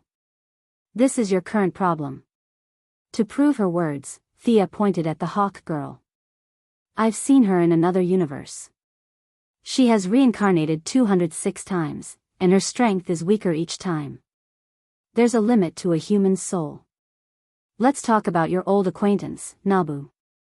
In some worlds, he eventually became a god, but in this world, he also chose to die, leaving only a simple remnant of his consciousness. It can be said that the Nabu of this time and space is dead. Do you understand? You're on the wrong path. Thea's words were not only directed at Wotan, but also at Khaled who was behind her. Let's go. After saying that, she walked toward the distant tower with the bearing of a master. The few of them followed, leaving only the handsome man who looked dazed. You've really seen me? I've been reincarnated more than 200 times. The hawk girl saw that Missy had fooled the menacing enemy of 1,000 years, with a few words and started to use honorifics. Thea looked at her strangely. Yes, anything is possible in the multiverse. The few of them did not continue talking and walked forward slowly. Old Robert came to her side and whispered, that guy is still following behind us. Thea had already noticed. Wotan's heart was dead, and he did not know what to do. He was now following behind them in a daze. Thea shook her head, indicating that she did not need to care about him. Most of her attention was already attracted by the giant tower in front of her, and an unimaginable power was suppressed here. What kind of terrifying power was that? It was pure and true evil. Perhaps it shouldn't even be described as evil. Evil was a little narrow in front of such great power. Sia's mutated vision was filled with indescribable shadows. Nabu used his own wizard tower and gathered at least half of the power of order in this world to suppress this shadow. That's right, Thea felt that this was an insignificant shadow. Perhaps it was the shadow that the original owner did not care about, and it had wandered into this world. After that, it was accidentally discovered by Nabu. This wizard, who had a bright future, gave up the chance to become a god and absorbed more than half of the power of order in this world to suppress the shadow. The result was that the power of order was out of balance, and the wasteland wolves took advantage of it. The superheroes were defeated, and evil gained the upper hand. Thea felt that her guess was not far from the truth. But what was this shadow? In her opinion, it was not inferior to the specter she saw that day. It was even purer and of a higher level. Oh my God! Thea's heart was in turmoil. She almost screamed out loud. The natives might not know, but she knew that there was a power that could compete with God. A ferocious beast. It was the most primitive shadow that existed before everything began. Chapter 673. What is she looking at? Khaled asked his lover, the eagle girl. The eagle girl did not know what Thea was looking at, but she pouted and pointed at Wotan, who was handsome to the point of being a sissy, implying that this guy might know. The enemy of 1,000 years, because of Thea's suppression, seemed like nonsense now. Khaled did not know that after he put on the Nabu helmet, he would have a fierce fight with Wotan. Now, one of them was confused and the other was anxious, standing side by side like brothers in distress. Do you know what she is looking at? They waited for another half an hour, and seeing that Thea had no intention of entering the tower and was just standing there in a daze, Khalid had to ask Votan. In his opinion, these people who played with magic were all mysterious. Maybe they knew something? The crossdresser Votan looked at him with contempt. The power that he had been chasing for his whole life could be easily obtained by this guy, but with Thea present, he did not dare to say anything. He sneered, Master must be observing the secrets of this tower. He looked around and saw that everyone's gazes were focused on him. He felt a little better. His knowledge was still useful. In my research, many ancient wise mages recorded a divine tower filled with disharmony and chaos in their notes. In many ancient myths and legends, it has many names, such as the Land of Broken Souls, the Tower of Heaven, the Giant Stone Tower, the Mad Ark, and so on. Some scholars also extracted a name from ancient literature, the Giant Beast. They did not know the meaning behind it, so they forcefully explained that it was a place where God suppressed evil. Votan laughed after saying that. God? He himself had been around longer than God had been around. Thea looked on coldly. Votan's first few sentences were nonsense, only the last sentence was slightly related, but she was not prepared to explain the difference between this God and that God. She had been looking forward to this supreme power for a long time, and now was the time to take a look. Absorbing it was impossible, even spirits made her tremble, not to mention the giant beast. Fortunately, this was only a trace of power left behind by the giant beast after it was projected into the material world, so she had to see it no matter what. Let's go in and take a look. The young mistress had already seen through the structure of the mage tower. She pulled a few people, including Votan, into the mage tower. The square-shaped mage tower soared straight into the clouds, giving off an extraordinary aura. From the outside, it was already several hundred meters tall. Inside, it felt even more spacious. Passageways, courtyards, spiral staircases, pillars, all kinds of buildings seemed to have been casually built by a child. They were piled up in a way that defied the laws of physics. There was a spiral staircase on top of the pillar, and beside the staircase was a courtyard. At the bottom of the courtyard stood a stone statue. There were all kinds of grotesque and variegated sculptures. Even without looking at the symbols, Thea knew that these were her old friends in Egypt. For example, the eye symbol represented Horus. There were also some symbols, such as Seth, which symbolized change, and Mihit, which symbolized destruction.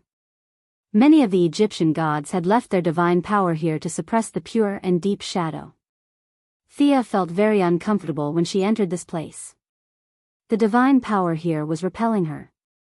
After sensing for a while, he pointed to the right and said to Khalid, "Follow this path and you will obtain Neb's power. Don't hesitate, don't be afraid, accept the gift. And I will help you block the enemy." As soon as her voice fell, a huge figure leaped lightly and landed in front of them. Its entire body was surrounded by black smoke, and one could faintly see some dark red muscles. It had a ram's head, bright red eyes, and huge sharp teeth. It was at least 10 meters long and 5 meters tall, and it was looking at them on all fours. "Go!" Thea shouted angrily, and a chain of light wrapped around the demon. The demon groaned, and corrosive saliva dripped to the ground, forming a few deep pits. Seeing that they still wanted to help, old Robert had already pulled out his arrow. Thea was speechless. This was the bad thing about being a hero of justice. Couldn't they see that she wanted to talk to this demon alone? "It can't hurt me.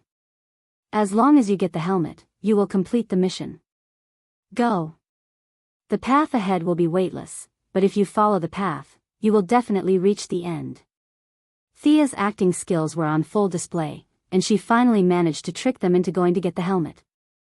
The demon struggled with all its might, and the chain kept breaking. Thea was anxious, but she could not break free from the chain no matter how hard she tried. As the demon roared, they followed her instructions to get the helmet. When they were completely out of sight, Thea's expression returned to normal.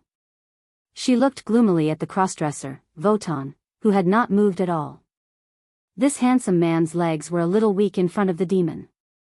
The young lady could easily deal with it, but it did not mean that he could do the same. However, he did not take a single step back. There were smart people everywhere. Thea was a little helpless. In fact, old Robert should have noticed something, but he wisely did not say anything. This Wotan was also very smart. Thea asked tentatively, "Aren't you afraid?" These words had a double meaning, and one could interpret them however they wanted. How could the handsome Wotan not be afraid? He was scared to death. At first, when he saw Thea struggling to maintain the chain, and the demon struggling as if the chain would break any second, he had some guesses, but he was not very sure. However, now that the few idlers had left, and the young lady's chain instantly tied the demon up like a kitten, how could he not know that there was a problem here? "I can die in order to seek knowledge." These words were said very firmly, with a spirit of sacrifice for the truth. Thea nodded. To be honest, she was a little unhappy. The moment she saw this demon, she knew that half of her plan had failed. The purest and deepest shadow that had drifted into this universe had been contaminated. Perhaps it was the chaos attracted by the power of order, or perhaps it was the various bad habits of humans, but this shadow had developed intelligence.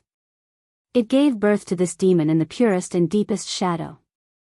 It seemed to have gained the ability to walk freely, but the power above the rules had been directly crippled. It could be said that it had nothing to do with the giant beasts. Although this demon's combat power was very high, Thea still felt that it was a pity.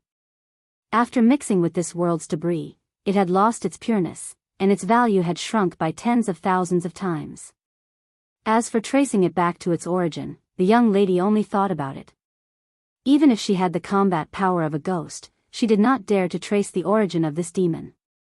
Who knew what it would trace back to? She sighed. Facing Wotan's eyes that were filled with curiosity, she told him part of the truth.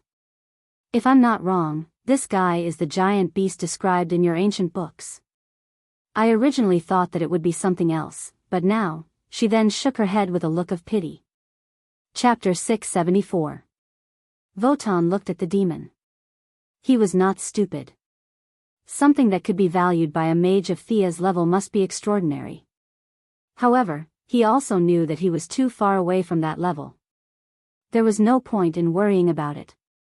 He wanted to ask Thea a few more questions about himself, but seeing how stubborn she was, did he have any other bargaining chips that could move her? He tried to recall all the information he knew about this mage tower. Which part of it mentioned the giant beast that this master valued? Suddenly, he slapped his head. "Master, there is a record that there was a room in this tower where this giant beast was locked up. If I'm not mistaken, it escaped from there." Wotan purposely raised his voice to emphasize that this was important information. In fact, he did not think that this information was that important. He just wanted to give it a try. However, when these words reached Thea's ears, they automatically had a new meaning. Perhaps there were still some remnants of the shadow in the room where this guy was born? Even if nothing was left, she would still be able to learn a lot from observing the traces left behind in the past. When the gods walked on the ground, they would leave behind miracles. For an existence like this giant beast, even if it was just a trace of its shadow, it would still leave behind a heavy mark in the material world. "What do you want?" Milady knocked out the giant beast with a blow and asked the fake man with a calm gaze. There was a hint of threat in her words, which made Wotan's heart beat faster. The consequences of asking for a sky-high price would be disastrous. After a slight hesitation, he told her what he wanted. "The memory continuation magic from back then is irreversible. Can you solve the problem of my body? I don't want to sink into this state again and again." Thea looked at him coldly. Wotan was afraid that she would turn hostile, but he was also afraid that she would say that she could not do it. After what seemed like a long time, Thea nodded slightly. "Your magic is nothing. I can help you remove it. In this life, I will split your soul and let you choose what memory you want to carry into the next life. If there are no problems, lead the way." It was not difficult for her. To her, splitting the soul was just a matter of slashing with the holy sword. However, to Wotan, it was tantamount to giving him a new life. He led the way like a lackey. Thea thought for a moment and decided that it was best to keep this demon alive. She shook the chain and brought the giant demon with her as if it was a dead dog. The two of them walked and stopped. Wotan was under a lot of pressure. According to the description in the book, he repeatedly checked the road signs, afraid that if he walked into a dead end, the person behind him would tie him together with the demonic behemoth in a rage. When he pushed open a stone door, Wotan was distracted and did not see what was behind the door. He stepped out and saw nothing. Just as he was about to save himself, Thea pulled him back. Just as he was about to thank this big shot, Thea covered her mouth at first, then laughed heartily. Haha. His voice was loud and clear, as if he had discovered a rare treasure. The young mistress laughed so hard that Wotan almost fainted. Come on, those who laughed and prepared to kill after discovering the treasure were all villains. You're a hero, right? You dare to deprive us villains of our patent? Thea did not have the time to care about his little thoughts. She had been a little disappointed at first, but the result was better than she had expected. The self-consciousness in the shadow of the demonic behemoth had become the demonic behemoth, which meant that the void in front of her that could absorb all light had no consciousness. Although she could not absorb it directly, she had no problem learning it through simulation. God was righteous, and the demonic behemoth was evil? She did not see it that way. That kind of big shot had long surpassed the definition of good and evil. It was more appropriate to describe the Heavenly Father and Darkseid as righteous and evil, but it was nonsense to describe the other two big shots. She could feel that she had gained a lot of knowledge just by looking at the void in front of her. This knowledge was beyond the limits of what words could describe. It represented the power to create a world. She resisted the temptation and stopped looking. There were too many idle people in the tower, and it was not suitable for her to study it. She did not intend to be courteous with such an unparalleled treasure buried in the tower. After all, she had reconciled the conflict between Nabu and Khalid. He probably would not mind if she changed the name of the tower master to herself. Thea was surrounded by indescribable joy, and Wotan could not help but take a few more glances. What did this master gain? Why is she so happy? He turned to look at the void, but he did not gain anything. However, he also knew that this thing was not meant for him. It was better to grab what he deserved. He looked at Thea pitifully. Please don't go back on your words. The goddess of trade naturally would not take advantage of him. She pulled him directly out of the tower. She reached out and took out a light blue substance from the depths of his soul. This was the memory continuation magic that he cast on himself in his first life. She closed her fingers and crushed it lightly. She then took out the holy sword and slashed it a few times. Before Wotan could understand what was going on, she had already finished. I'll split 2 souls for you. You can store all the necessary knowledge in 1 soul. The other 2 souls will dissipate automatically after 3 days. Splitting souls was not much more difficult for her than partitioning a hard disk. She explained the memory transfer method again. Thea thought about it and felt that the benefits she gained this time were simply too great. The guy who led the way had contributed a lot. She only slashed a few times, which seemed a little perfunctory. She scanned the tower with her spiritual power and searched for a moment. She then flew back with a small ball of spiritual power. Since you are looking forward to Nabu's knowledge, I will fulfill this wish for you. After Khalid dies of old age, you will become the new owner of Nabu's helmet. I will stay in this universe for a few more days. I may need you later, or I may not. That's it. She then handed the ball of spiritual power that represented Nabu to Wotan. She then opened the door and threw him out of the subspace. After chasing away the irrelevant people, she began to collect the tower. Although the tower master was Nabu, so what? If the goddess of wealth wanted to give him benefits, he could not refuse. It was not the first time that she forced people to buy and sell. She did not have any psychological burden at all.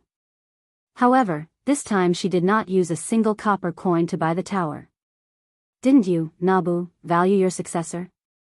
I will give you a few spells. After all, knowledge is priceless. She transferred a few powerful spells from the Egyptian gods to the tower. It was meaningless for the tower to keep these spells, so they were naturally transferred to Nabu's helmet. A simple transaction was completed. She did not plan to move the tower. After all, the tower still carried half of the power of order from Earth.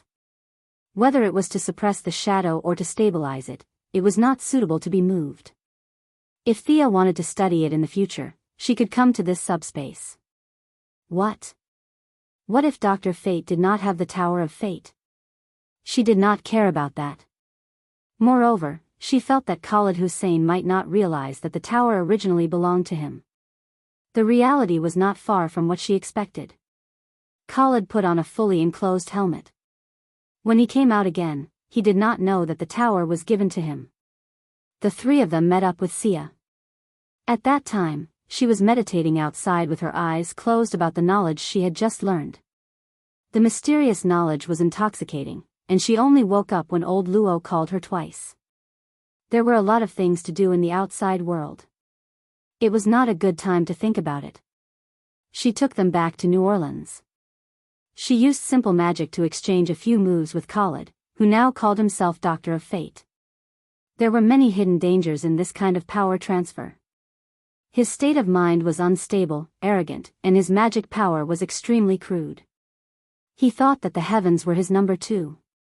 Sia gave him a solid beating, and only then did he realize that he was still a mortal, not a god. Nabu only gave you magic and experience.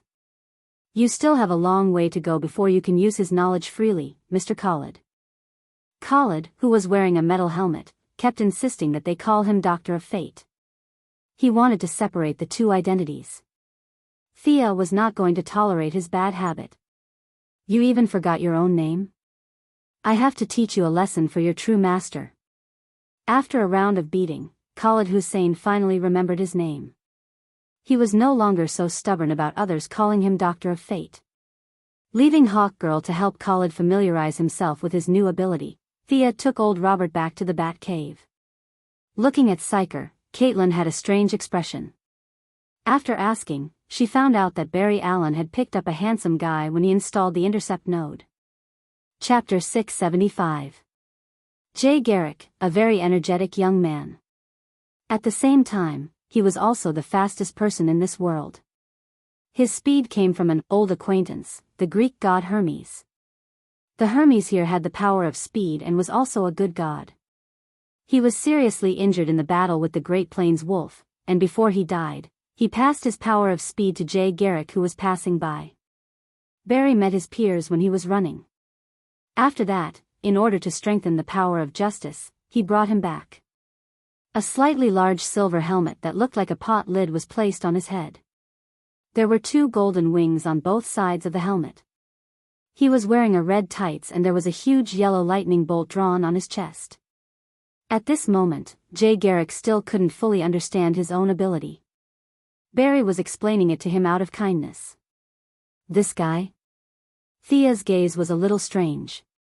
She remembered that Jay Garrick was a sock puppet of extreme speed. However, in order to separate from his original body, of course, in Thea's opinion, it was most likely that he was confused by drugs. Extreme speed created a time remnant to pretend to be Jay Garrick. After that, he realized that he could not control the other party and killed the time remnant in the end. Thea's evaluation of extreme speed was that he was sick and had a hole in his head. But here came the question. Was there a problem with this Jay Garrick in front of her? After looking carefully for a long time, she did not see any problems. Whether it was the body or the soul, it was the same on the surface. This was a superhero who was willing to sacrifice for justice. The young mistress could only say that she did not know how to differentiate between the original body and the time remnant. If this guy was harmless, then let him be. Green Lantern Alan Scott, Flash Jay Garrick, and Eagle Girl Kendra Sanders. These were the new big three of Earth 2 after the sacrifice of Superman, Batman, and Wonder Woman. It had to be said that Nebra had taken away half of the world's power of order. These new heroes were too weak. Earth was fine for now. It was time for her to go back and mobilize the army. After greeting Old Bat, she directly opened the sonic tunnel and returned to the new creation planet. Your Majesty, the Great Plains Wolf is rampaging in that universe. Please allow me to lead the army to eliminate him. Thea went directly to see the Heavenly Father. She bowed slightly and directly explained her purpose of coming. Great Plains Wolf. Father, I'm willing to lead your guards into battle. The Heavenly Father didn't say anything, but the second-generation new god, Olion, couldn't help but ask to join the battle. Olion was Darkseid's son, and the Wasteland Wolf was Darkseid's uncle. The two of them were very close by blood. However, Olion had no intention of letting him go because the Great Plains Wolf's ability to attract hatred was superb. A long, long time ago, he had killed the Heavenly Father's wife, Avia. This caused Olion, who had always regarded the Heavenly Father as his own father, to be heartbroken. If there was a chance, even if he had to perish together with it, he would kill the Great Plains Wolf. But the Heavenly Father was clearly thinking more. Thea, we shouldn't interfere too much with the matters of that universe. The time for the final battle between good and evil has yet to arrive. But the Great Plains Wolf. Speaking of this great hatred of killing his wife, even the usually dignified and solemn Heavenly Father had a slight hesitation. How could he not care? We'll mobilize an army to defeat the enemy. If we can kill the Great Plains Wolf, we'll kill him. In the end, the Heavenly Father still couldn't control his emotions. Thea immediately nodded. This was similar to how the spirit had told her not to directly participate in the battle between mortals. Perhaps the Heavenly Father and Uncle Da had some kind of connection with the higher-ups. Soon, the new gods of the new creation planet were gathered. When they heard that they were going to kill the Great Plains Wolf, they were all excited. They weren't fools. No one would easily give up on avenging their boss. Other than Thea's magic army, the other 3 army commanders all asked to join the battle. The Heavenly Father's General of Love, Wuja, even took out his sledgehammer and waved it on the spot. He couldn't wait to fight the Great Plains Wolf for 500 rounds. The Heavenly Father was very pleased. Everyone treated his hatred as a collective hatred. What did this mean about him? It meant that he had done a good job of working together. But if all 4 armies were to be deployed, it would be no different from a final battle. The Heavenly Father turned to ask Mitron. The god of knowledge, who sat in his chair and flew around every day, had dealings with both sides. He would answer anyone who asked him a question, but generally speaking, he still spent more time with the Heavenly Father. How many troops from the Apocalypse Star have been mobilized? The Great Plains Wolf's direct subordinates have all been mobilized. Desard has also been mobilized. Mitron answered all the questions without any intention of hiding anything. The Heavenly Father fell silent. He knew his old rival too well. Mitron wanted to test the waters before the official battle. Darkseid had sent out his left and right hands, and the Heavenly Father couldn't show any weakness. But in order to have a backup plan, he wouldn't send out all his elites. Olion, take my guards and Goddess Thea's magic army. The 2 gods bowed and walked out of the door together. Thea's army had already gathered at the first moment, and the Heavenly Father's guards were the best of the best. It looked like each of them was holding a spear, but in fact, it wasn't just a melee weapon. They could also shoot lasers. Becca, how are the preparations? Thea asked her assistant.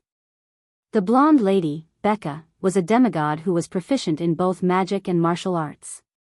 She would become Olion's wife in the future, and even now, she had shown extraordinary leadership skills. Thea's clone on the planet of creation was only in charge of the general direction, and almost all the details were handled by Becca. Commander, we can set off at any time, Becca replied with a dignified aura. Thea sized up her subordinates. After more than a year, the magic army's size was still maintained at 1 million, but the quality was much higher than before. They had a staff in each hand and a robe in the other. 100 captains, all armed to the teeth, had rings that amplified magic power, necklaces that enhanced energy, robes that were embroidered with the sun, moon, and stars, and staffs that could shorten the chanting of spells. All this equipment had been created by Thea's clone and the god of blacksmithing, Hay-8, over half a year. It could be said that the strength of these 100 people was similar to that of the trap, Voton. Any one of them could take over a planet and dominate it. They could be said to be the small group of people who had the highest affinity with magic among the hundreds of millions of people in the new god race. More than 10 of them could successfully cast a high-level spell like Time Stop. Although they weren't as proficient as Thea, and still required a large amount of chanting, hand gestures, and casting materials, it was already very rare. The rest of the captains were also mid-level mages, and could be said to be the supporting force of the army. The large group quickly arrived at the square in an orderly manner. The Heavenly Father's guards led by Olion had already been there for a while, and the second generation of the gods was very polite and signaled Thea to take command. Our goal this time is only one, and that is to take the head of the Great Plains wolf. To avenge the Heavenly Queen. Thea explained the mission concisely. Chapter 676.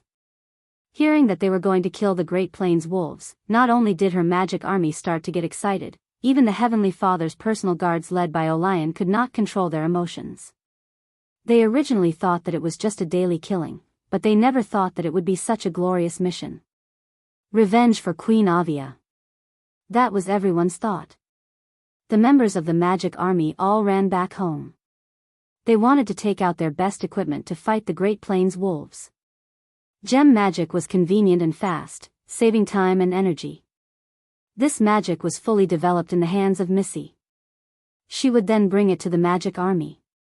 Mage Sargon would probably be able to rest in peace. Now, all kinds of rare gems had become a strategic resource for the magic army, on the same level as adamantine and mithril.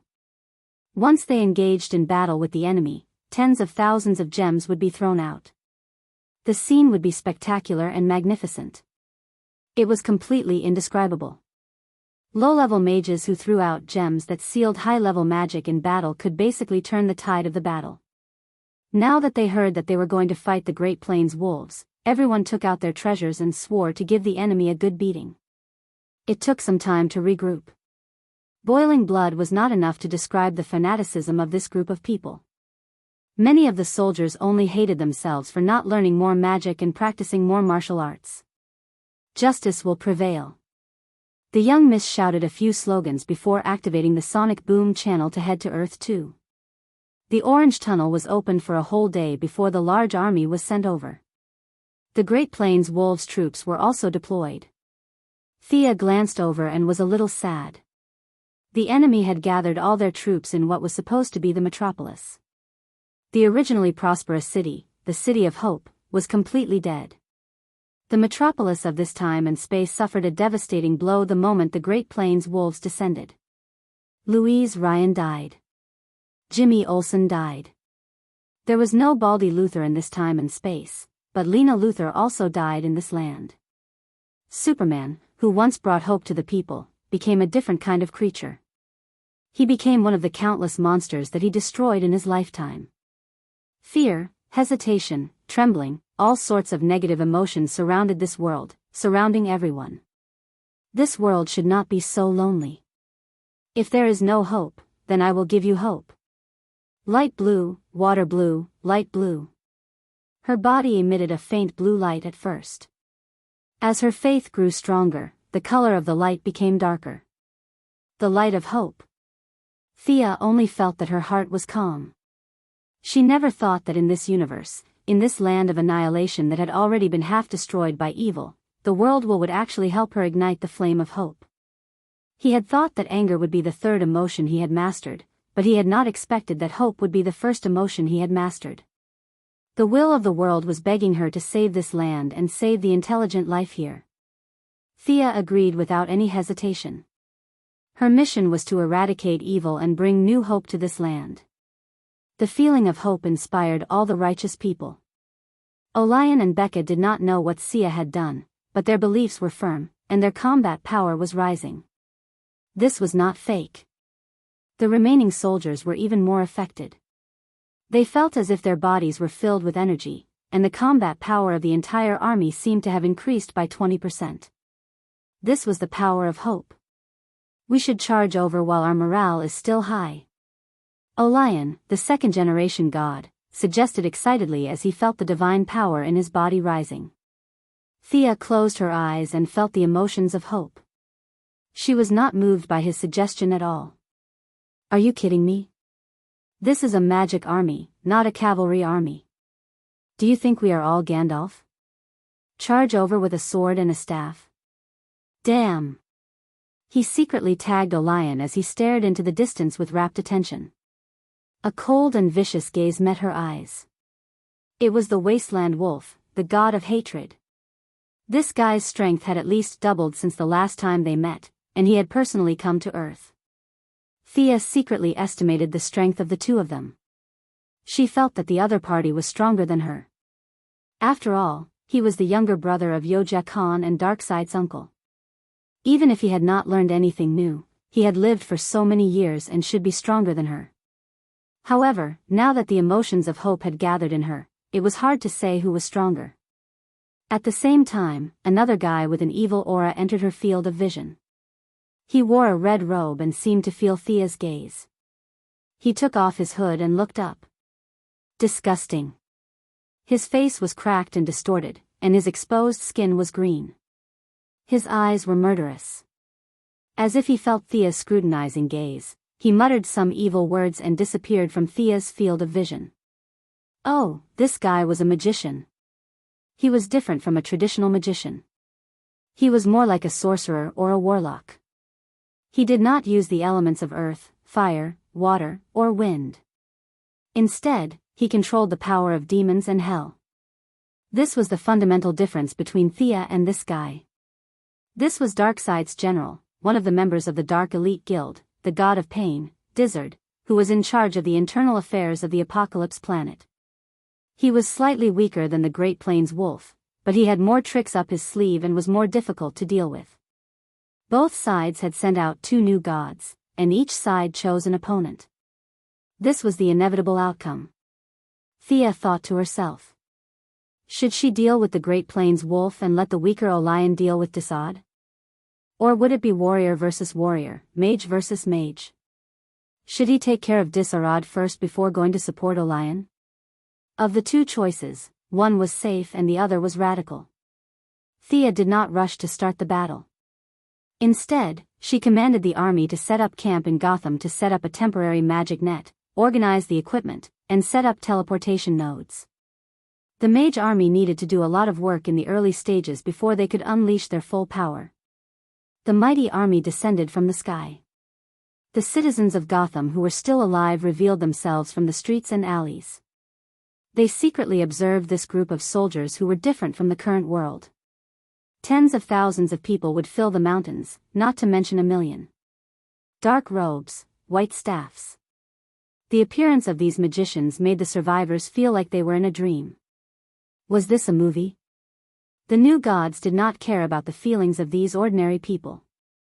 Thea began to set up a temporary magic net, and the group of people split up to take care of the camp. Leyline modification, wind storm, flame spell, disintegrate spell. Tall buildings were pushed down, dust was swept away, plants were burned, and trash was dissected. Becca was very experienced, and she methodically commanded the army to set up the camp. Her boyfriend Olion tried to talk to her a few times, but she coldly pushed him aside. Can't you see that I'm busy? Thea was also very busy. The magic net was indeed a powerful weapon, but the restrictions were too great. Even the Heavenly Father could not set up a magic net that covered the entire multiverse. This required them to set up a temporary magic net everywhere they went, and then connect the magic net of the new creator's planet. This work was dry and boring, and she was the only magic deity here. She could not slack off even if she wanted to. Eldest Miss was working helplessly when she accidentally heard someone calling her name not far away. She listened carefully and almost laughed out loud. Outside the camp, 2 old men were looking at them with binoculars. It was Old Bat and Old Green Arrow. Did you see her power just now? That holy light, how could she be your daughter? Old Bat did not know what the light of hope was. He only knew that when he looked at Thea, the pain that had troubled him for a long time seemed to be alleviated. Thea gave a few instructions to her adjutant, Becca, and she immediately brought people to invite the two old men into the camp.